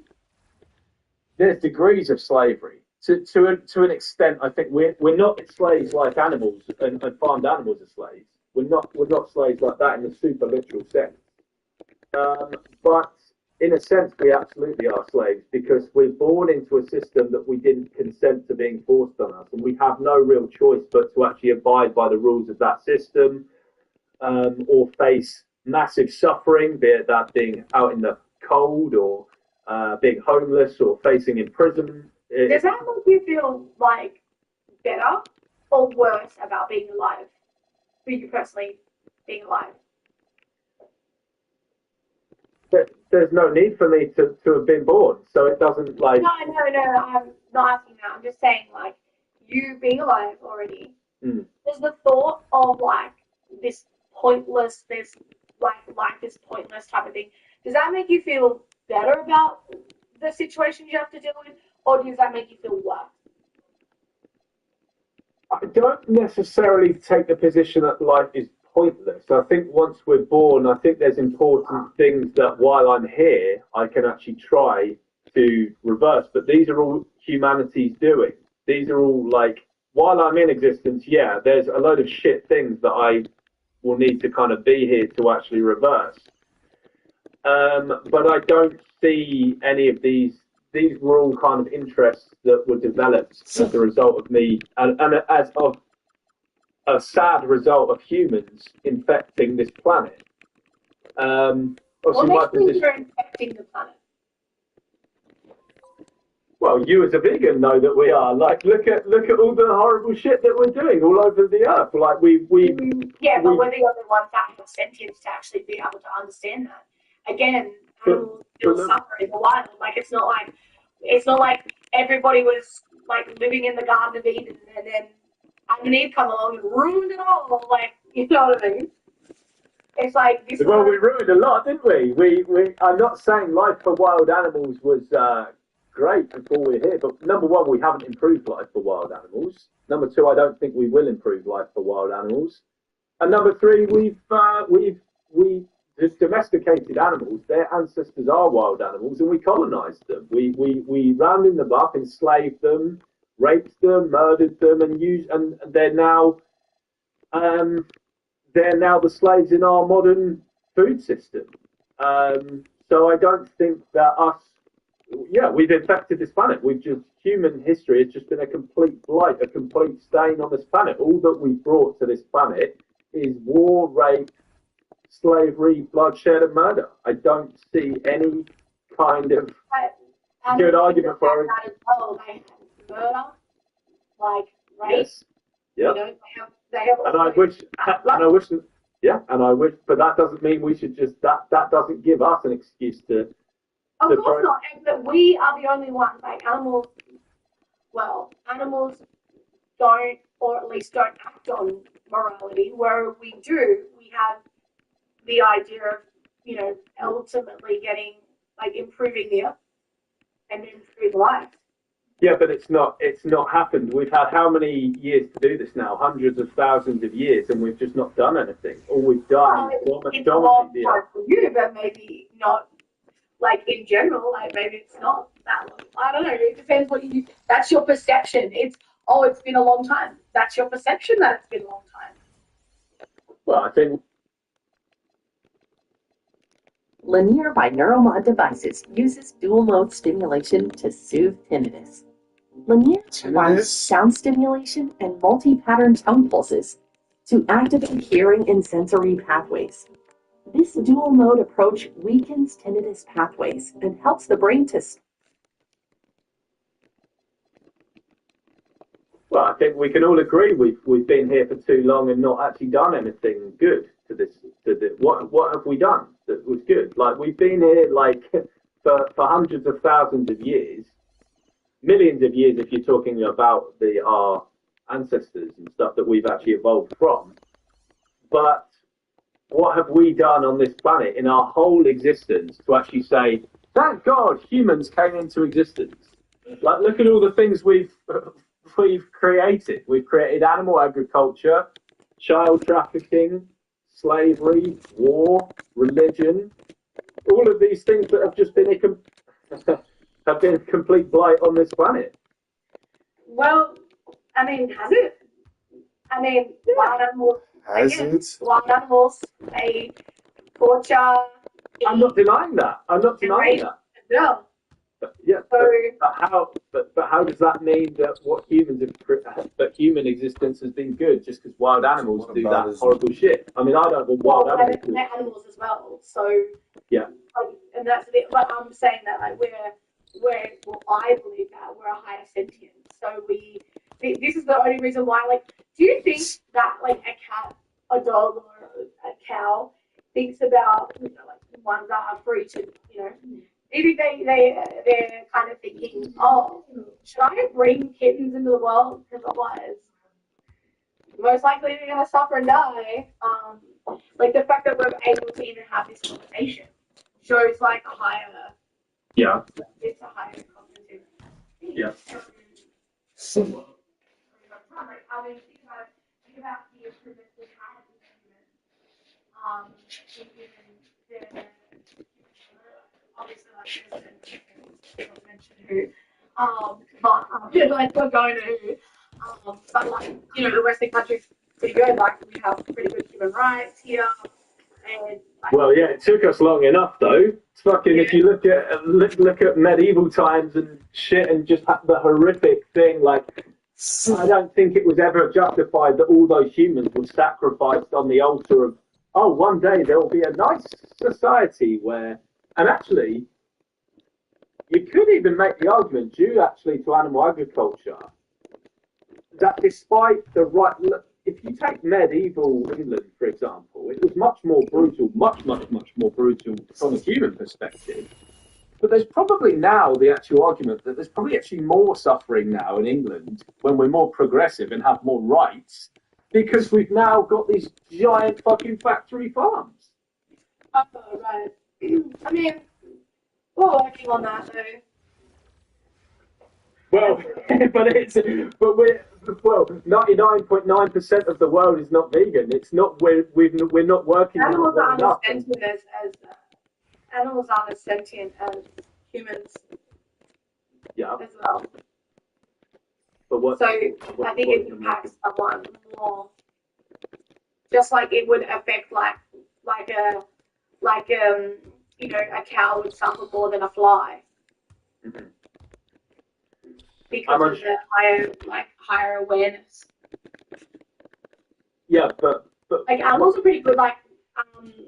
They're kind of just until they don't have the anxiety.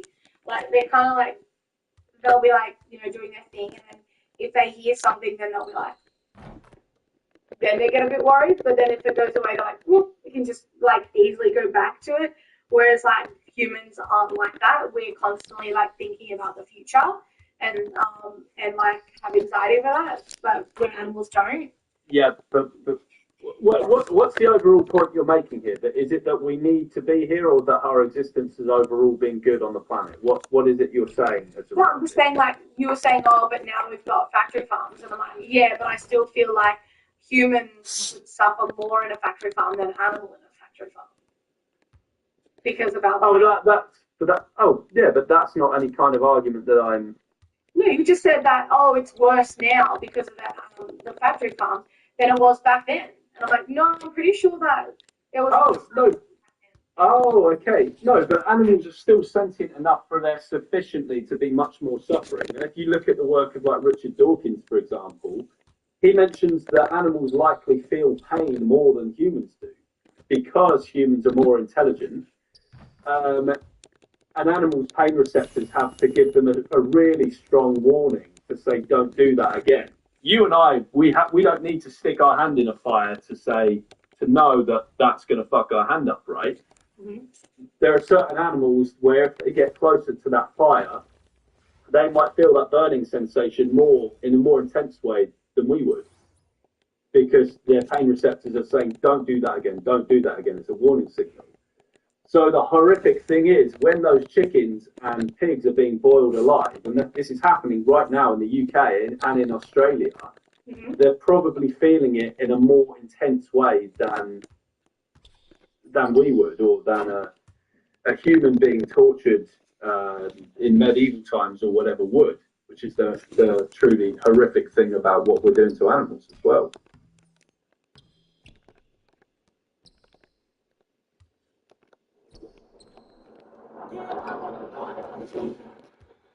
NBA is streaming on Peacock. 140 games. Peacock will be on Monday.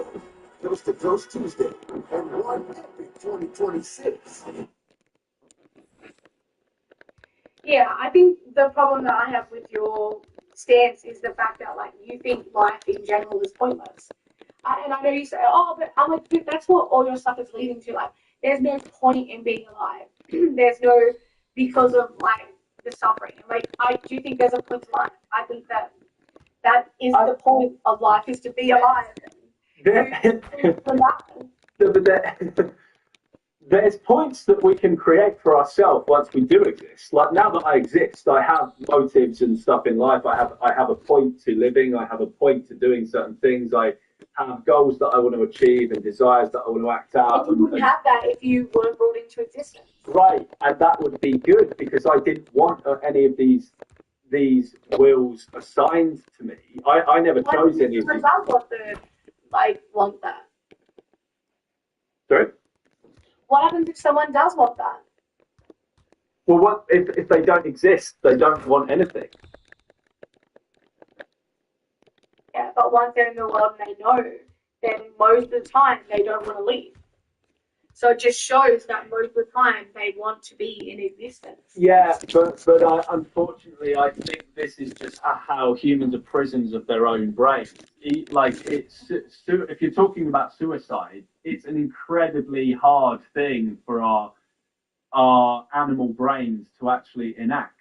But that no less means that our life is an absolute prison cell and that we're kind of forced into... I mean, people even in the absolute worst living situations possible still don't commit suicide, which just shows what a kind of trap life is in many ways. I mean, there's little girls being married off at 3 years old or whatever it is and being acid attacked in certain cultures. Yeah, if they like forego an arranged marriage or whatever, they'll get like acid thrown in their face and be disfigured for life. This happens in places like Pakistan, for example. Mm-hmm. A little girl will forego their arranged marriage. They'll say, I don't want to marry this 8-year-old boy or whatever it is, and they'll get acid thrown in their face. You can see this online. And even they don't commit suicide, even though they say, my life is a blessing from God. So this just proves what I mean, people can read more into this. David Benatar's book, Better Never to Have Been, talks about how we have what's called optimism bias. Our brain irrationally calculates the good in our life to be worth more than the bad, essentially, for there to be this kind of point in living, but ultimately, we're forcing people into a prison of their own mind, where even if they're getting raped, acid attacked, trafficked, they still don't want to commit suicide. And then natalists will use this idea that, oh, well, you'd commit suicide if it was so bad, whatever. They kind of use that to prove some kind of point. When even the people they know, people they agree with, should not have been created. The people they surely agree with live a net negative life, even though they don't commit suicide. So I don't really agree with this whole point of whatever you were saying a few minutes ago about, even these people, like they still have a point to living and all this kind of stuff. Yeah, we do have desires and stuff to stay alive once we are alive, because we're genetic survival machines and we're just programmed to stay alive at all costs. But that doesn't mean it was in our best interest to create us. It was actually in our best interest to not create us. We have no need to have all this suffering forced upon us, all these horrific things. If you want to, the book Better Never to Have Been, it opens with this great statement, something like, most parents believe that the best thing to do as a parent is to take their children out of harm's way, yet they fail to realise that the best way to take your children out of harm's way is to not have them at all. Well, that's your belief, but I think that, like humans have innate value. I think that saying that, oh, well, there's no point to life means like there's no value to it, but I think that it is valuable. Nobody is saying that. Yeah, I just want to reiterate, this whole no point to life thing that you're saying, I'm not saying that once we're alive, there's no point to life. I'm saying there's no point to procreate. I believe that you have a point to life. I believe that I have a point to life now that we're here. Our point to life, in my opinion, is to be vegan and to undo the animal holocaust, which is another one of the fucked up things that humans are responsible for. Why I think humans have just been a complete blight and a shit stain on this planet. But before you and I were born, there was no point to our parents having us other than their own desires. My parents had me because they wanted to have me. Your parents had you because they wanted, but they didn't have us for us. They had us for them. Yeah, but she does not understand shit. Holiday season, expert bakers, sugar artists, That is awesome. and chocolatiers team up to show off their skillful sweet. I'm not a... Yeah, but I don't see that anything wrong with that. All right, okay. But do you, as vegans, right, we are against the idea of using others for our own interests, for our own means. Do you not think that then that's kind of a contradictory point in some way? I don't think we're using our children. Well, sure we are. We're saying I'm going to create a little clone of me, a little mini me, because I want to have you. It's like a little pet human that we're having. It's Okay, but some people, hang on. I just want to do the whole against mini me thing. It's cheaper for me to use my own egg, right? Yeah. If I was to have to use something like, and there's people who don't have eggs, or they've like got ruined, so they would adopt, not adopt, so they would get donor egg and their sperm, put them together, and put it in, and when they have their kid, that's not a mini me. So there's a lot of people who will do that, and so this whole, you just want to create a mini me, I'm like, no. But like, obviously I'm going to use my own eggs. I'm not going to use someone else's eggs. Use my eggs. Yeah. This fucking girl is and a also toy. the donor. I'm using a donor sperm, so I don't really care to create a mini version of my donor. But So you're having, you're still having a kid, right, for ultimately for self-serving purposes. It's to satisfy you rather than for some kind of altruistic cause, right? Yes, but I also don't believe there's anything wrong with bringing children into the world. And I think that the net, positive to have children and people and continue on life. That's not the point. Yeah, I'm just not fully convinced by any kind of altruistic argument for having children. I think people use these clever sounding or altruistic arguments just for the selfish reason that they want to have a kid, especially the wild animal suffering. Selfish means that you don't consider other people in. Okay, so selfish doesn't mean that you do something for oneself. It's when you do, because people do things for themselves all the time, but it doesn't make them selfish. I'm doing this for myself, but I have considered everything. That's why when I got a donor, I made sure that it was a donor that was going to be involved in her life, because I'm considering her happiness, and I've considered what kind of life I'm bringing her into, how much money I have, the resources I have, the support network that I have in case I die. I've thought about all these things because I am not selfish. I've considered my decision, how it's going to impact my family, how it's going to impact my daughter.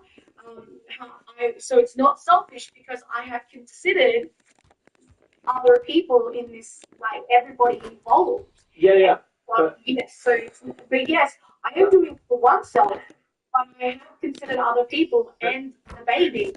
But these things you're all considering are all just weighing up just the moral obligations. Those are just the moral obligations you need to serve as a mother for bringing someone into existence who you need not bring into existence in the first place.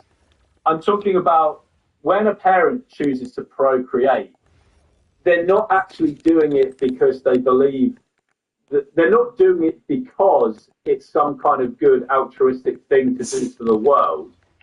They're doing it foregoing the idea of all the suffering that they're going to create and just thinking, well, I want one. I want a child. I deserve one. Some animals might be murdered here or there. I'm willing to take that risk. Yeah, my child might be raped or murdered. Yeah, my child will probably get cancer one day.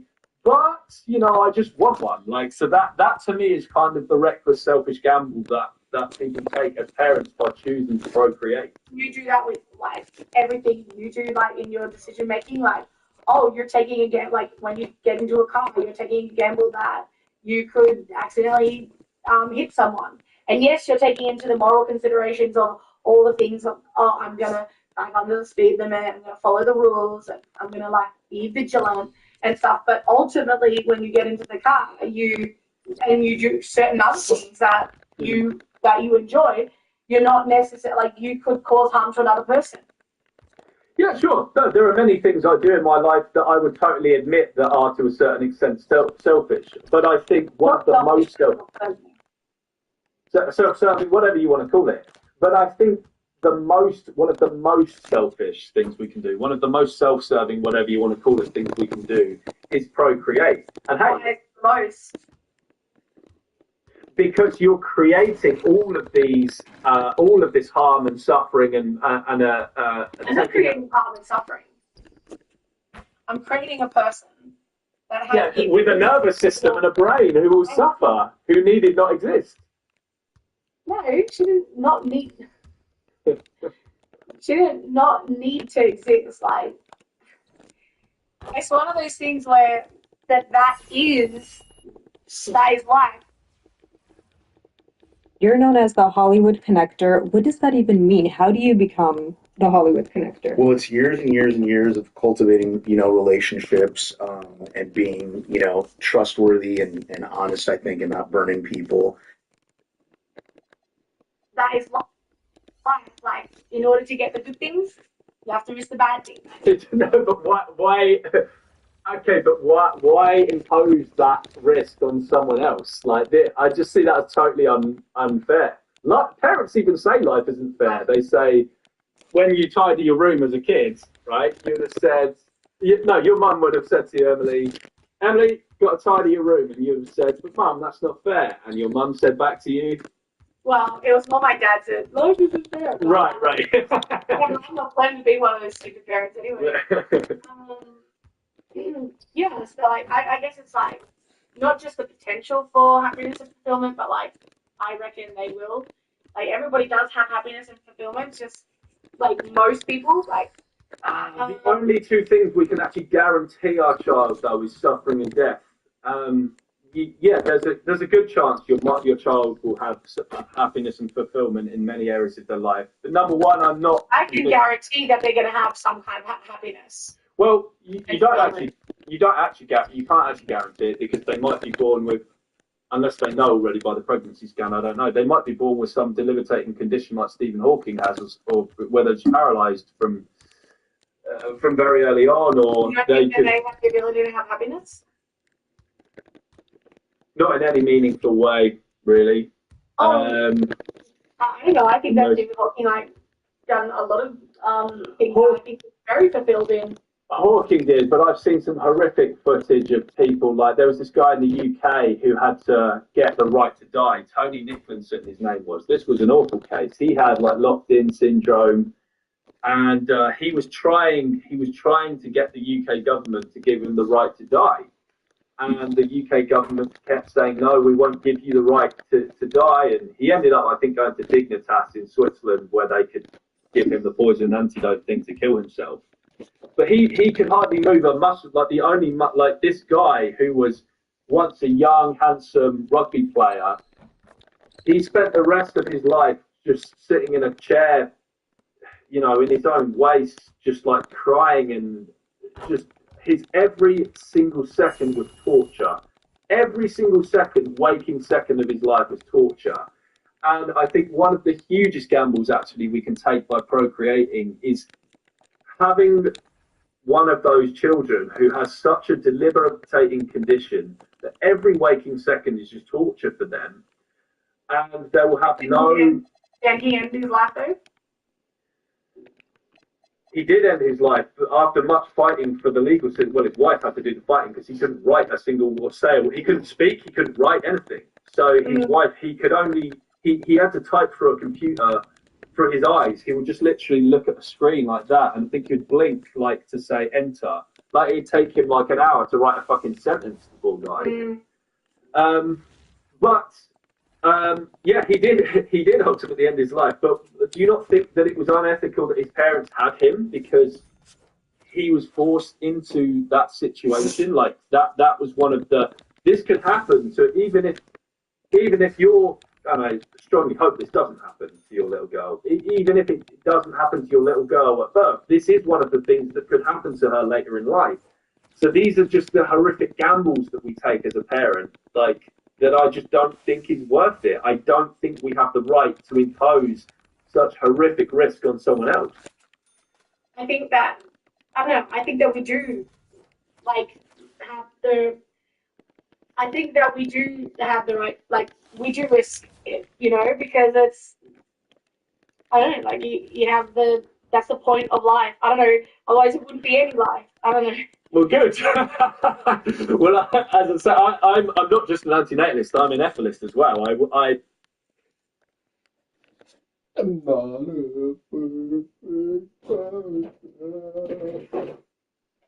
There's many things I wish I did.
Like a doctor.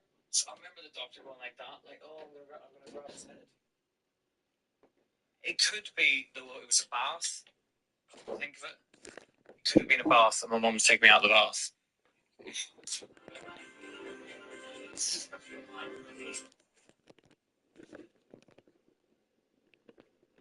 Which that there was just no sentient life at all. I think that sentience was the biggest curse to ever happen to the planet, unfortunately. We'll have to ask God, why did you create us? Yeah, I think It would be interesting to see why you created us. Should we should we take some questions now, Emily? What do you think, or was there anything I else? think this is good. I'm just gonna go to the toilet. Yeah, let's go. All right, cool. I'll get reading some comments. Right.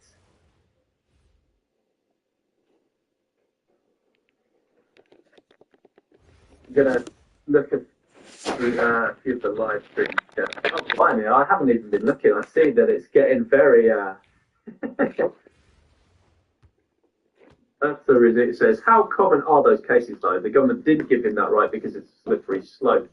Yeah, it wouldn't matter if it even was the case that it happened to just one person out of a trillion. I don't think we should appeal to popularity. Otherwise, it would be like a million carnies saying, but we get the pleasure from eating this one tasty giant pig that could feed 1 billion of us or something like that. I don't think that any amount of happiness in the world that people could experience is worth even one person suffering what Tony Nicholson did and did.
I found a reason for me. A prisoner inside his own body. I don't think that a giant amount of suffering. I don't think that one person suffering is worth X many people having well-being. Because there's no need.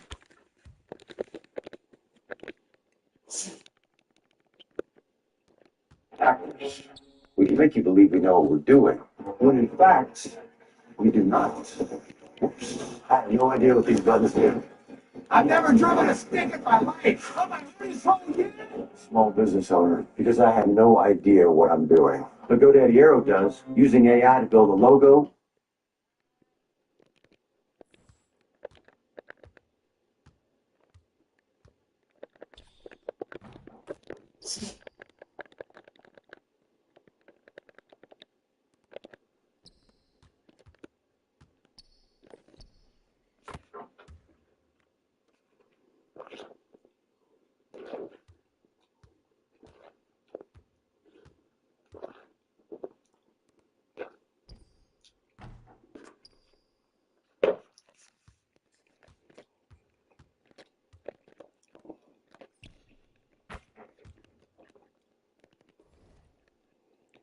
There's no need to create well-being for me, just only to prevent suffering.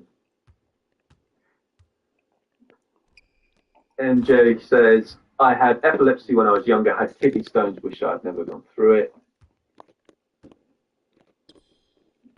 Vegan Bambi says, making the best of a bad situation doesn't make that life worth it. Yeah, agreed. Like, I do think it's a callous mentality of parents when people say, like,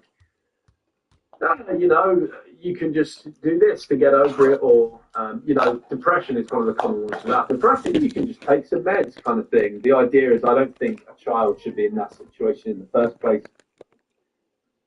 Vegan Pixie Warrior, hey Rebecca, how you doing? Says, I was born with a heart defect that caused me trauma my whole life. Sorry to hear about that, Rebecca. Vegan Bambi, no one thinks their kid is going to be the unfortunate one. Let's see some pro-natalist comments here. I think I had a few from Rosita, but I think it's mainly anti-natalist. We're not actually getting many questions and stuff, Emily. So if people want to put in some questions, super chat priority, but if people want to ask us some questions, if you want to put me on the spot, if you want to put Emily on the spot, feel free to do that. Kingdom Truth. Oh, we totally take you seriously. Look at that profile pic. This guy's anti-babies. I'm not anti-babies. I'm anti-life. I'm anti-procreation. Have a look.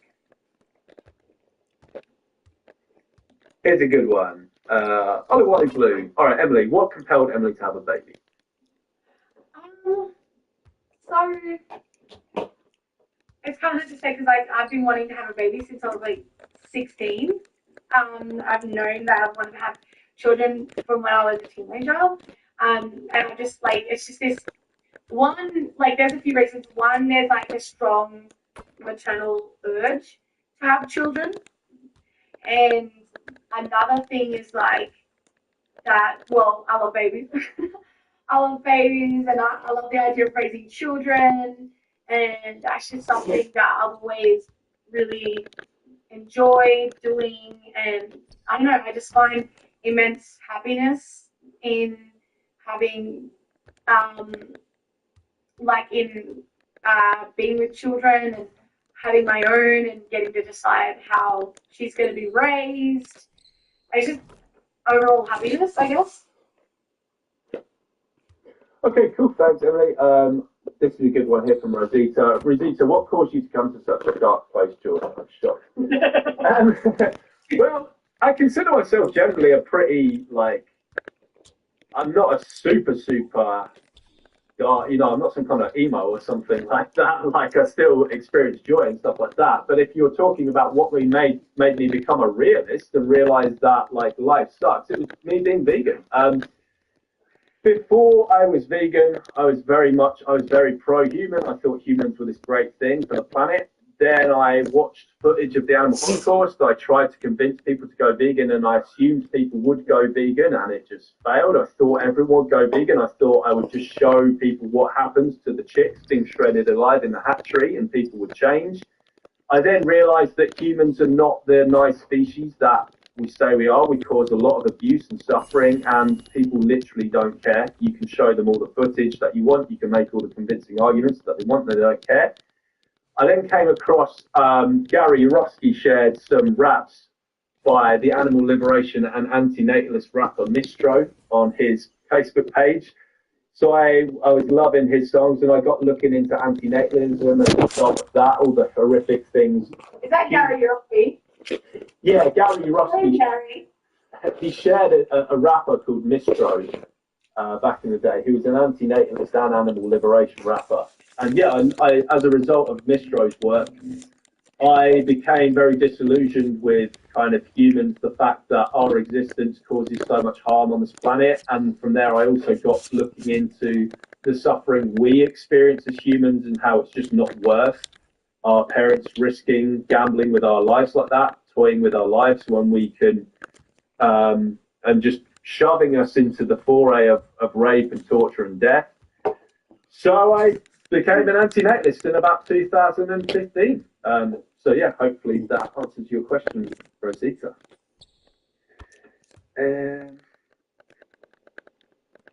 My wife Rachel's in the comments. She says, "I love babies too, but I'm not selfish." My moderate to severe Crohn's symptoms kept me out of the picture. With Sky Rizzy, feels symptom relief at 4 weeks. Many people were in remission at 12 weeks, at 1 year, and even at 3 years.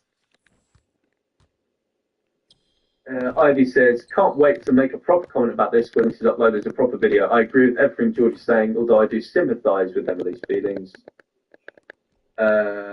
Okay, good one here from Deborah. As a vegan, how does Emily justify bringing another human into the world who will intentionally or unintentionally cause animal suffering? I think we already went through that. I guess we did, but you're in the hot seat now with the comments, Emily, so... Okay, so again, I will... Oh, okay, so we'll go on, like, I already kind of covered on intentionally. Unintentionally. I mean, like, again, I think there's going to be animal suffering whether humans exist or not. So I still think, obviously, like, I prefer to not, like, obviously I try to do as least amount of harm to animals and to humans as possible while I'm here. But again, I do believe in, like, having children and that it's intrinsic value, brings value to people's lives, and like that's the whole point of life, I guess. I don't know. It's hard to explain. Yeah, I just want to thank you, by the way, Emily, for doing this live stream, because I know you're kind of in the hot seat there as an expectant mother, and it's kind of a bit at you or whatever. We've got another one here that's good, so I appreciate you facing these comments. Will you feel guilty, Emily, if your daughter develops a severe mental illness or health problem you couldn't foresee? So as far as mental illness goes, no, because I'm mentally ill myself, and I still love my.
I'm at 83.7%.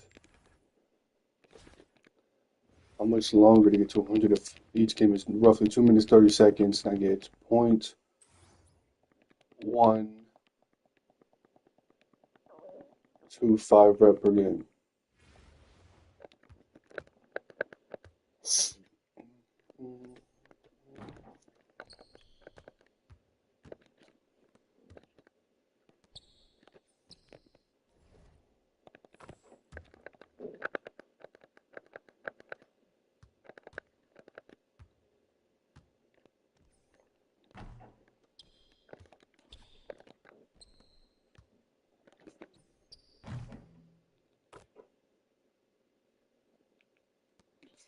Found And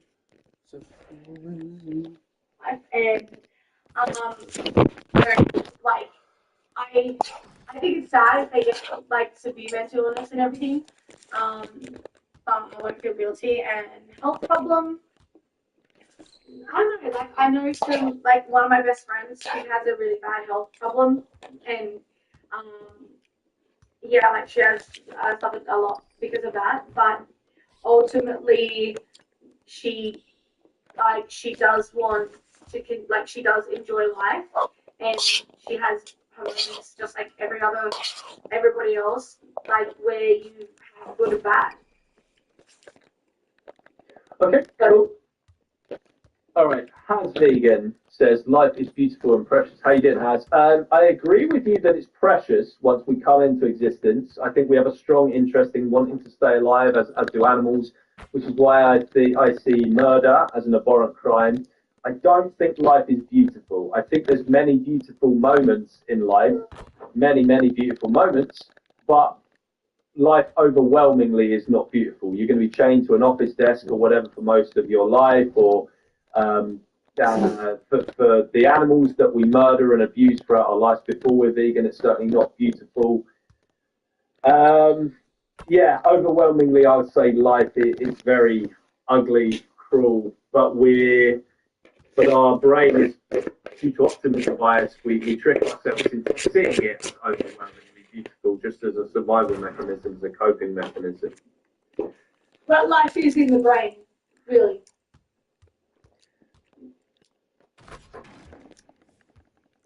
Brought to you by Rogue. Neil Monter. What? Fire ready? Yeah. Oh, doing good. Doing great. I feel like I'm about to black out.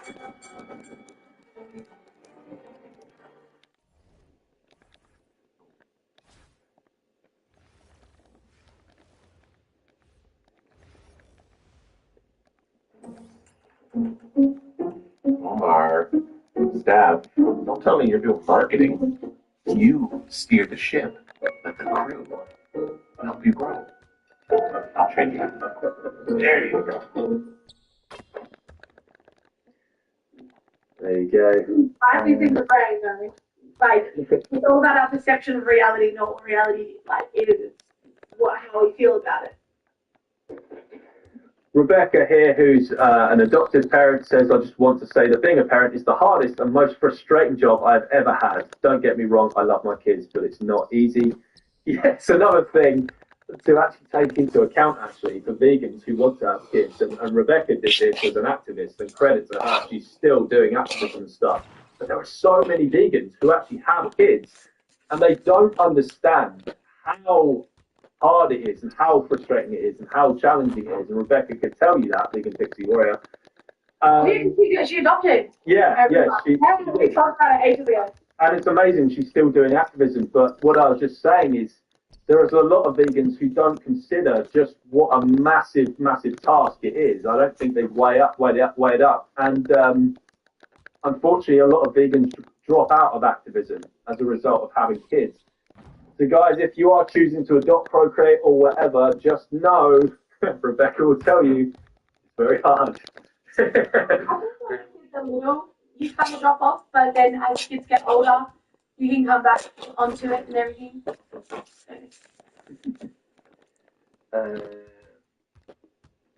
Olawale Blue says to Haz, who said life is beautiful, people that commit suicide and have debilitating illnesses would beg to differ.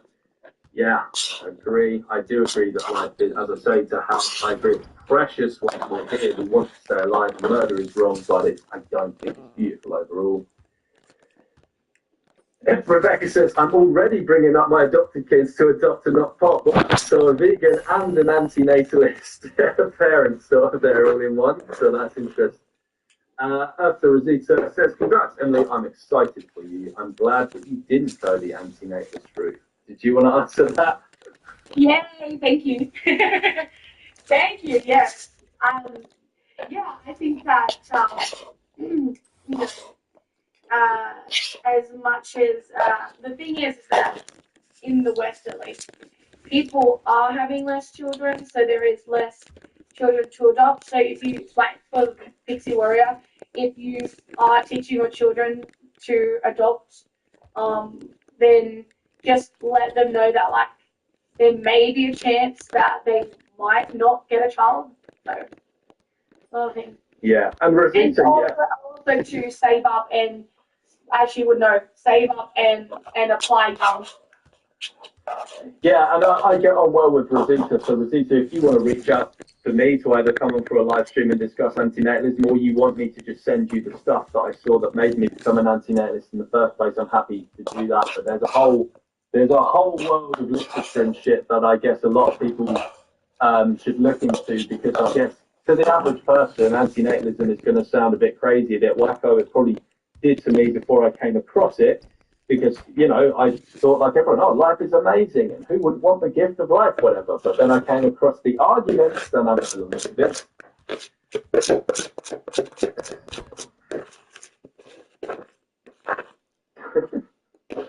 think this guy sounds like a carnist, this Seamus too. This woman seems to have a natural happiness to her, which is surprising for a vegan. But I'm glad that she hasn't embraced the full anti-human mentality of hating life. I assume this dude's a carnist, whatever. We can be happy as vegans, Seamus, but we just acknowledge the bullshit that you lot cause on this planet by putting animals through a fucking holocaust every day. I don't know if you want to answer anything. Regards to that. Yeah, I do think that there is a very big correlation between being vegan and being anti-human. But I also, as you already pointed out, there's a big correlation between being vegan and being like left-wing as well. So. Fair enough, all right. And then Vegan Bambi says, why did she go the donor route, and how much does she know about the donor when it comes to their health history and looks? Is he a good-looking guy, Emily? He's all right. yeah, I mean, I believe that beauty is subjective. So when you say like, so I So went you're down a fucking the donor retard. route because I couldn't find a partner, and I was just getting sick of dating. And if you want to check out more like of my whole story, I have it on my Substack, which goes out. Like I haven't mentioned that I'm having I haven't mentioned on there that I was pregnant and that I'm becoming a single mom by choice yet. But I have but I do talk about like my dating history and why it's been so hard and everything like that. And then how much does she know about the donor? So we're like, okay, so I met him off of a website. I met him off of a Facebook group called Sperm Donation Australia, where they go on this group and then they offer donations and people come for donations. There's a bit of surrogacy in there, and just like anyone like looking to have children need like egg or sperm donations or whatever. And then they have so I met my donor in real life, obviously because otherwise how would I have done it? But I met up with him, we had dinner and everything, and then I decided that he seemed really nice, and we've kind of continued a friendship since then. I health history, I wasn't too like. He told me that he hasn't. Okay, so my donor actually was raised in the foster care system, which is why he wants to assist in people having children because he believes that family is really important. And he can't wait to have his own family, and that's because he didn't have a family growing up. Oh, And so poor little baby. Wants the family. So I think that so he doesn't really know much about. He doesn't know his dad at all, like his biological dad. He doesn't. He has other siblings that he kind of knows, and his mum. And his health history is like, I don't think he has anything serious or major in his health history. But he obviously he's healthy as well, so he doesn't have any issues. And as far as looks go, well, I know what he looks like, and I believe beauty is subjective, so I didn't really go off, if I thought he was like hot or whatever. Because I don't believe that. I believe that it depends on like how well you look after yourself and other people's personal dating preferences to how attractive you are. That's what you were going with. Cool, right. I've got a whole load of questions I've starred here so I can keep track of them. So, I'm just trying to like.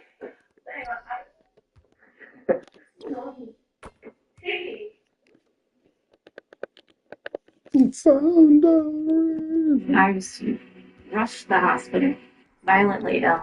My whole body just like kind of just blew up. My legs tripled in size. I was told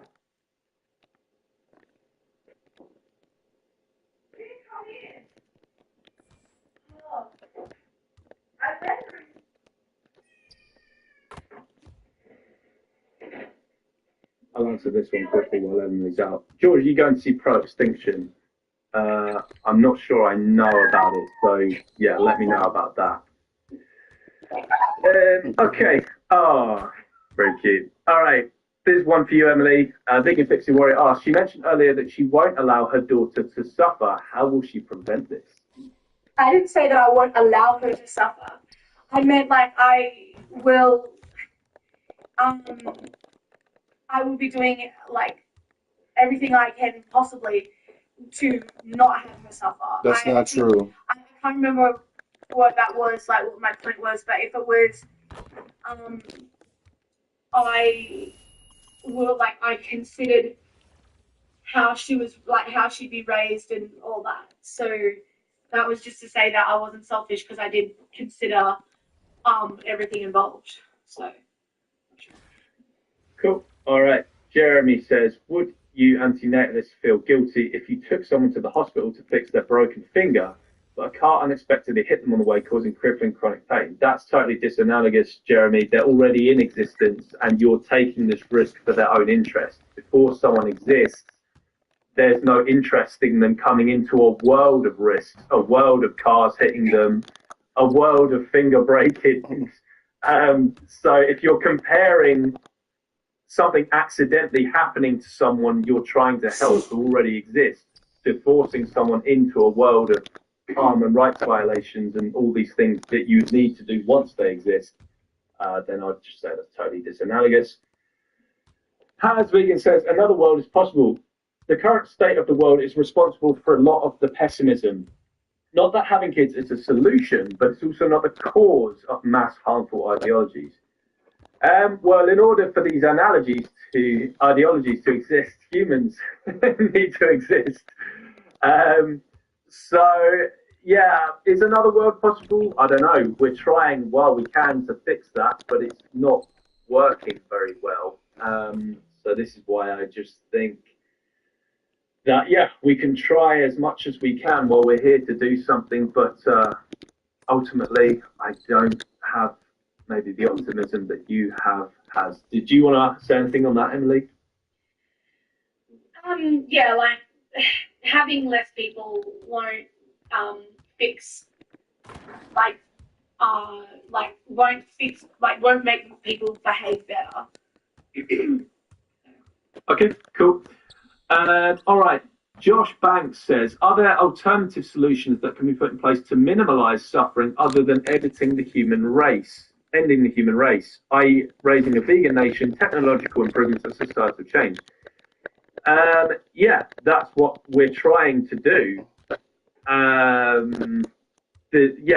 guess this is what we're all ultimately trying to do. I just don't see having procreating as some kind of way to do all this. I think we should, with the humans already in existence, I think we should come up with solutions. Emily? Well, I mean, obviously, I'm pro-natalist, so I believe life is awesome. And yeah, obviously, there's people that do suffer and stuff, and that's unfortunate. But majority of the time, people have pretty good life. And yes, we should be obviously raising a vegan nation and be trying to improve that, improve life over time. Yeah. Yeah, how is the question to raise a vegan nation, but that's what we're trying to do. All right, Flores says, what do you both say to this pragmatic point? It's beneficial for the vegan movement to make more vegan babies. The Christians and Muslims are doing it. There's no such thing as a vegan baby. If you have a kid, Flores, you have no idea if they're going to grow up to be a vegan. You can say for Christianity, but it's most likely if they're going to be raised in a certain way, then they're going to be more likely to be vegan than a Christian or Muslim. Yeah, well, I just want to say why I think the Christian-Muslim point is actually disanalogous here. The reason that Muslims, for example, can actually increase their numbers by having kids is because they instill in their child a fear of hell from day one. They say, this is the religion, this is the facts, this is the truth.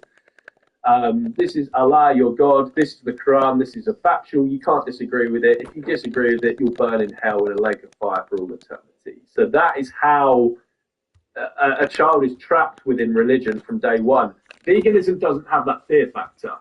Flores, if you were to have a kid, you could raise them vegan all you want, but if they don't give a fuck, they don't give a fuck. They're not going to be punished for it. Society's going to actually reward them for not being vegan.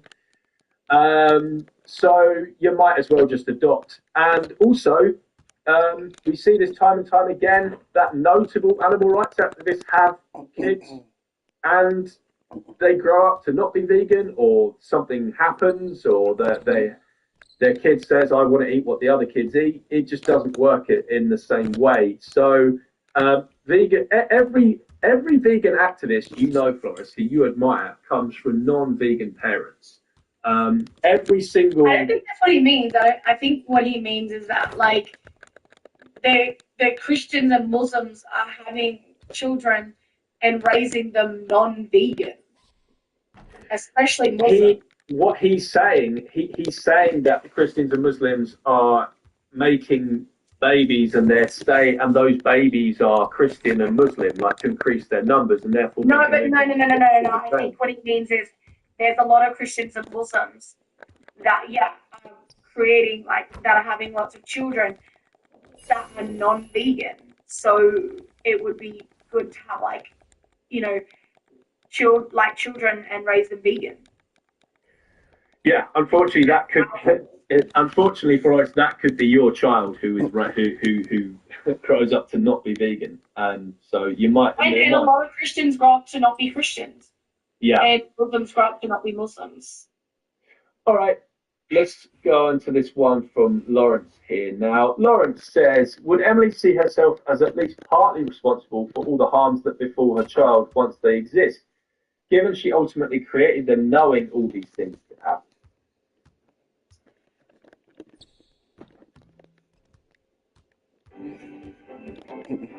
This holiday season, expert bakers, sugar artists, It is awesome. and chocolatiers team up to show off their skillful sweet creations. All new Sweet Empire Winter Wars Sunday night at 9. Chocolatiers team up I'm to show off their fucking skillful faggot, sweet bitch. creations.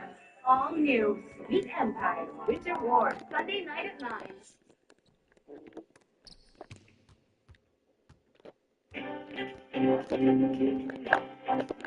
I like things personalized, like my coffee. So when my doctor prescribed Vyvgart Hytrulo's,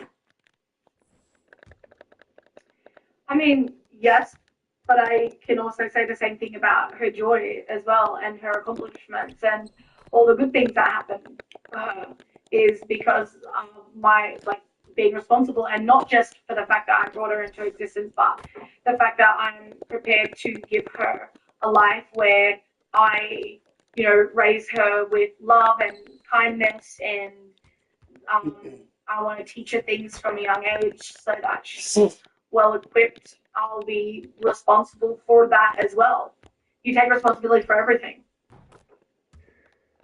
Okay, Flores says, wokeism destroys the meaning of veganism, spreads mental illness, and alienates sane people who should be vegan. Agree. Anti-natalism among vegans similarly makes veganizing the world much more difficult. I actually don't see any evidence for that, Flores, for that second statement. I actually think it would make veganizing the world easier if we can sensibly reduce the amount of people in the world so that fewer farmed animals are brought into existence. If we can spread our ideas to already existing people without creating new potential carnists, then I don't see any real argument that veganizing the world is going to be more difficult by being antinatalist.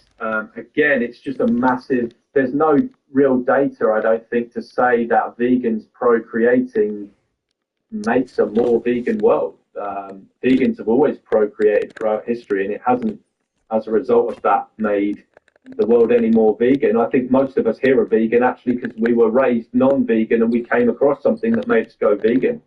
I don't think any of us here in the comments have been created from vegan parents. So It hasn't been that long veganism though, because I think it came out more in the 50s, right? well, the vegan society was created in the 1940s, but vegans have existed throughout history for thousands of years. We have the work of Al-Ma'ari, for example, and we have the people in ancient Greece who would have been known as the Pythagoreans, for example. But the word vegan, as we know, was coined in the 40s by the Vegan Society. Yeah, but there's also a lot more food in certain cultures that are vegan friendly because of that reason, right? There's a lot more traditional dishes and stuff, so it'd still be good. It still helps. In India, Indian food, a lot of it is vegetarian or vegan food, so it's still good. Because I can go to an Indian restaurant and potentially get something vegan, whereas if I go to an Australian or American type restaurant, I mean obviously times have changed now, but before it was salad and a crappy one at that. Okay, Steve Lives says, my life has been horrific. I'm pretty sure my mother didn't want me to suffer either. Yeah, I mean, I'm sorry, Steve, that you were put in that situation. And I guess everyone who's a natalist who says, you know, but my life has been good, I would just say it's an unfair kind of trade-off, and that there's always going to be people who have just ultimately horrific lives, even if their parents says to them, says about them, don't worry, I'll ensure that they have the best life possible. Did you want to counter anything on that, Emily, at all? I mean, it just depends on your perspective. I don't really know what he means by horrific. Like, does that mean like physically or mentally, stuff like that? Cool. All right, let's have a look at some of. Trump said the weather is a Chinese hoax. Is this true? I don't know what that has to do with anything, guys. I thought I'd flash that up. Let's see if there's anything else.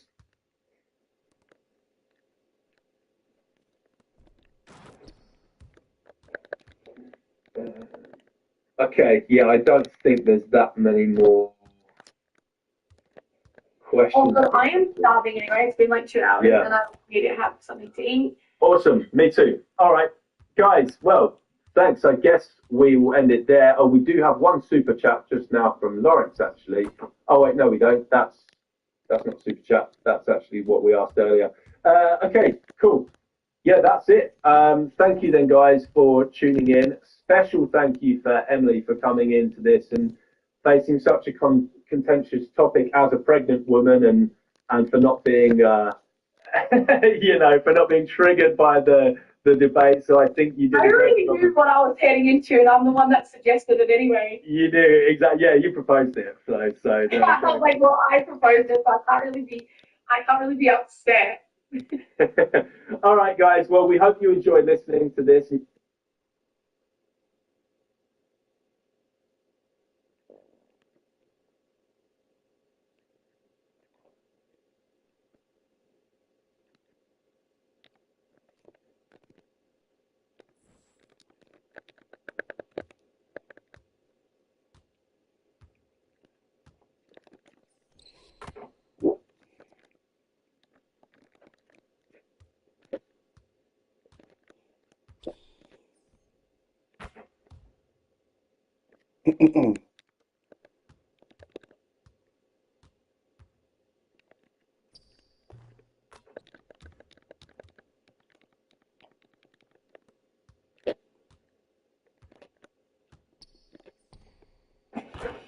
Kurt, Peter, Todd, Kane, here you go. Thank you. Make Raising Cane's part of your game day lineup. One love. Hey, you gotta pay for that. 2K has basically just spat in our face with the recent content that we have got. We're going to go over a few things today, guys. Bit of a rant discussion video, so make sure you lock in with me. Hit that sub button right now. Leave a like on the video and comment down below any opinions that you may have. So off the jump, we got an amethyst Grayson Allen, who dropped 10 3-pointers, and he got 42 points, a career high, on the 10th of November. That was 4 days ago. So already late as hell to the party, but he got an amethyst card. That's the free content we get. And then this is the paid content we get. A pink diamond John Wall, pink diamond David Robinson, pink diamond Vince Carter in a new bounce promo. How the hell does 2K think that this competes in any way, shape, or form? This Grayson Allen getting a card, I think, is 100% deserving. Even the fact that it's an amethyst is fine. There's nothing wrong with the fact that he got an amethyst. I don't think you really want to make it any higher than that. It's just content, but there was so much more we could have got from 2K when it comes to moments. Now, I don't know if they're going to drop another moments tomorrow. I don't know if they're going to drop another one on Monday. I have no idea. But by the looks of it, this is the only card that they feel fit deserve a moments card. And then we get this drop right here. And it's like, it's obviously Hall of Fame boxes, paid content. I mean, people are people are still hashtagging the players that are profits, which is good, but God, it's so frustrating how they think this competes. Now, it's not like there was no good performances else in the league. Jokic dropped 55 points, 12 rebounds on 78%. 6 assists, 1 steal, 1 block. Like, are you serious? This deserves a moment. And there was other games out there. He had a 25. He was on track for 100. 25 in the first quarter. Steph Curry, he had 37 points yesterday, but he dropped a 40. He dropped a 43-point game the other day.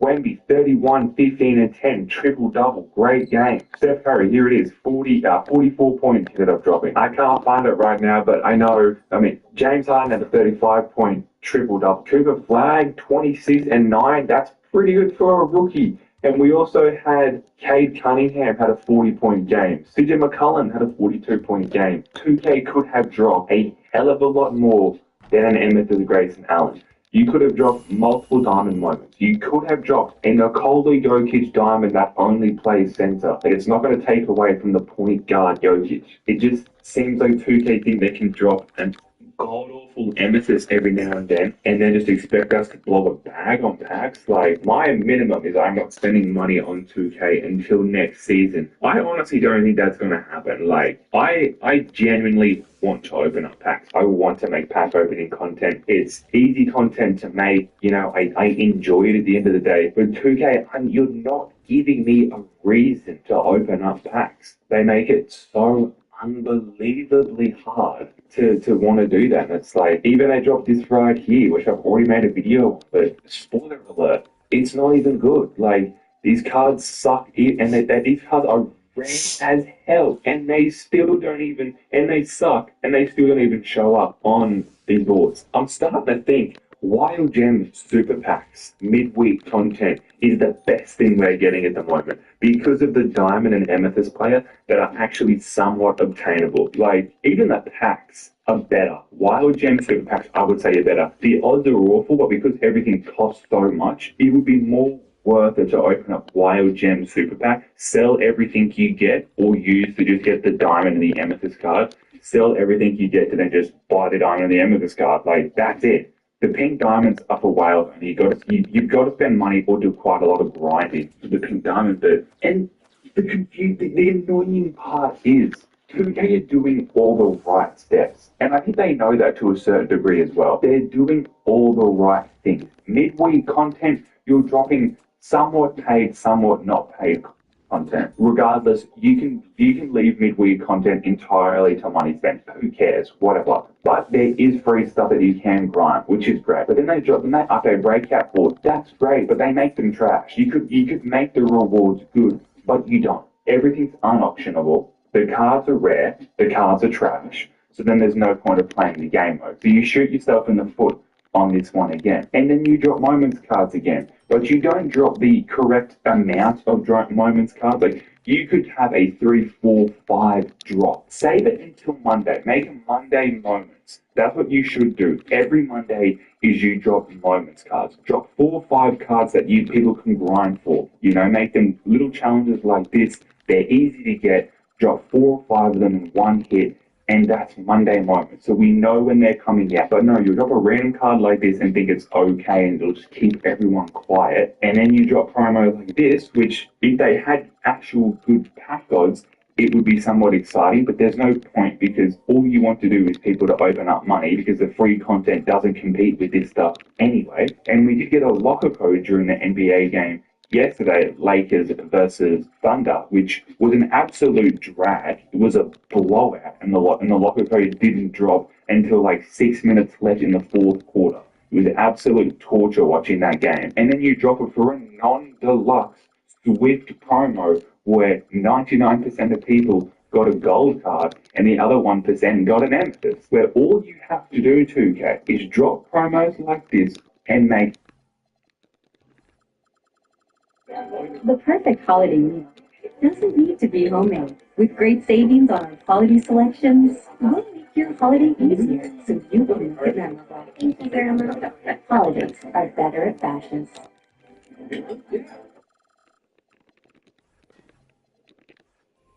Dupixent helps you stay ahead of moderate to severe eczema with clearer skin and less itch. The #1 prescribed biologic by dermatologists and allergists, Dupixent helps heal your skin from within. Severe allergic reactions, including skin reactions, can occur. Get help right away for face, mouth, tongue, or throat swelling, wheezing, or trouble breathing. Tell your doctor of new or worsening eye problems like eye pain or vision changes, skin symptoms, joint aches and pain, or a parasitic infection. Don't change or stop other treatments without talking to your doctor. Ask your doctor about Dupixent.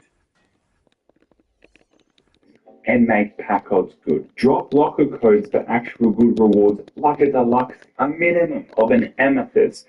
Drop more moments cards. Drop moments cards of the actual performances we also want to see. You can drop an amethyst Victor Wembanyama. You can drop a diamond Victor Wembanyama. The whales still have the pink diamond.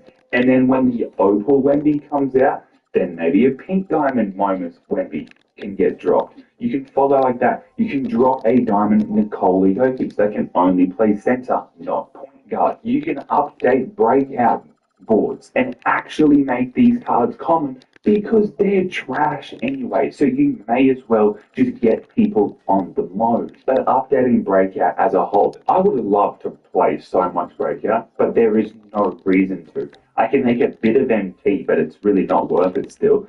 The MT counts on these breakout boards is pretty solid. If you watch my previous video of when I completed the 1980s breakout board, the MT count is good. You can make some decent MT, but the packs suck and the players don't show up. Put deluxe packs on the breakout boards frequently.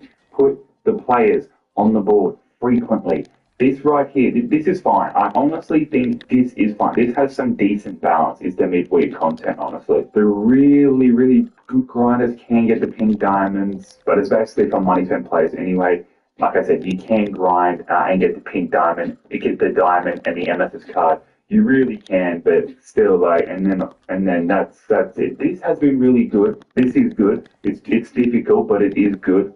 But yeah, so much more to work on 2K, and honestly, waking up today and seeing this is what we got for the free content, and then you hit us with this promo freaking a few hours later, it's just, what's the point? Like, what's the point of getting this if people are going to be running this? Like, 2K, you're taking the right steps, but your execution is freaking abysmal. Like, is there literally a 4-year-old doing this? Like, oh my god, like you're a multi-million-dollar company. Like, it really isn't that hard. Like, I try and give 2K the benefit of the doubt and be like, they got to make their money, they're a business, they're running, but it's like at some point it's like it's not that hard. You've got a fan base that is willing to grind the things to open up money, just drop the content that they deserve. It's really not that difficult. I actually want to visit something that Ambish posted on Twitter. I'm not going to play this video, but basically this is a game company that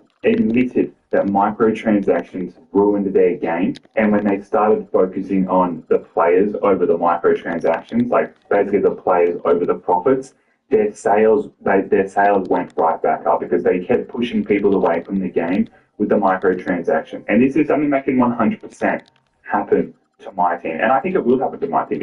It's a matter of when, not if. It will happen, and I think 2K know that to a certain degree. They're going to keep pushing the limit until so many people move away from the game mode. Then they'll be like, "All right, let's make a good game and bring them back." I can honestly see 2K doing that. But yeah, decent video if you want to watch it. But it was an interesting watch for sure. But it's going to wrap up this video, guys. Thanks for watching. Hit the sub button. I'll catch you next upload.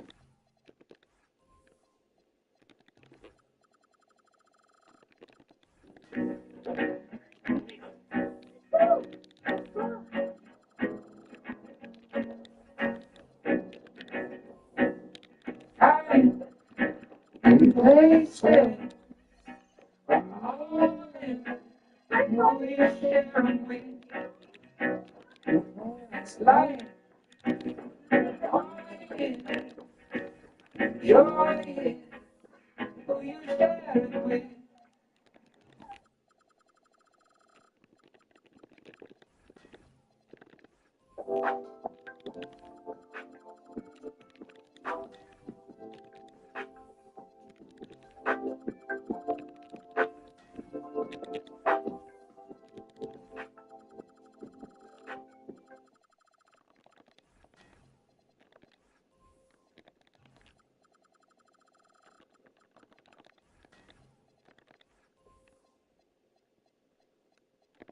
So 2K have done it again. The last week or two, we have had some of the craziest NBA performances I can even remember. Like, we have had some unbelievable performances.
Inputs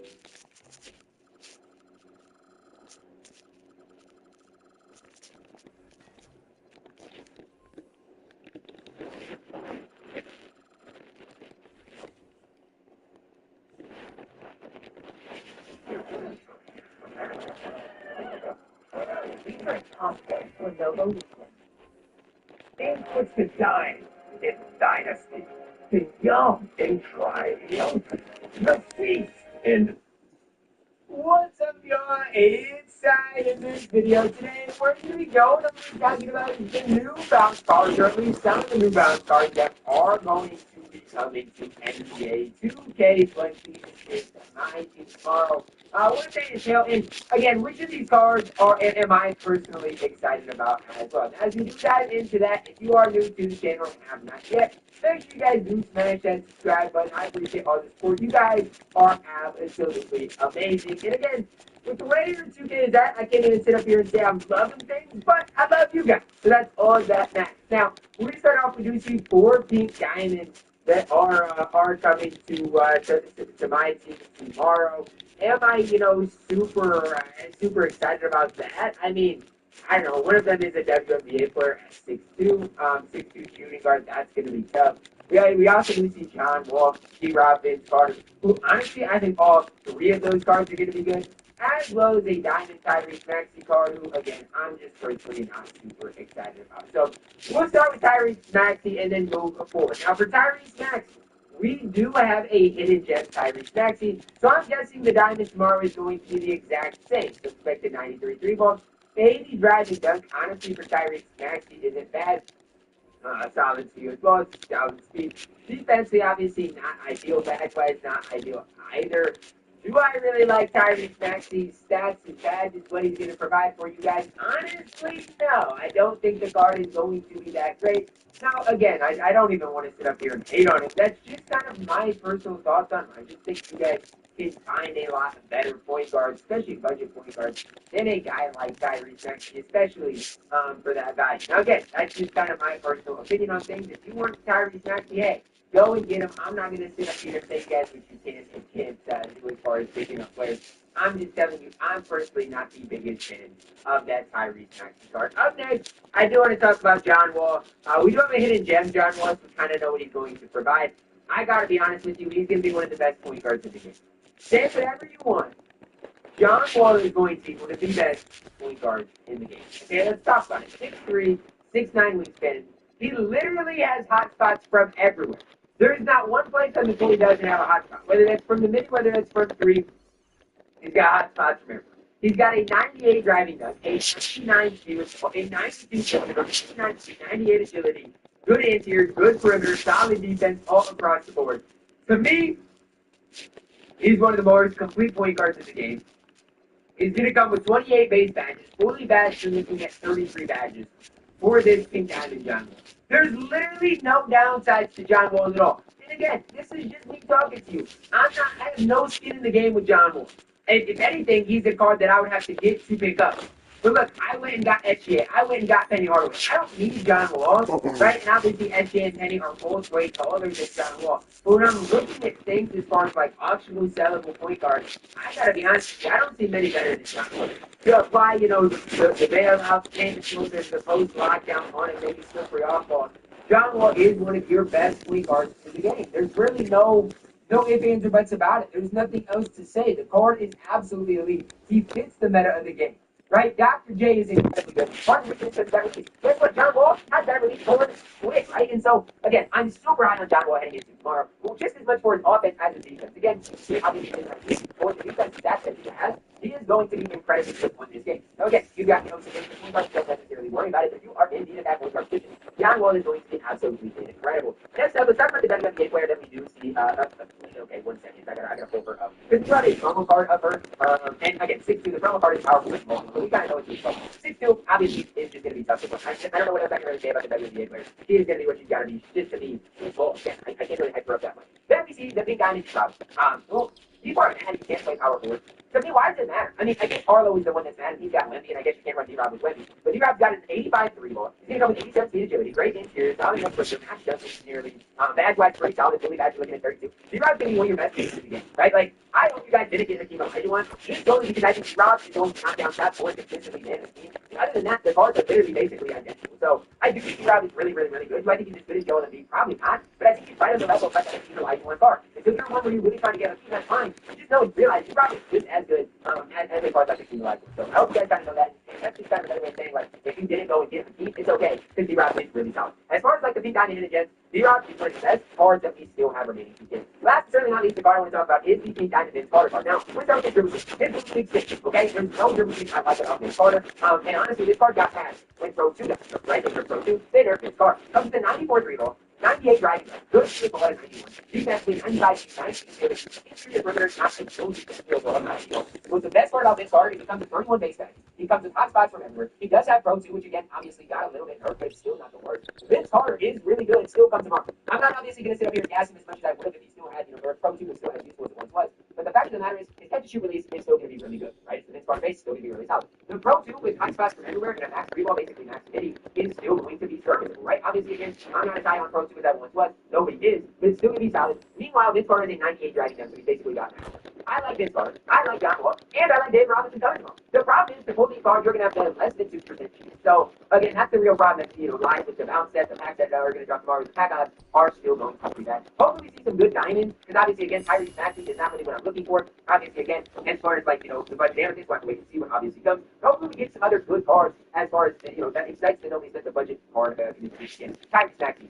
I don't know how else to say this. He is not the man with the plan. He is not the guard that nobody spent, collectors are willing to pick up. So, that's overall pretty solid. You got, more than just one card coming from. I think 3 really solid things out of this. But again, it's good to be able to pull these cards, or people don't pull these cards. These cards are going to be expensive, right? You kind of know, and it's seen that over 2K's history, right? If pack odds are bad, these cards are going to be insanely expensive. You know that. I just hope, honestly, for me, that again, I honestly have no skin in the game because my squad is super complete. The only card that I really look to pick up is like a souped up Vince Carter. He might be able to play over the Andrew Wiggins card that I've got. But like the problem for me is D-Rod, right? I've got 6 months. I've got Joel Embiid. And I really like that 6 months. Obviously, is David Robinson better than 6 months? Probably. But again, it's just like I really do love the 6 month base. So again, I'm kind of committed to him. As far as, John Wall, I'm committed to SGA and so I get to him. Although a lot of people probably used to looking at John Wall. And again, for Vince Carter, like I mentioned, he's trying to card that has the greatest chance to play for me. However, again, Andrew Wiggins is 6'8". You're comparing 6'8" to 6'6". It's going to be tough for Vince Carter to find a stock on the floor for me. So these cards are fine, but we do have cards in the game that are just as good, if not better than all of them. And so again, that's something I want you guys to think about before you players open up packs or spend a ton of MP on any of these cards specifically. So that's kind of it for me today, guys. Just kind of wanted to stop here and break down on these cards. I actually think this is a pretty solid top-heavy drop. We'll have to wait and see for the budget cards because again, Tyrese Maxey is not the card I'm picking up if I'm balling on it. We are back with another video, and today, well, you can see that we have one objective in mind. We have one card that needs to come home. I mean, we've been writing 2 weeks of a pumpkin event. I've been dreaming about pumpkins.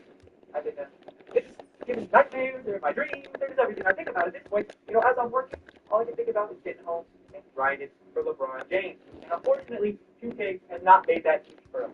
No, 2K only gave us 2 diamonds in challenges. Of course, maybe some king of the courts that are really wet and some triple threat park streaks. But other than that, they're not really helping us out.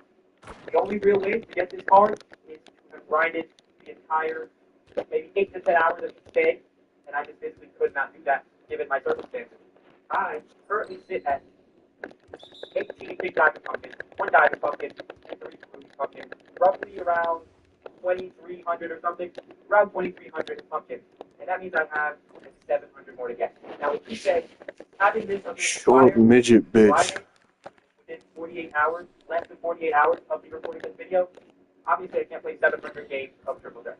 And obviously I've come this far because I want this card. We have some MP.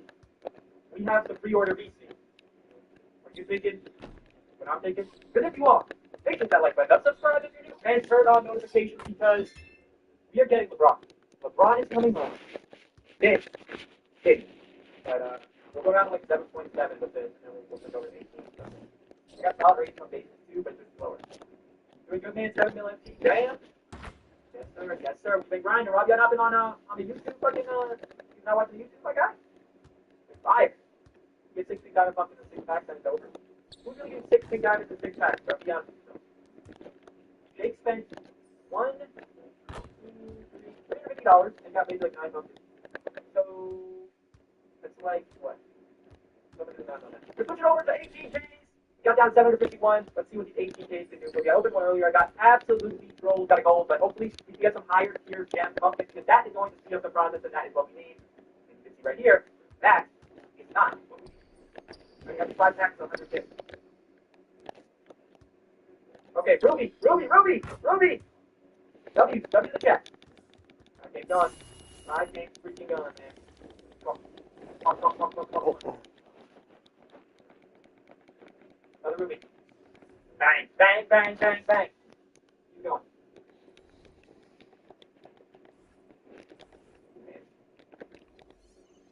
Andy, we'll make my camera back. We start roughly 800,000 MT. And we did get 150 pumpkins roughly from 800,000 MT. At that rate, it's going to cost me over 3 million MT to get LeBron. On top of the grind I've already done, that sounds a little crazy. A little ridiculous if you ask me. So, in order to keep my MT, which is a very valuable asset to us on single money spent account, I think it's time that we have to dive into that pre-order receipt. And it was sitting so pretty in that top right corner up to this point, but at some point we have to use it, and today is its use case. There are Wild Gem Super Packs, which do have Ron Artest, Drew Holiday, Magic Johnson, Sean Kemp, and obviously, Victor Wembanyama. Craziness. He's over 10 million FP on PlayStation. Today, show people why we should be spending VC and buying VC, right? Pumpkins over players, right? Come on, let's spend this 20-pack box. Oh, that's all you'll get out of me, man. That's all you'll get out of me. 20-pack box here. Wish me luck, y'all. Wish me luck. Here goes. Hopefully, something good. First pack, we get a gold pumpkin. Let's go second pack. Come on. Ruby. We will take a Ruby pumpkin. We are at 620 pumpkins needed for LeBron James. And to keep in mind, these Wild Gem Super Packs are actually pretty decent as well because they will be giving us some value back. As opposed to quick selling things out of an 18K MT single, these Wild Gems hold some value, especially if they're from specific teams or specific positions or if they're for exchanges. Hopefully we get some cards for some of those sets that will lock in for some of these exchanges and give us some value back. I don't think Darryl Walker is the craziest of pulls, but he's what we got in this one. Just give me one Big Diamond Pumpkin and the whole dynamic of this. Shoot the fucking ball, bitch. Okay, an amethyst. And an amethyst. An amethyst. And an amethyst. Now this is the kind of pack I need. Thank you, sire. Guys, have you been keeping track if I'm pulling anybody from sets? I pulled the big diesel. I pulled the huge diesel, and I pulled the roof. Pumpkin. Pumpkin. Pumpkin. Alright. Again. So we didn't really get anything too crazy. We got a couple Emmys. We got a couple Emmy players, a couple Emmy pumpkins, some rubies. Overall, nothing insane. It's gotta be a revolt.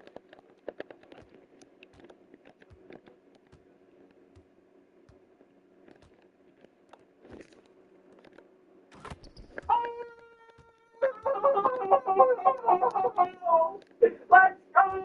Whoa. Yeah. W! 20 games! 20 games. What number can we get this down to, Jack? That's like a reasonable number, bro.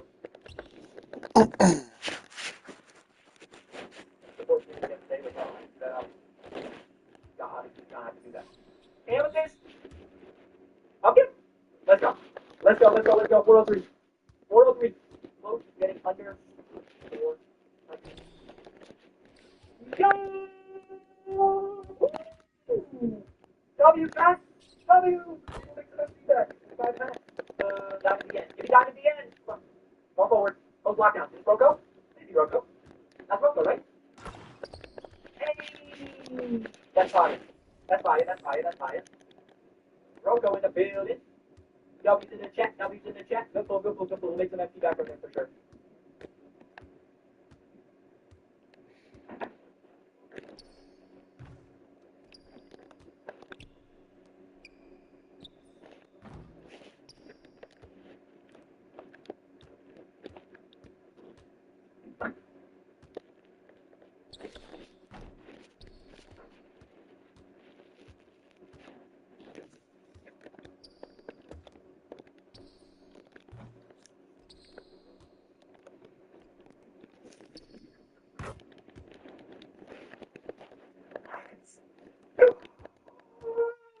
I can't scream. I would literally get kicked out of the house. Let's freaking go!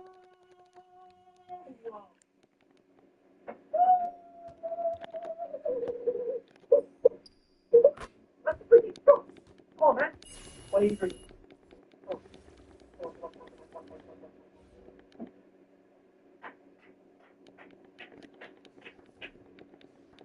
Under 100, bro. Please.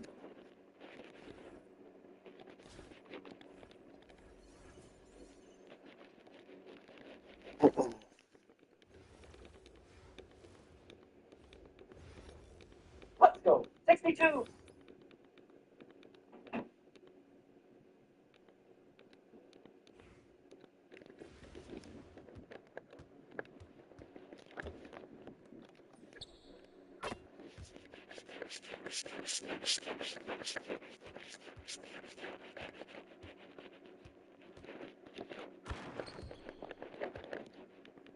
Come on! He got 25 incoming punches, which means we just got Journey! Let's go! Let's go, man! Oh my god! This card should not be on my side now, and for most players, won't be attainable. But we finally got the job done. The job has been completed. We went all in. No more pumpkins needed. Let's freaking go. W's in the chat!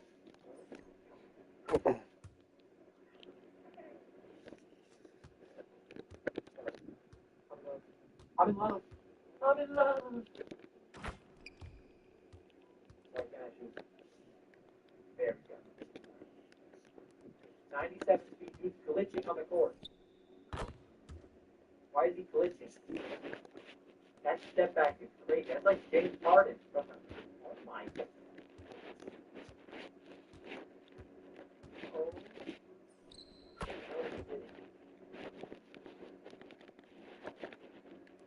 Oh, no, no, no.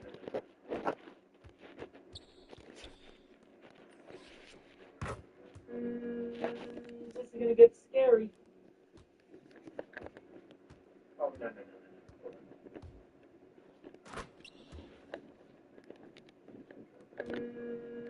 This is gonna get scary. Let's go, yeah. Uh-oh.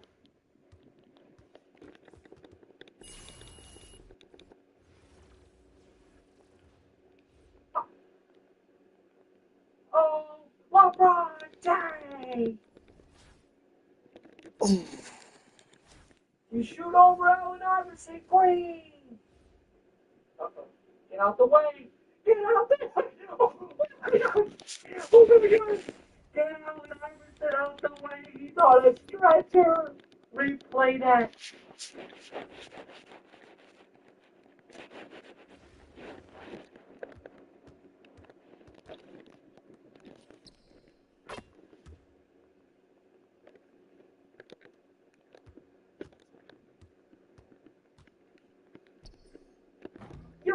Yo.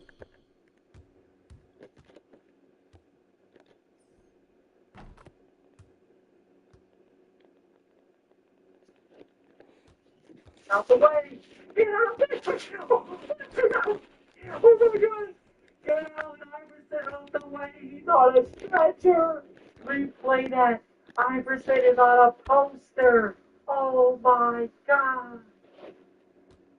Retreat, 3-point line, unstoppable, green bean, he's him. LeBron for game. It's game time. I was shooting some half-court shots, trying to put anything up, see what was going down, but the card doesn't miss. It can take in the right shot. The animations are incredible. Good contact dunks, good three, good everything. LeBron is him. Thank y'all for watching, man. Hopefully you guys enjoyed. It was a crazy grind. I'm glad that we put this grind behind us, and we can look forward to a new grind because this one took a lot out of me, guys. This one really did take a lot out of me. I was playing a lot, and it wasn't even enough to get the card. I had to go and risk packs again, but the job has been done. I don't need any more of these damn pumpkins, man. I'm done with these pumpkins. The only time I want to see another pumpkin is next Halloween, and that hopefully doesn't bring another festival in 2K because I'm over the festivals. I'm over these craziness. I'm just glad that we. Direction. Check out this chewable mint. You know you don't have to come all the way to the pharmacy to get your fix, right? It's your boy, Warlow, back with another same video. And we might get our first Opal reveal. Remember, I think Paul Jordan's coming. It could be followed by Carol, but I think we're getting our first Opal. If 2K does announce the Opal this week, I'll be really, really shocked, to be honest. I'll be shocked. I do expect Dee Rob, obviously didn't watch that video. I do expect maybe Angel Reese gets revealed today, because he has linked a lot on mobile. Those are my predictions, but we're going to wait till 4 o'clock. Is the first Opal going to be announced, or am I going to be wrong? I mean, it was announced this time last year. They might wait till Tuesday, because that does expire with the sets, but with the fees and stuff like that. But I think they're announced. I think I'll be right. I think I'll be on the money. I think I'll be on the money today. Let's see. We're going to refresh. Opal. Pink Diamond. No, Opal. I did go D-Rob. D-Rob can't play the floor.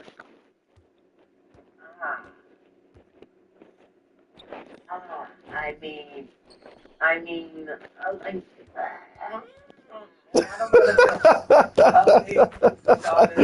Bro, Carla is stupid as shit. What is that son? I don't know what to do. Update Scott. I'm just gonna say this now. They need to update Vince Carter. I mean this. Vince Carter is going to suck tomorrow, and I'm not trolling. Vince Carter is going to suck tomorrow. For some reason, the devs at MyTeam gave Vince Carter basic takes on all of his cities. I don't know what crap the devs are on, but Vince Carter literally has basic takes. So don't expect Vince Carter to be any good if they don't fix that. Like, if they don't literally fix Vince Carter's thing, he is going to stink. He's going to stink. So this is a different type thing to pay attention to. Last year, this is the week we got our first Opal announcement. And that makes me do wonder, are we going to get the first Opal announcement next week when all the sets expire? Could we see more new sets next week? I think since this is not an Opal reveal. I mean, that means it's interesting. Okay, it's interesting. But let's check what we got here. We got Nika, Oka. How tall is Nika? Okay. Let's sound her name out. Maybe she's good actually. Okay. Maybe she's good. Oh, she's 6'2". Oh man. She's 6'2". Oh man. We spooked. We spooked all right at 6'2". You got to stink. Okay. So let's look at everybody else. We got John Wall. John Wall is going to be really, really good. John Wall is going to be really, really, really good. John Wall should be really good. I've been saying this about. I had him at peak here. My computer. Yeah, John Wall is 98, 99% high defense. The issue with John Wall is he's 6'3" in a game where we already got point guard Jokic. We already got point guard Magic, you know? So John Wall's going to have a really impressive release. I do expect him to be very good. He's going to be you know what you expect him? He's going to be a better John Morant. A John Morant with defense. And I think that is still a really good part of the game. That's my thing about John Morant. That's why I'm out on John Morant. Because John Morant is just a bad defender in this game. He's a bad defender in this game. It is what it is. Like I said, like last year we got the first Opal this week. I mean, they're changing it up. They're definitely changing it up going into next week, which is interesting. But I gotta say, I do think there's gonna be Opal sets. That's why they're expiring. I'm wrong about that, then I don't freaking know what Opal is probably. I have no freaking clue what they're doing. I have no idea. So we got that November 15th. So John Wall getting an Opal pink diamond card is interesting, but something really good with diamond cards too. Tyrese Maxey being the highlight diamond is a big ouch. And I'm like crazy on that. Like Tyrese Maxey is literally like Tyrese Maxey's gonna Dang, I'm being honest. That card is going to be free. Oh, that card's extra thing. Extra thing. Yeah, extra thing. Tyrese Maxey, 93 speed, 75 interior, 80 deep, driving dunks. I mean, this card is looking pretty not that good. I'm being honest. I mean, Tyrese Maxey looks terrible. I mean, this is absolute garbage, man. I mean, there's nothing else to say about the card. He's awesome. But David Robinson, we're going to shoot around with him in a second. He can't play the power forward position, and that hurts them a lot, especially if you own Wemby. But if you don't have Wemby, like D-Rob's going to be perfect next to the team. It just, he can't play the four, and that's kind of annoying because the team can play the four. That's a little bit annoying, I'm not going to lie. Like, David Robinson is a beast, don't get it wrong. But he can't run next to Big Wemby. He can't. He run next to Embiid. Can Embiid play the four? I don't know if Embiid can play the four. I'm honestly not sure about that. Can he play the four? I can't believe we didn't use that to book a couples therapist sooner. And this therapist will take our terrible insurance. But well, people say that even Brooks makes them feel comfortable. John Dennison has a certification in counseling for high-achieving couples. Look, you've got options. Look now.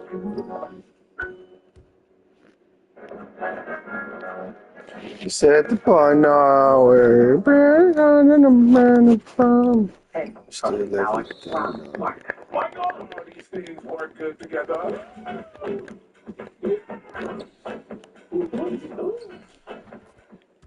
Government is neutering this $39 electric lighter next month, and this is your last chance to get the original version. There's a new electric lighter out. Shut the fuck up. Embiid can play the four, so like, why can Embiid play the four, but David Robinson can't play the four? That doesn't make any actual sense, like, whatsoever. But D-Rob next to Embiid will be really good. Have D-Rob at center. So for most people, David Robinson's going to be amazing, especially if you have him next to the world, because David Robinson's release is typically insane. Like, yes, basically, but David Robinson's jumper is typically really, really, really tough. Like, we can test that jumper in a second. Like, David Robinson looks like an absolute monster. I mean, his tape is on pro. Why does David Robinson have better figs than Vince Carter? Does that even make any sense? Like, literally, why does he have better figs than Vince Carter? It makes actually no actual sense, but we're going to review some of these jumpers. Okay, so we got to come over here to let's go to my league. We'll go to my league for a second. My NBA, the D-Rock's going to have a three-pointer. I can't really test that. In, I was kind of hoping the Opal came out, not going to lie. I'm a little disappointed that there's not an Opal reveal, but they might be saving that for next week. So they dropped a lot of their best wild gems. But David Robinson is going to be good. He's going to be good, but he's not big wins, though. It's like David Robertson. I mean, there's a lot of good centers. Okay, okay, David Robinson is going to be good, though. He's going to be one of your best centers in the whole game. I'm not going to, honestly, I think he's going to be better than the King. I think he's going to be better, but he's going to be expensive. Like, that is the thing. D-Rob is going to cost you a pretty penny.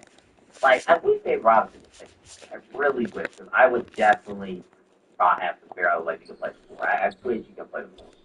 So bad. I wish he could. Okay, did I go on the wrong thing? I don't know what I just went into. I don't know what I even just went into. I was like, freestyle. I don't know what I just clicked into. I was like, freestyle. Why does it keep putting me in practice play? I'm losing my mind. Oh my goodness. Can it stop putting me in practice play? The video's not going as expected, but it's all. It is all. See, why is it You said the door.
It's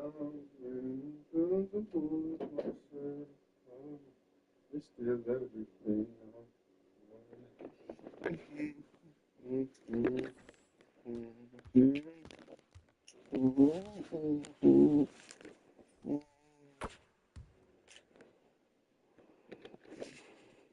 I don't know why it does that, but David Robinson, let's load it up. Yeah, he has a big player model. He has a big player model.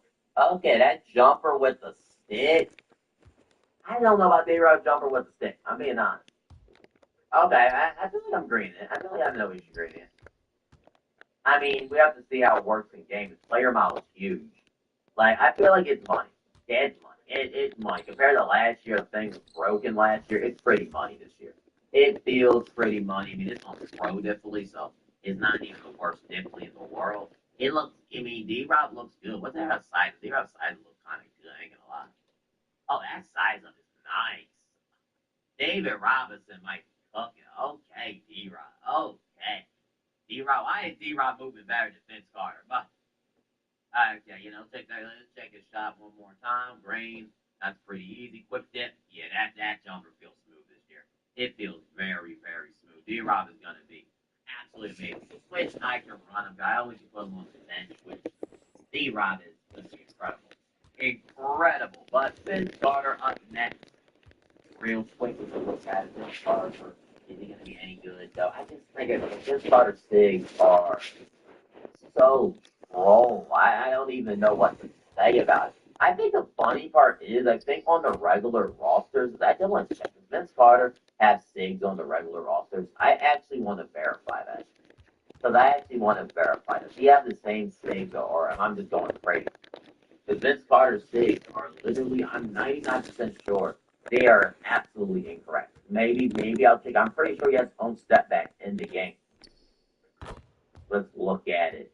Signatures. Yeah, Vince Carter, he has normal. No, he has basic. I honestly cannot explain that. I honestly, they did the same thing to AD. I think he can definitely put the ball on the floor. So I don't know what's going on with that. Like, why does he have no sigs? That just feels wrong to me. That feels so weird. Like, Vince Carter was not. Like, you're telling me he's gonna be moving like grandpa out here? I mean, bro, Vince is gonna suck. I hope y'all know that. They don't update this thing. Oh, man. Oh, they dropping 40-year-old things. Oh, no, no. Oh, no. I mean, Lena looks good. I'll give him that. Okay, Lena really feels smooth. I mean, in the mid-range, Lenas aren't really important anymore. This guard would have been really, like, his Lena would have been cooking like 3 weeks ago. 3 weeks ago. His release ain't even bad. His release is actually pretty solid. I mean, his release is pretty good. Release is absolutely barbecue. Like, it is a really top-end jumper. But his SIGs are so bad. Like, they're horrible. Like, you can't use this card. Like, why in the world would you use this card? He's literally unusable with his current SIGs. If they update the SIGs, he can be something, but this card is just currently as stated. Why use this card with Bruce Bowen?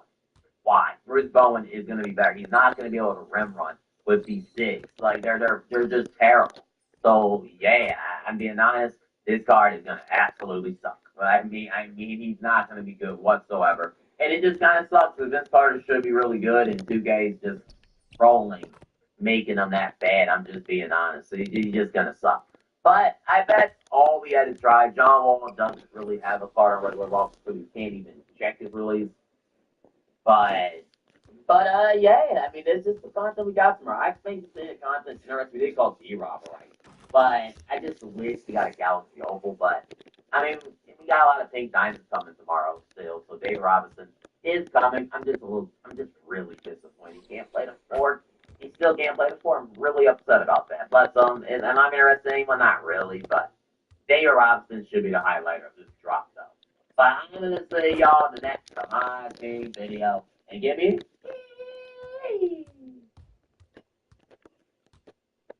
My husband used to ejaculate prematurely until this. You know you don't have to come all the way to the pharmacy to get your scripture, right? It's a more of an option.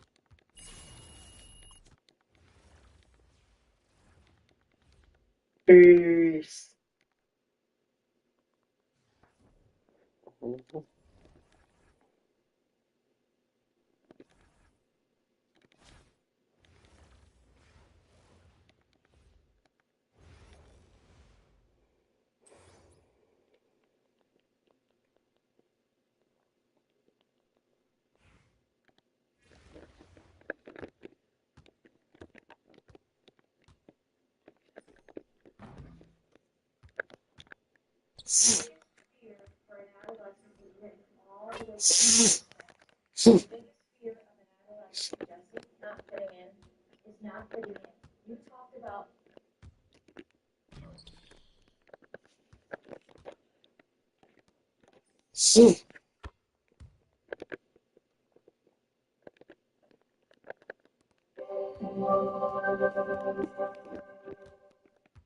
Sometimes it feels like publishers have a moral reason for re-releasing their games, like a Dorian Gray situation. Almost like it slows their aging so they can stay in the business and, what else? Keep re-releasing their games. So after Fallout 4 Anniversary Edition and its myriad of problems, Rockstar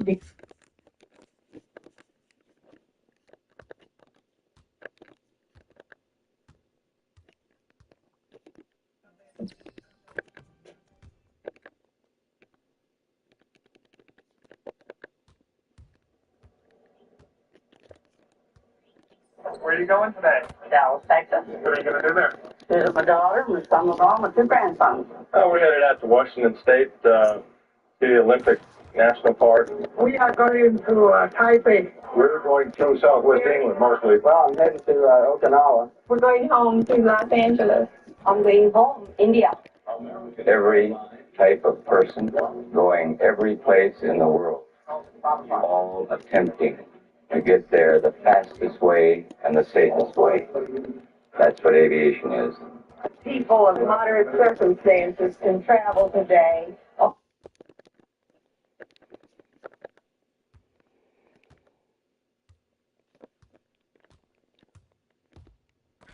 always think that there's two types of players: players who love to win and players who hate to lose. Which one are you?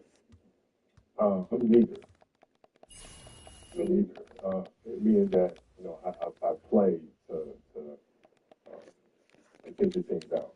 I play to learn something, right? So I think if you play with a fear of failure, or you play with the will to win, or that supersedes the fear of failure, I think it's a weakness either way, right? Because if you play with the fear of failing, you'll have the pressure on yourself to play, to capitulate to that fear. If you play with the sense of I want to win, then you have the fear of what happens if you don't. But if you find common ground in the middle, in the center, then it doesn't matter. You're unfazed by either, right? And that enables you to really just stay in the moment, stay connected to it, and not feel anything other than what's in front of you. So I try to just be dead center. A lot of people in general are afraid of failure. How did you become one of those people who doesn't seem to be afraid of failing? It doesn't exist. It's not existent. What the hell does that mean? Seriously, what does failure mean? It's not. It doesn't exist. It's a figment of your imagination. What does it mean? I'm gonna Jedi mind trick on me right now. Like, no, I'm serious. I'm trying to think, like, how can I explain it? So, let's use happy endings, right? And then we can relate this to failure. While I'm trying to exist. Like, everybody talks about, like, everybody wants a happy ending, right? Now let's go to the reality of it, right? Let's look at a fairy tale story. Let's look at Snow White. She gets a happy ending. She finds prince, whatever she goes on. She lives happily ever after. Well, I call bullshit on that, because 2 months later, the fact is they had an argument and he's sleeping on the couch. Right? So the point is, the story continues. The story continues. So if you fail on Monday, the only way it's a failure on Monday is if you decide to not progress from that. Right? So to me, that's why failure is non-existent. Because, if I fail today, okay, I'm gonna learn something from that failure and I'm gonna try again.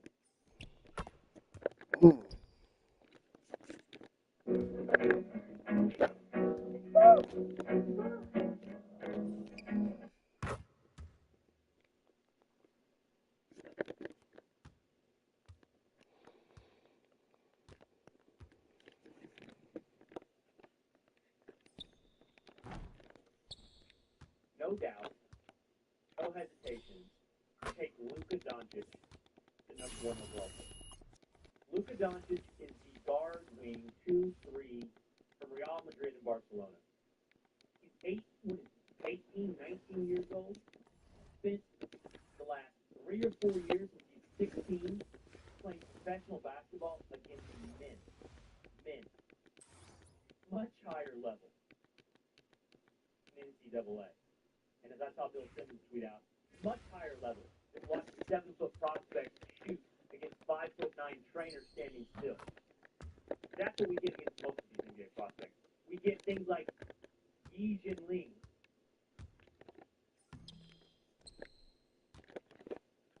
Younger. So taking their rookie seasons alone as evidence, you might have an argument between Blake Griffin and Luka Doncic. But I don't think that's how we can judge who's the best rookie since LeBron James. I think that's part of it. I think the other part is, where do you feel like the arrow is pointing for this particular player? And I think with Luka, to all the reasons that Ryan laid out, the arrow is going so high up. It doesn't feel like the thing everybody said about him when he came out, that he's already at his ceiling. Blake suffered not just from having one of his best seasons of his career his rookie year. The league changed out from under Blake as it was happening. The league moved out to the three-point arc. The league became big men need to be able to stretch the floor. Right after, the Golden State Warriors happened right after Blake did this as a rookie. Luka feels like he's ahead of where the NBA is going. Like Ryan laid out, versatile, he's big, he can run offense. I've never seen the kind of vision he has. I mean, we've seen it. LeBron obviously had it as well. But his brain seems to be on a 3-second fast forward with everybody else. He knows the right play to make. And I think this is the most important part. And again, I think he's done a lot of these things, Ryan. He has that special thing, man. He's clutch. Before they started tanking, he led toward the top of the league in clutch shooting to win a game in the last 5 minutes. And he's got a special move. That step back three. I mean, as a rookie, he's already got the things that we go, wow, James Harden has that.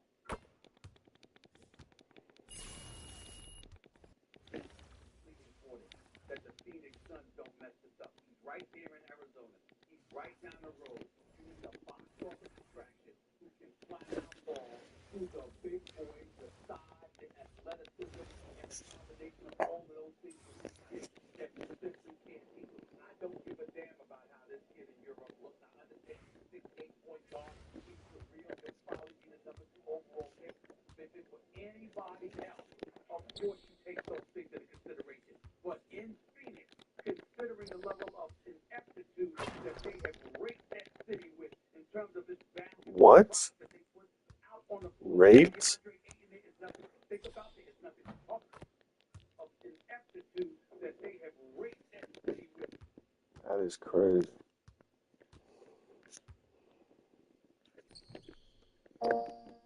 Some phone commercials have spectacular visuals.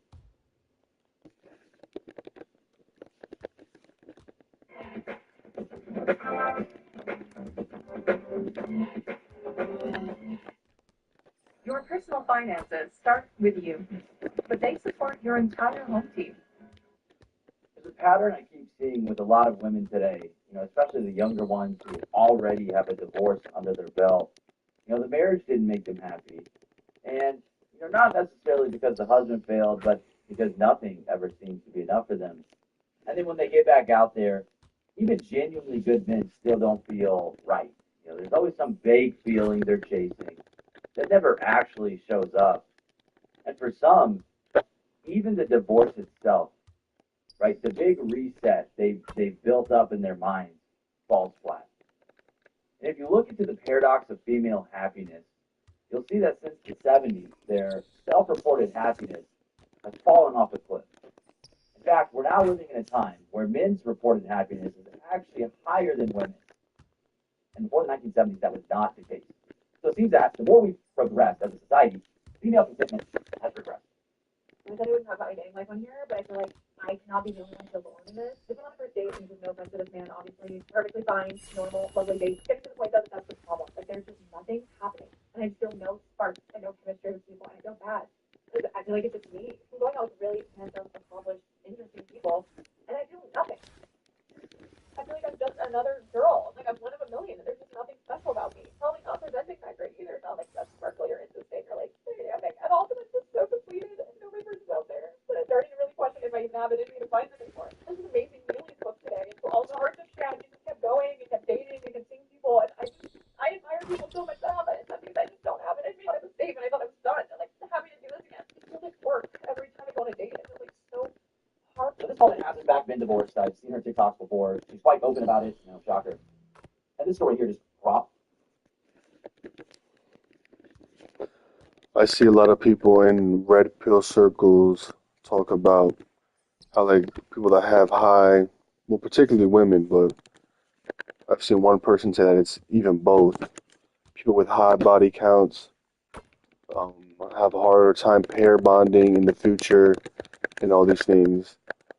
I want to know what is your thoughts on that?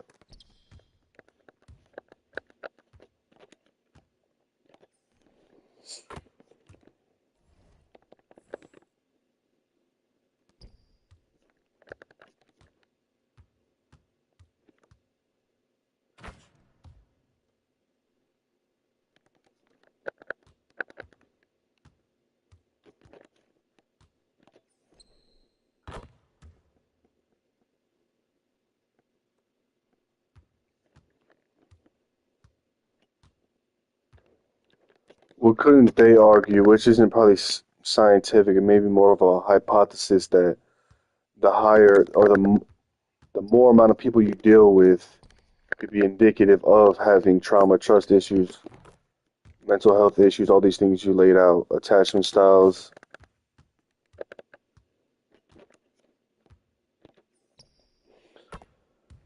Couldn't they argue? I don't know if it's more of I don't know if it would be considered a hard science, but more of a hypothesis that having those mental health issues and those other issues that could lead to having triple pair bonding, a high body count could be indicative of those things.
Another thing I hear the mention is that the higher body count someone has, the more likely they are to get a divorce. Is that true based on what you can find?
Delicious deals on festive flavors. Holidays are better at fashion. If you live in an Arizona, Nevada, or New Mexico zip code and have 0 DUIs in the last 5 years, listen carefully. I was an insurance agent for The group about small bills on NBA 2K22. All right, you have to see, I do have a lot of bills. All right, I have bills from 5'9" all the way to 7'4". So a lot of people ask me about this build, my 6'4" lockdown, my small lock, 99 speed, 99 agility. I love this build. A lot of people ask me about it. It's too small to play defense. 99 steel is it worth it? You know, all this speed with no strength is it worth it, y'all? I'm going to be breaking down being small and playing defense, especially on this build. But I'm also going to break down what it's like to be small on offense. A lot of clips on this build, on 5'9". I love this build, y'all. But like I said, man, I have a lot of experience with all types of builds, from the small to the small, all the way up to the tall and tall, everywhere in between. Now, I've been seeing a lot of misinformation going around lately in this community. So I'm going to get this video out. Man. A lot of people that ask me about this build. A lot of people like to comment about my 6'4" lock and my smaller TV. So like this video, man, if this is going to help you, if you guys are curious about making a small build, just how much it impacts, because I think a lot of people get hype misunderstood. But the first I don't. Is that a bot? This nigga put a Bible bum ass verse on the fucking screen. first, y'all, verse of the video in Psalm 118. Pussy ass bitch.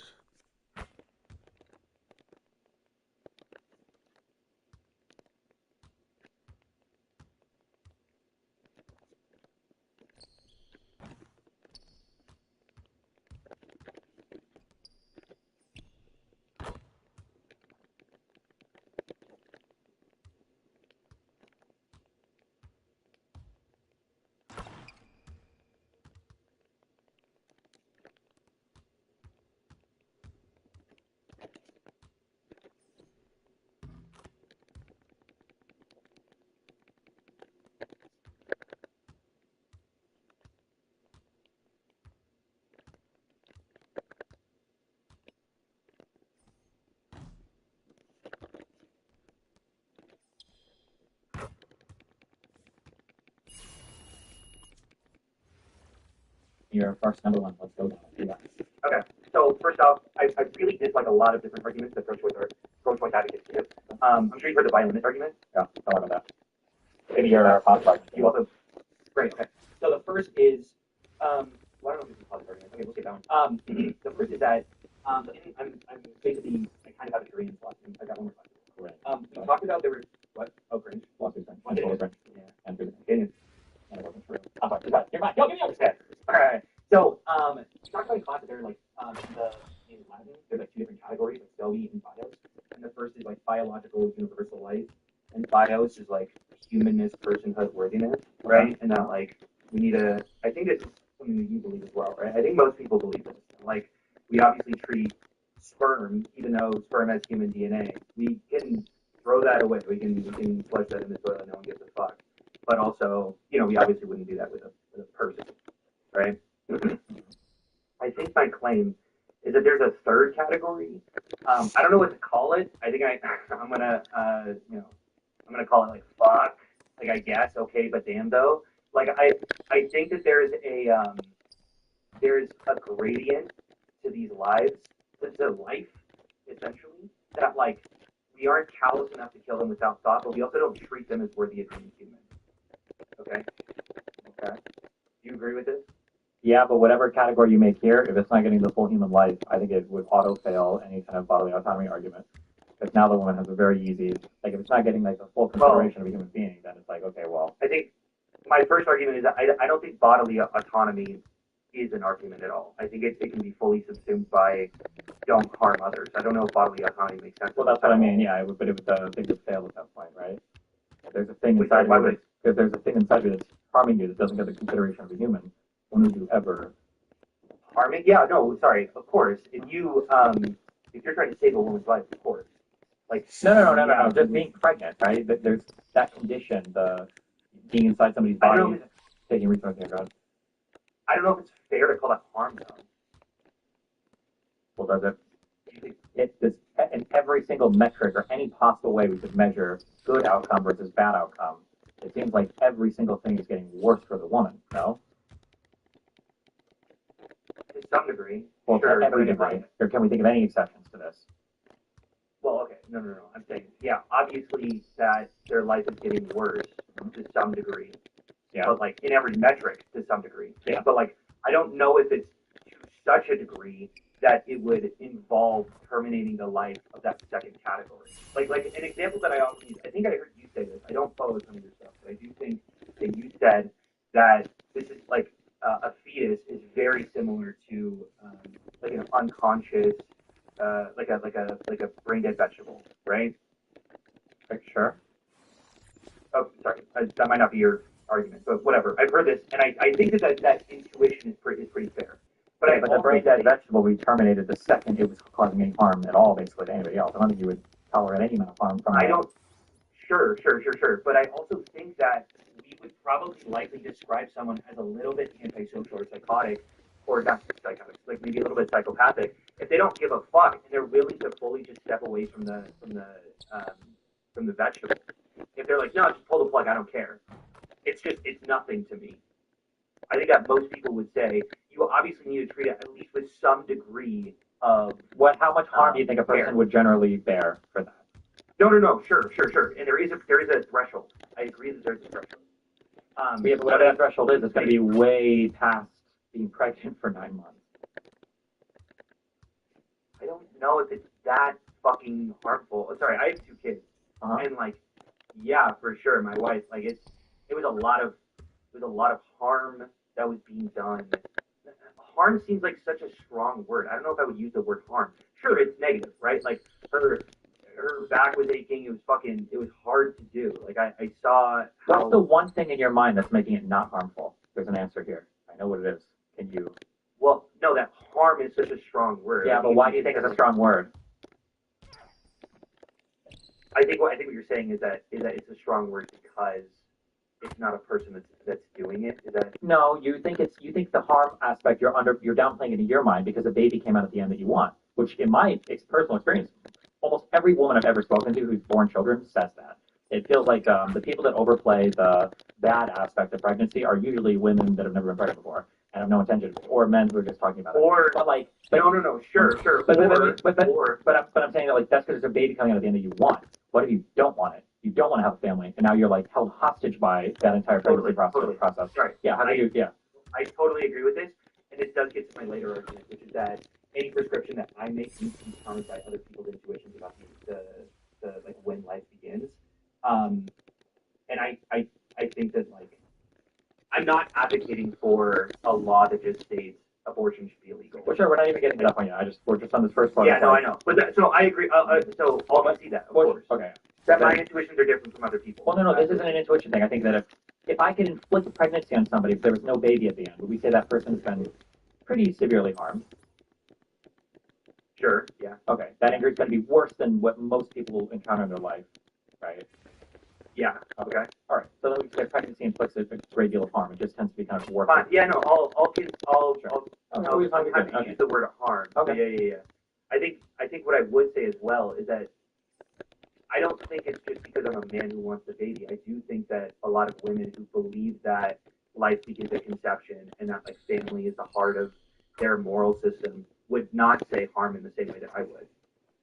Sure, that's fine, but I would fight on the definition. It's like a thing that if you don't want the baby, there's just no what other word would you use to describe it? You don't want the baby, what other word would you use to describe the process of pregnancy? Or if you take the process of pregnancy, if you inflict pregnancy on somebody but there's no baby involved and it's just the same thing and at the end nothing comes out. I'm fine to call it a negative experience for sure. I feel like harm demonstrates like some sort of like permanent or lasting damage. I disagree. If I punch you in the face, that's harmful, right? But you're not harmful. Yeah, sure. You might be a high puncher because I'm fucking. Whatever. Right. Yeah. Go ahead. Nice. Yeah.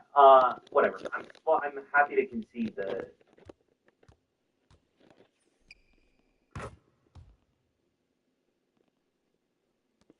Someone was trying to argue that pregnancy isn't harmful because there isn't lasting conditions after the pregnancy, which from what I know, which is kind of little, that seems not to be entirely accurate. What do you think?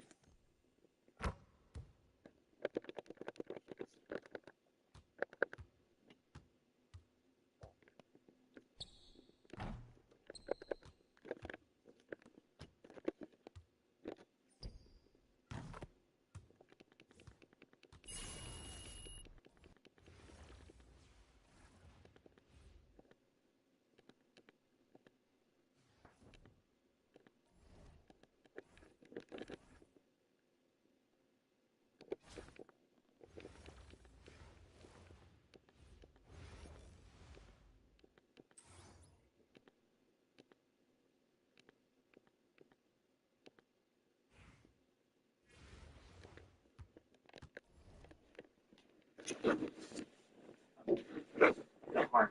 Okay. But here's I think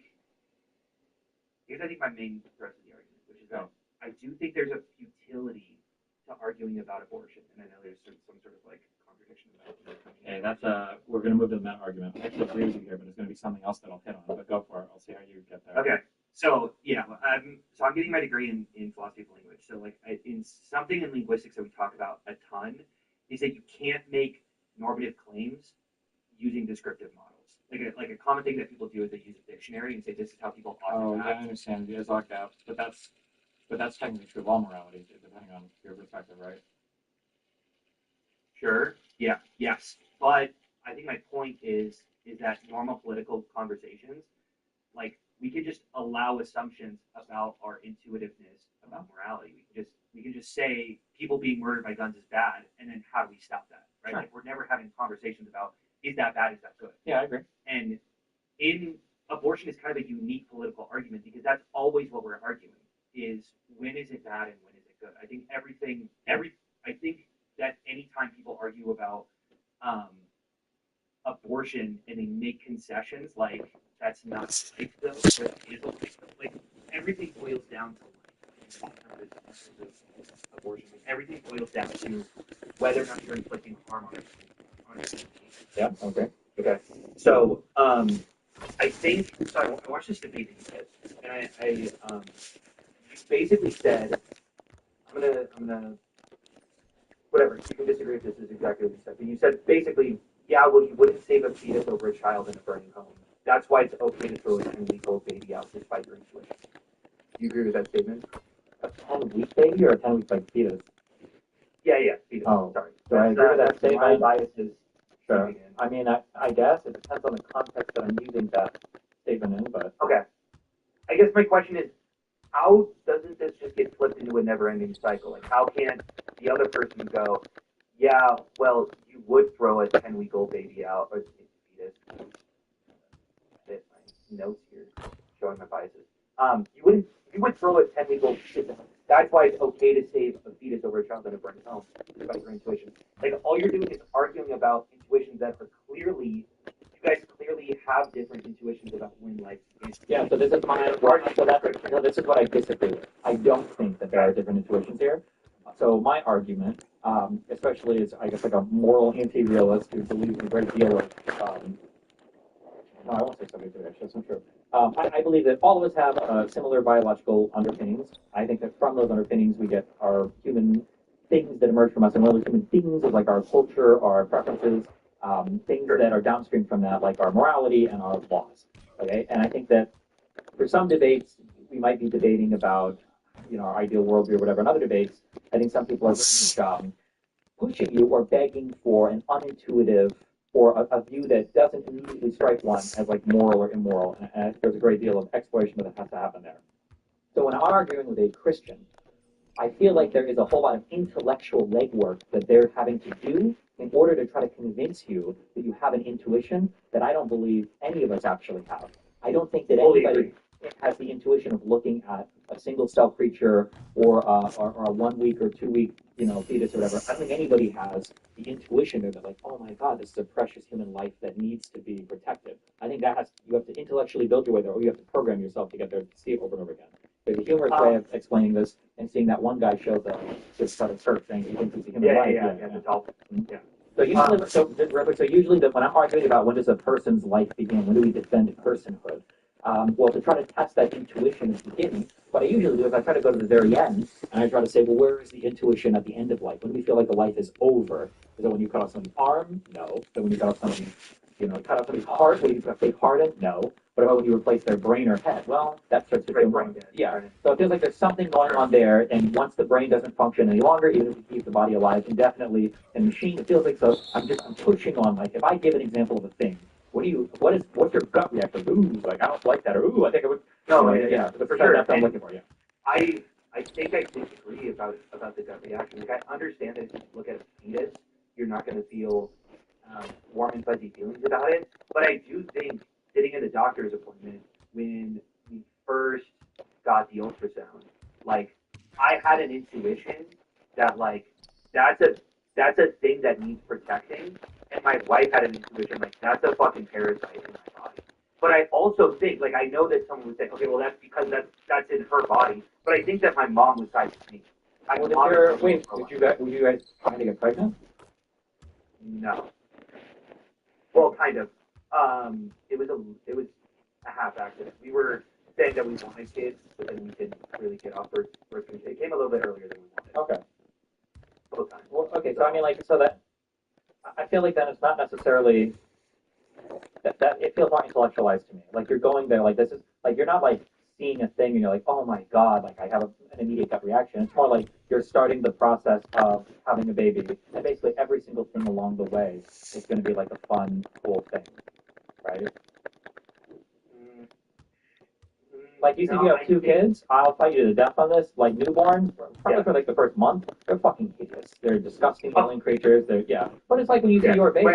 It's like your baby. It's like you know. So, but I'm saying like I hear you. I mean, I wouldn't say idiots, but I would for sure say like I think there's a reason why consciousness doesn't really strike true to me, and that's because I look at I got a 2-month-old kid, barely conscious, dude. Like she is doing absolutely nothing. She just I saw her smile for the first time like yesterday.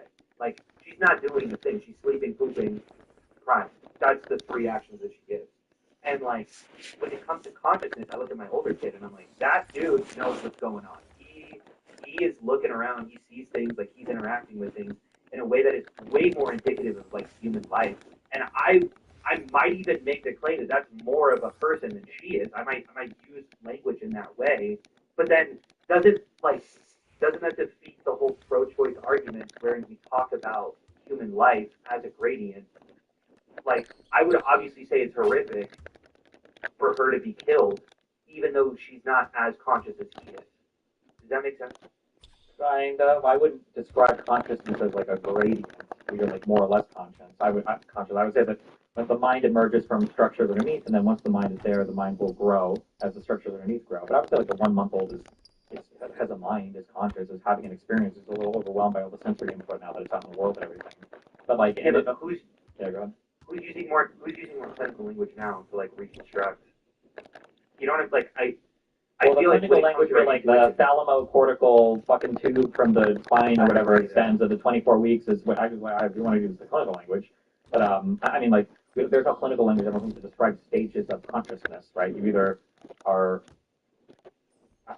have like a conscious experience or you don't. You can argue about like being impaired, I guess, if you're like doing drugs or whatever, but you would say that an impaired person has no conscious experience. Sure.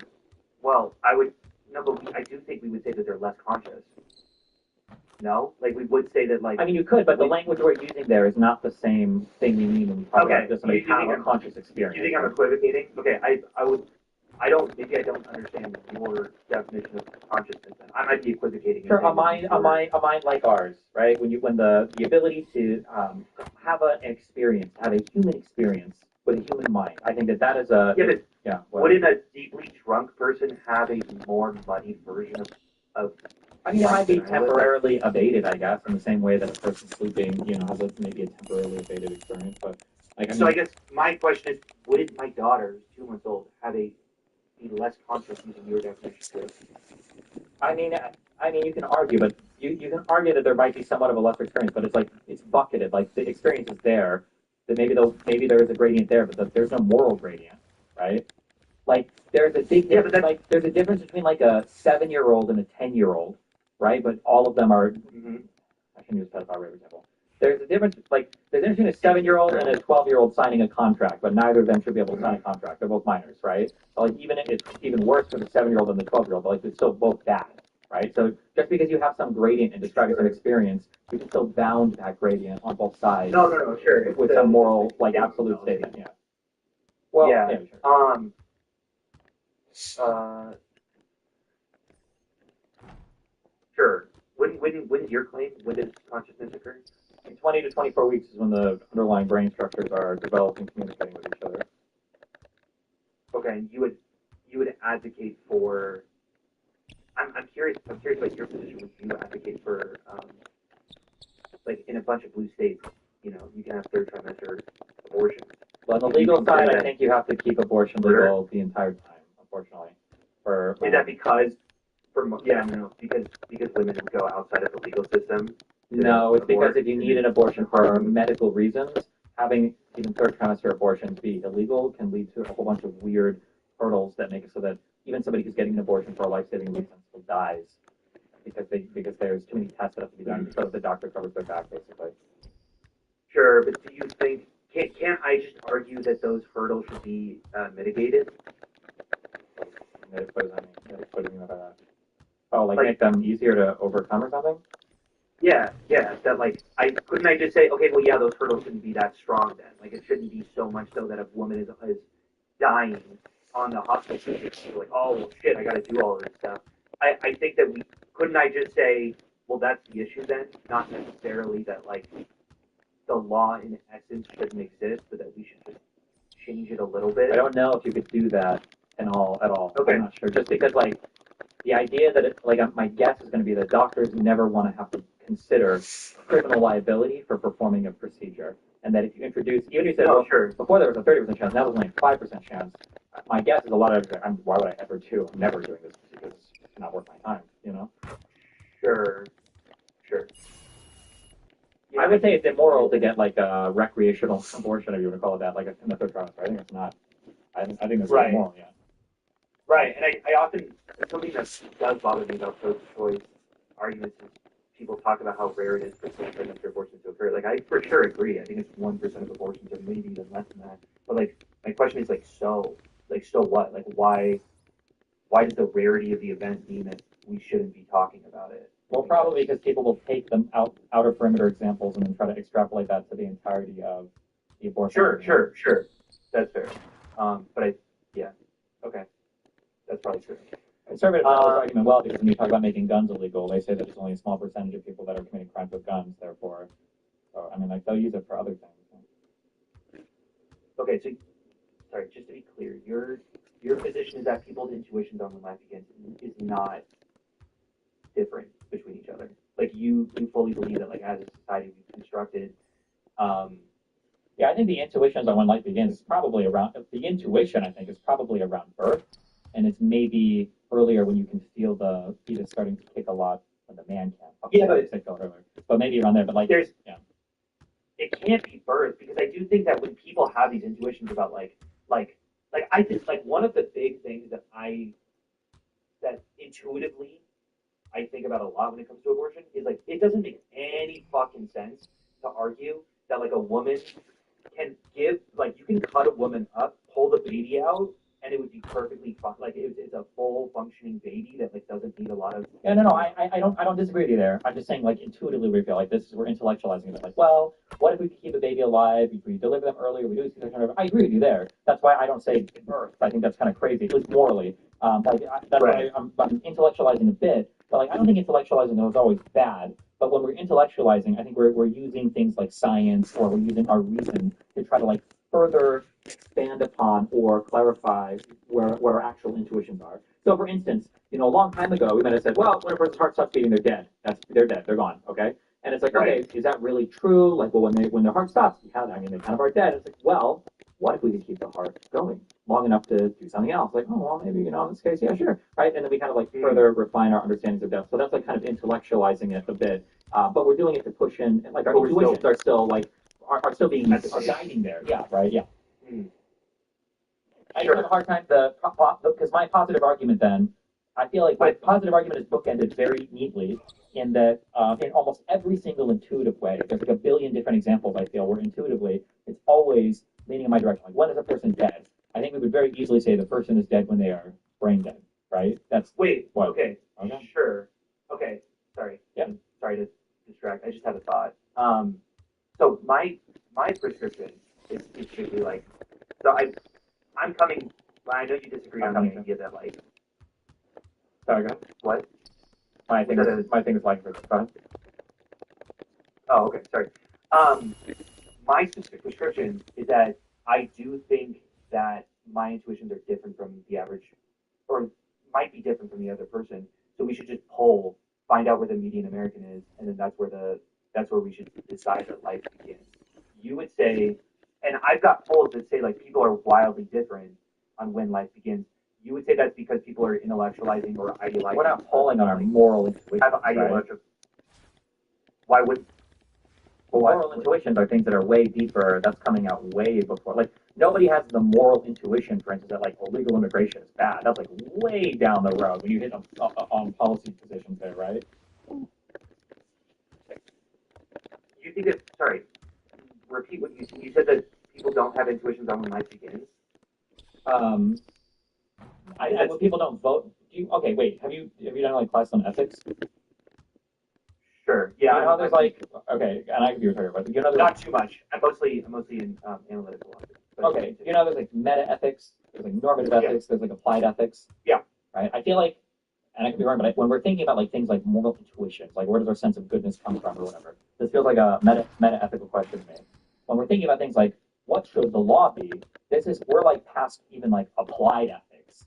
So to say that if you pull a question from a person, they give you like this applied ethics policy position, to say that that's them telling us their meta ethics or like their moral intuitions, I think we're really far removed. Right. Yeah. Right, because you would obviously have a distinction between where life begins and also what should be legal. Well, I'm just saying that they can have that position for any number of reasons that they don't understand. No, totally. That's fair. That's super fair. Okay.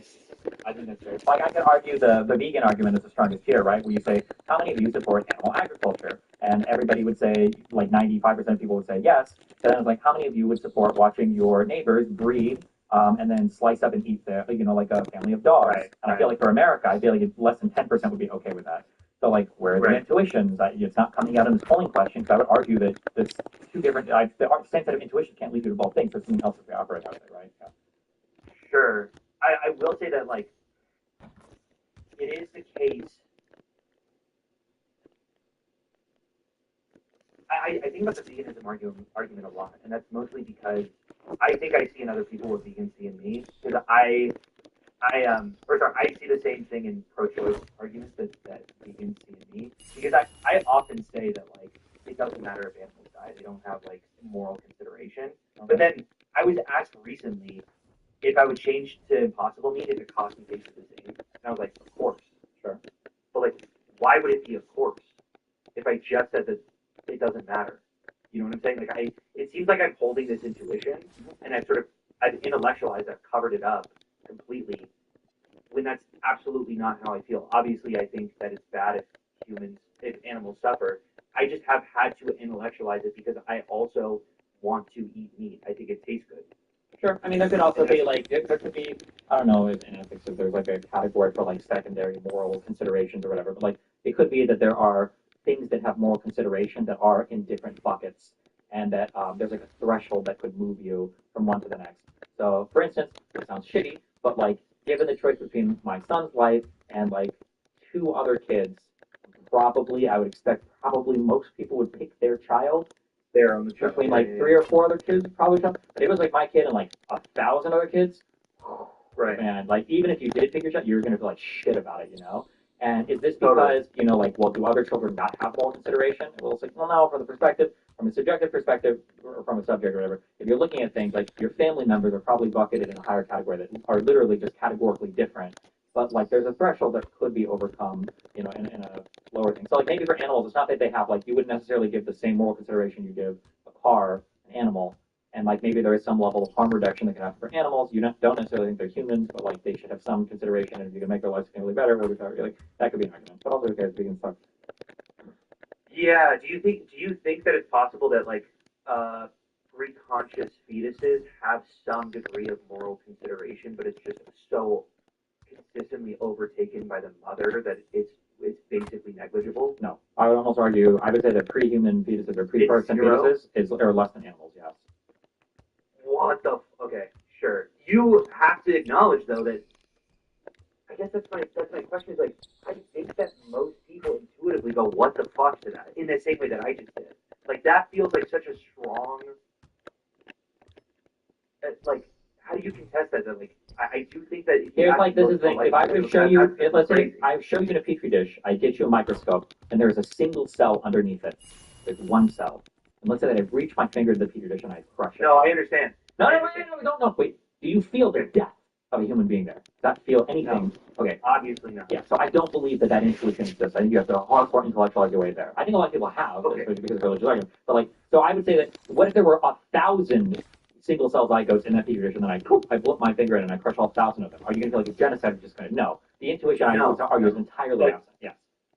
Sure, but I worry sometimes if this feels like the alpha wolf example where you take a wolf outside of its environment and then you do all these experiments on it and you find out how wolfy it is. Like if you took it out of the environment in which you made all of these claims originally, you can't look back at the place you took it out of. I guess my point is, I don't know why it has to be intellectually consistent on pulling a fetus out and it's a little IVF petri dish, and I have to consider it the same in the way that like it would be in a pregnant woman. Like I understand intellectually it doesn't really make sense, but that is where my intuitions are lying. I do think that that's where my intuitions are.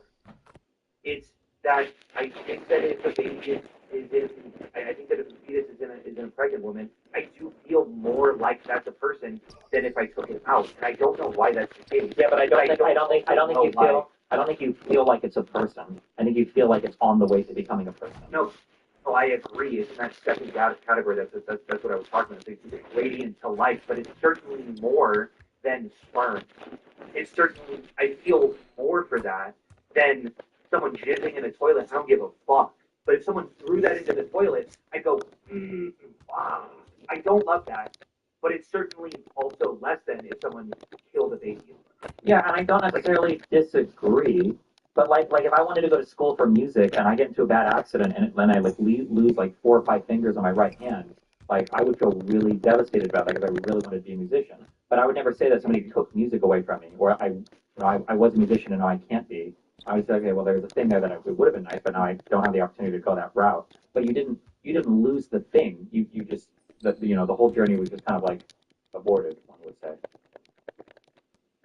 I don't understand your point. Maybe I got caught up in the semantics, but I do think that most people would say, well, I lost that life ahead of me. Like I do think in but it would be different than the thing itself. Like it would be sad to lose the potential of things, but it would be different than the thing itself. Well, no, wait. Don't ever say that around me, okay? What? Don't say I get caught up in this. Well, we're talking about important concepts. If you're bored and you want to, but I'm equivocating. Oh, sorry, go ahead. If you're bored and if you want to read this later, but I can summarize this. There's a paper called "The Scourge: Moral Implications of Natural Embryo Loss." Okay, if it was the fact that we really did feel like zygotes were people, then like the absolute worst atrocity on the planet is like the mass loss of fetal life that is happening right now. Sure, but that's only if you treat embryos as the same moral consideration as literal people. And I'm saying no, they're in a second category. Okay, if you want to put them in a second category, then you can do that, but it's going to be almost impossible to fight against the woman's right to her own body. If there's a contest between her, because I imagine, unless you're based, that women have like full rights to their body and they are like people that get rights.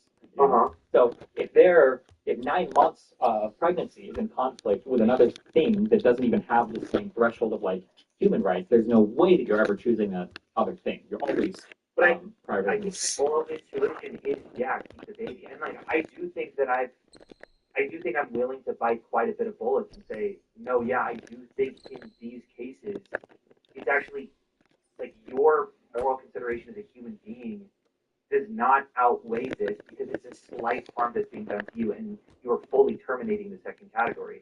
And like whatever, I had it as an accident, and the second one came a little bit closer to the first than I would want. And I knew that our life was going to be fucking way harder. It was going to be miserable. And it was never a question to me to keep it because obviously that matters to me, that second category. I don't know if I would call it a life, but in my head I do call it a life. Like I'm like, that's a life and I can't terminate that. I do think that if it would have been an ectopic pregnancy or if she would have had a spontaneous abortion at like of course 14 weeks, are you guys gonna have like a funeral? Okay, well maybe not. I think I would mourn that. And also one of my best friends had a funeral for someone who for a baby that was she had a miscarriage at like I don't know, like 15 to 18 weeks or something like that. Now, I think that's a little extreme. I don't know if I would go down the funeral route, but like, I would certainly be mournful. That would certainly Being mournful, sure. break my You'd be heart. sad, but like, would you have when I say have a funeral, what I'm implying is that like, is this the same mourning as if you lost like a 1-year-old Obviously. child?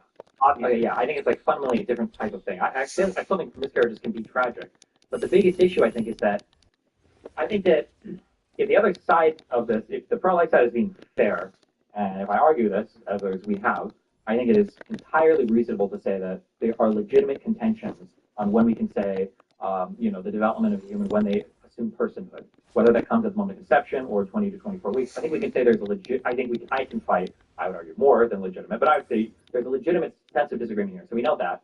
And then on the other side, we could say there is no disagreement that a woman has rights to her body, and there's no disagreement that 9 months of pregnancy is of all the injurious things a person could endure, it's up there with probably most things. Okay, so if we know that we have the rights of women on one side and that they have to endure something for 9 months, and then on the other side there is a legitimate contention as to when this personhood should be granted, then I think that you have to fall on the side of, well, then it should be legal at least up to the first, or like morally it should be acceptable up to the first trimester, and then legally our laws would need to accommodate that. If there's a legitimate contention here, because the pro-choice position doesn't force anything on the religious person. If you think that having an abortion is unethical, then carry it to term, do whatever you want with it. But the pro-life person forces the incubator position onto the woman who thinks, I don't even think this thing inside of me is a person yet, and you're going to make me endure all of this because we have a disagreement. 1,000,000%. Yeah, and that's why I think my prescriptions don't involve. Like I think I've said, well, where do most people lie on this? Because I don't think that I have the hubris to say, well, here's where my intuitions are, therefore that's what's true. I agree with you. Oh, well, we talk disagree about the laws today, whatever it looks like, and we don't. And what's our disagreement? Yeah, maybe. Like I hear what you're saying. Like there is a reason I still vote Democrat every election, and that's because first off, Republicans are fucking psychos who don't care about life one bit. But like, it's also I don't know where exactly the stipulations of the laws should have. Like I don't know where the laws should occur. Okay. And that's okay. I will say one more. Yeah, I mean, if we have nothing to argue, that's fine. But I will say, I do have a strong belief that like bodily autonomy is not real. That's a complete myth. The idea that you have a right to your own body, which is something you said before that a woman has, I don't think that makes any sense. It's fully subsumed by the axiom like don't harm people. Obviously, if a child, let's say you don't have formula or whatever, this is 2,000 years ago or whatever, that the woman has to give up their body in order to keep the baby alive. But we would obviously say the woman doesn't have a right to just walk away from that transaction, though. In what sense? You can't just say, well, this is my body, I'm not giving up my milk. Oh, perfect. I mean, possibly, yeah, sure. But there's no, it's unique in that there's no other part of our law or our morality that mandates somebody get to be inside of you like that. Yeah, but I do think, honestly, some of my, like, sometimes when I'm fighting the bullet, like, I'll say stuff. Yeah, have you ever heard the Good Samaritan argument that, like, donating a kidney when you're dead is not something we force onto dead bodies, so why are we forcing people to carry children? Like, sure. I think my issue with that is I think we should take organs from dead bodies. Like that, I think it makes a lot of sense for us to bury bodies that are like fully disemboweled. Sure. And I don't necessarily disagree with that, but still, but dead bodies probably shouldn't have the same rights as living women, right? No, of course. All I'm saying is that bodily autonomy. All I'm saying is that bodily autonomy as an argument doesn't really make sense because it's subsumed by it's subsumed by don't harm people. And if you're harming someone, even though you're doing something for your own body, then that shouldn't occur.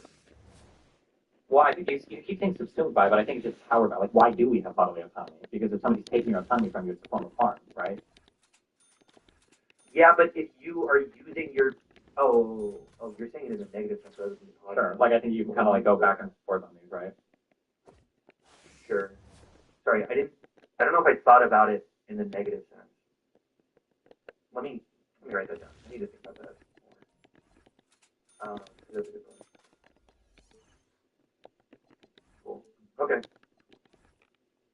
Yeah, maybe we don't disagree with anything, but yeah. Well, I love you, but thanks for taking care of that. Yeah, appreciate it. Thanks for the chat. Yeah. All right. Well, see ya. Bye.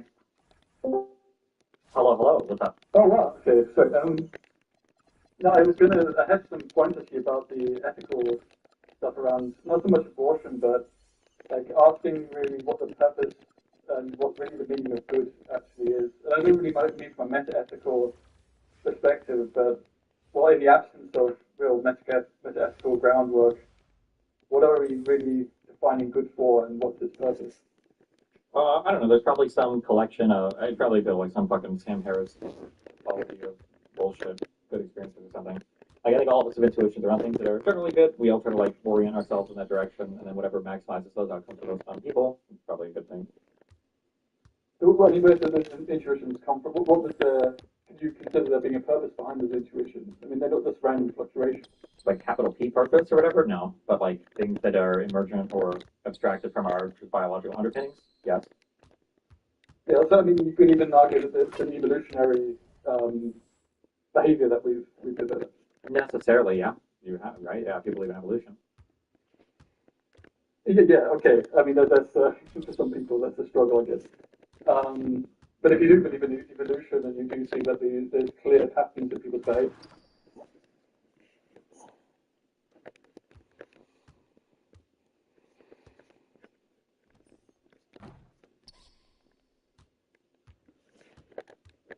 Thank you all so much for coming, and a big thank you to Destiny for making it here today and agreeing to this debate.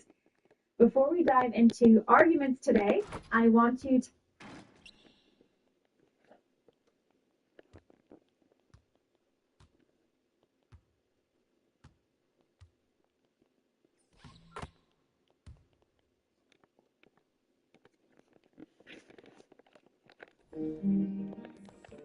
Hold on to every memory this time of year and make it another December to remember. Because the greatest measure of the season is how it makes you feel. The December to Remember sales event. Get offers on select models. I guess I was always the funny boy at school that had this strange interest. Gradually, as I grew older, I loved the music and the cars and the fashion. My name is Ben Sampson, and for years now I've been fascinated.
Yo, this is people. Welcome back to another JC2K video. In today's video, I'm trying out Pink Diamond Magic Johnson for the first time for a gameplay.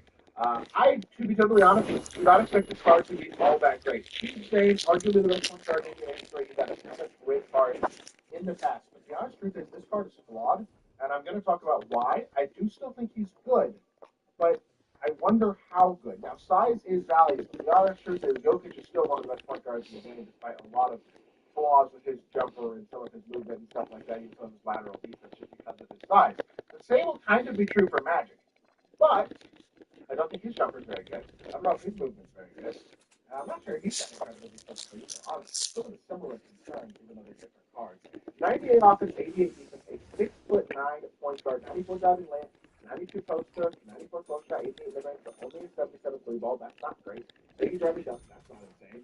90 ball handle, 98 pass accuracy, that's nice. But 86 steal, 85 over 82 period, not bad. He's especially at 6'9". He's going to be next to coach, but he's not going to be an unbelievably absurd defender. 93 speed to a ball, 91, or 87 agility, 93 speed to a ball at 6'9" is really good. 80 vert, 80 spring, 90 stamina. We'll see how those work out. But he's got hop ankle assassin, break starter, dimer, movable enforcer. That one was added. Layup mix master, physical finisher, posterizer, strong handle, unfuckable, versatile strength. To be totally honest, not the most good badges, though, to be totally fair. He added step shot specialist, rise up, on ball menace, off ball test, and the movable enforcer, I believe. Which to be fair, good badge. But he added that. I actually don't remember what he said. But this card is decently complete. Has like most of the important badges you want, although not all of them. To be totally fair, maybe he replaced.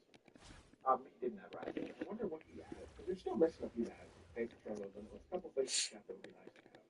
He's not going to be the most complete point guard. He's going to be missing a couple of decent badges. The size certainly helps in terms of making up for some of that, and I'm hopeful that he has at least like one or two.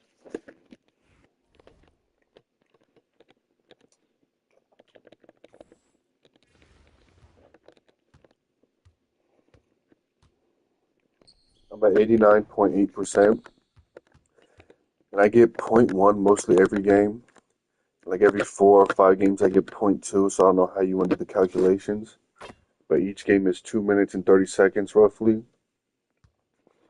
How long until I get to 100%?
Mm.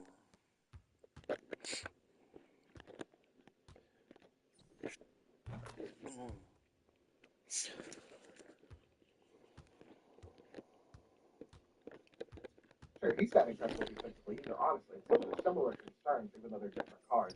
98 offense, 88 defense, a 6'9" point guard, 94 driving layup, 92 post hook, 94 close shot, 88 mid range, but only a 77 three ball. That's not great. 80 driving dunk, that's not insane. 90 ball handle, 98 pass accuracy, that's nice. But 86 steal, 85 perimeter, 82 interior, not bad defense, especially at 6'9". He's going to be nice. He's not going to be an unbelievably absurd defender.